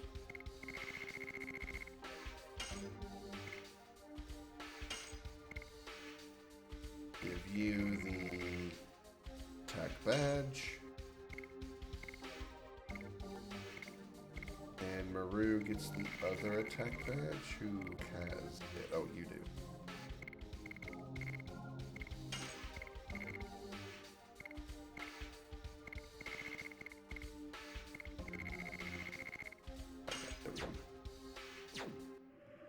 Alrighty. Oh, wait, I see item.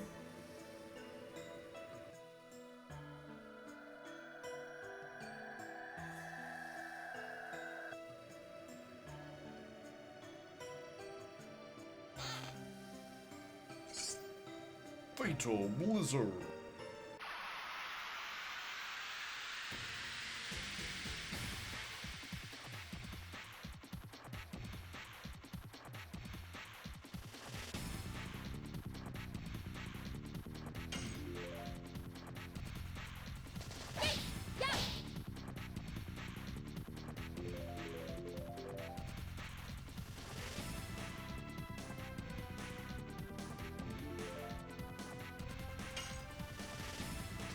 Ha!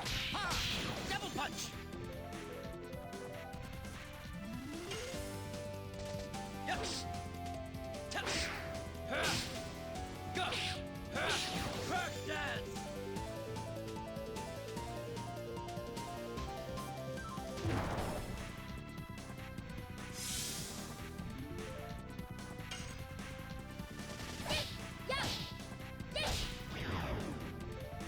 Hey, I missed that.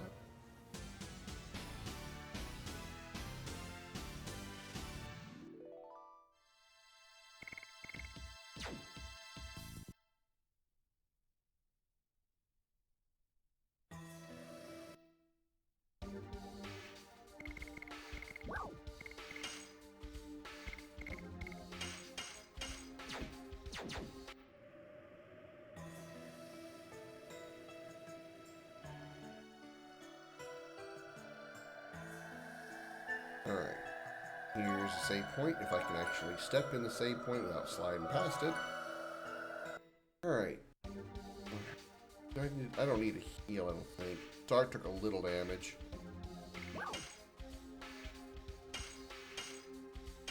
Now I'm completely out of healing items, so I gotta stock up on them. Which character arc do you like most so far? Character arc? Hard to really say. Hashel is still a little bit mysterious because he's still dealing with his daughter. Maru being a Wingly was less surprising than I expected. Rose is also kind of expected. Her being 11,000 years old and being being around during the original Dragon campaign. I'm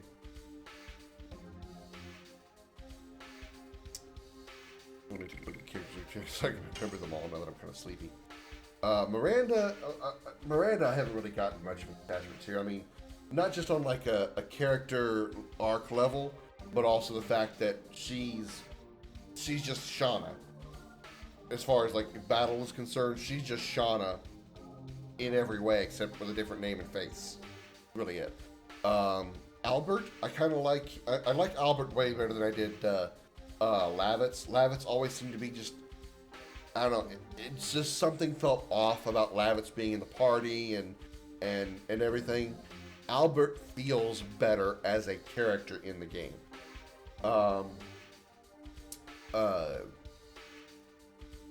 Kongol, sympathetic, but not really too much more deep than just big muscly guy to me. So I guess Progressive Lavitz. I mean, I get it. I get Lavitz is like, you know, he's the second character you get in the game. But I don't know, I think part of my issue is his death was just, I don't know, it just didn't hit me like probably it did most people. Damn it, comment. You know, Bimo, who's like the person who got me to play this game, you know, she didn't spoil it or anything, but she really made it feel like it was a very dramatic, deep moment, and I just didn't feel that. I think mostly it's because on a story level, or like more like actually, I'm saying one with this, on a combat level, nothing really happened. Albert took Lavitz's spot. He took his Dragoon spirit. He took all of his abilities. He only really changed one ability for the most part. but his stats, his skills, his Dragoon, everything was the same between him and Lavitz, minus his name, minus his face, minus his character model, and minus like one skill. So Lavitz's death, to me, didn't strike a chord because there was just no difference. Nothing was lost. Nothing changed. When this happened, I compared it to Aerith from Final Fantasy VII. When Aerith died in OG Final Fantasy VII, there was a loss. You lost all of the limit breaks that you learned with Aerith. You lost easily your best mage character of the game. Easily your best mage character. You lost all the time and experience that you used with that character in the party and gained it with her in the party. You lost all of that. You lost that. You had 9 party members when you went to the Forgotten Capital, if you got everybody. And you lost Aerith, you went down to 8. With Lavitz's death, you didn't lose anything. It just changed hands, changed names, changed faces. That's it. Keeping the same additions was a strange decision. Yeah, I mean, again, with the exception of the defense buff ability, which is called Rose Storm with Albert, there is no difference between Albert and Lavitz.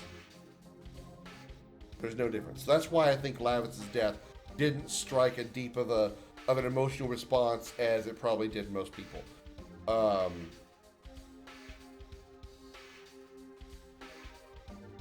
Rose is interesting. Rose is interesting in the fact that, like, why is she able to live for 11,000 years? Like, just like, why? And why did it take her 11,000 years to find Dart and discover or reveal to him his Dragoon spirit? I get that Dart got his spirit from the amulet that belonged to his father. I got that. But why? They may not have revealed it yet, so if they haven't revealed it yet, please don't spoil it. But I feel like there's still something missing as to why Rose took 11 millennia to find her supposed husband, lover, whatever, his spirit,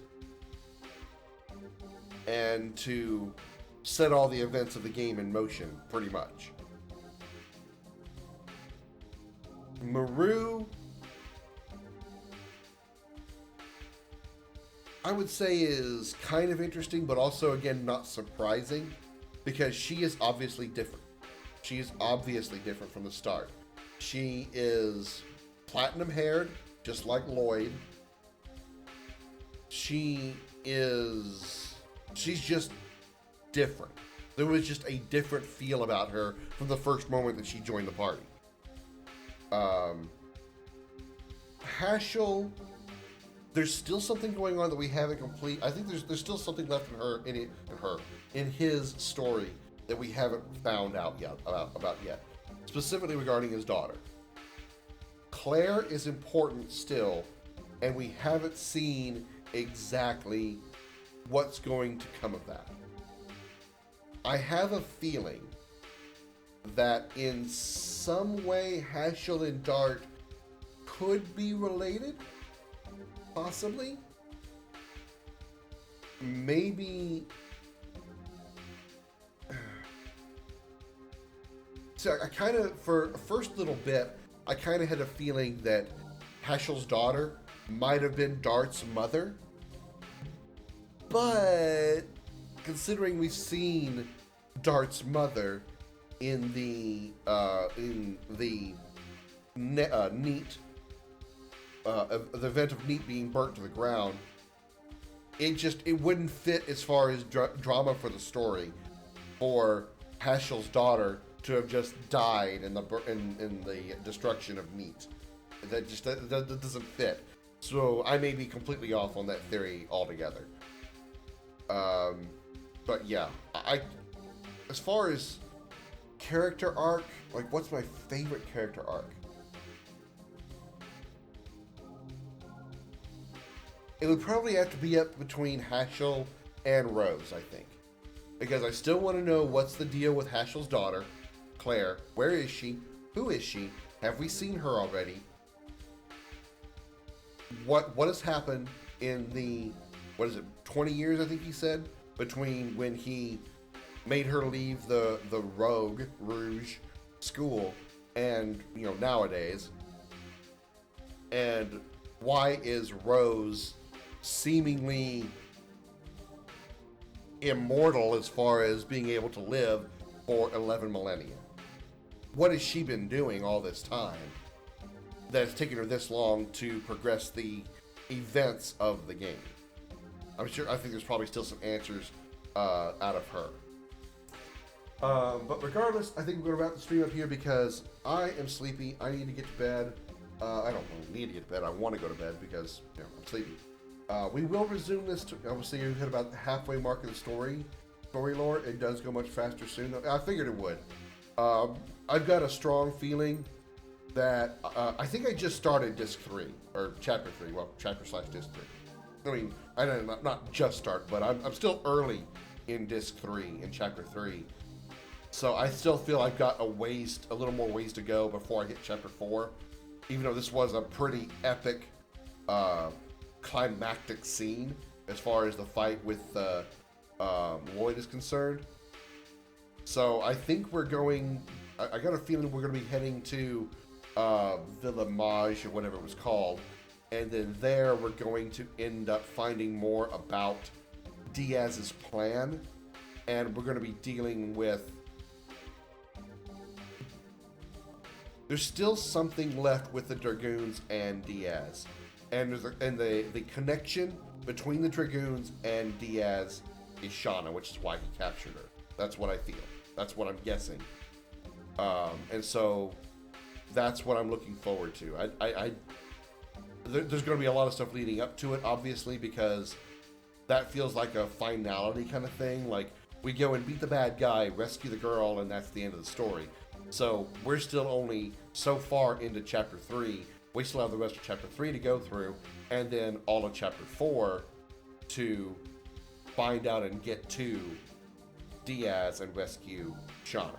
Unless this game is pulling a Final Fantasy IX, which wouldn't surprise me considering so many parallels as far as like how the game is designed to 9, that we're going to get Necroned at the end of this game. I feel there's going to be something above Diaz, something above,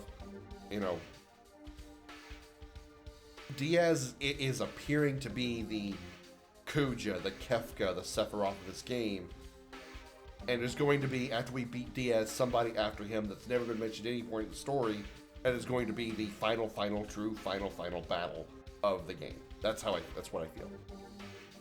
Regardless, we will explore most, if not all of that, most likely tomorrow. I feel that I can probably finish this game, considering usually I stream about 12 hours on the weekends. If I don't finish it tomorrow, I will probably finish it by sometime Sunday. So we will be live tomorrow, noon, U.S. Central Time, for some more Legend of Dragoon. Let me see if there's anybody on that's worth throwing a raid at.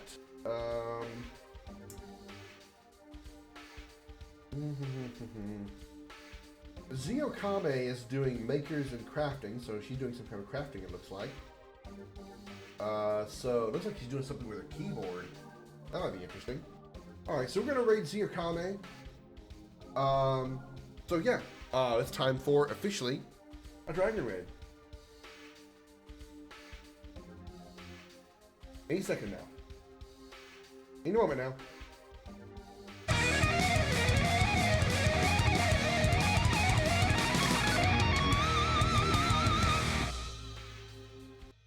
Muted the wrong audio. Sorry, buddy, I muted the wrong audio. I meant to mute the PlayStation. I accidentally muted the entire stream, so you guys didn't hear any of that. Anyway, as always, a special appreciation goes out to the men and women of the United States military, both at home and overseas, as well as police officers and firefighters across the country.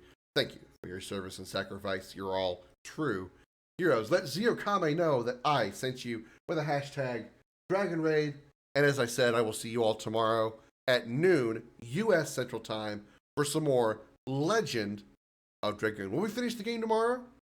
have to join us and find out. Until then, have a good night, everybody.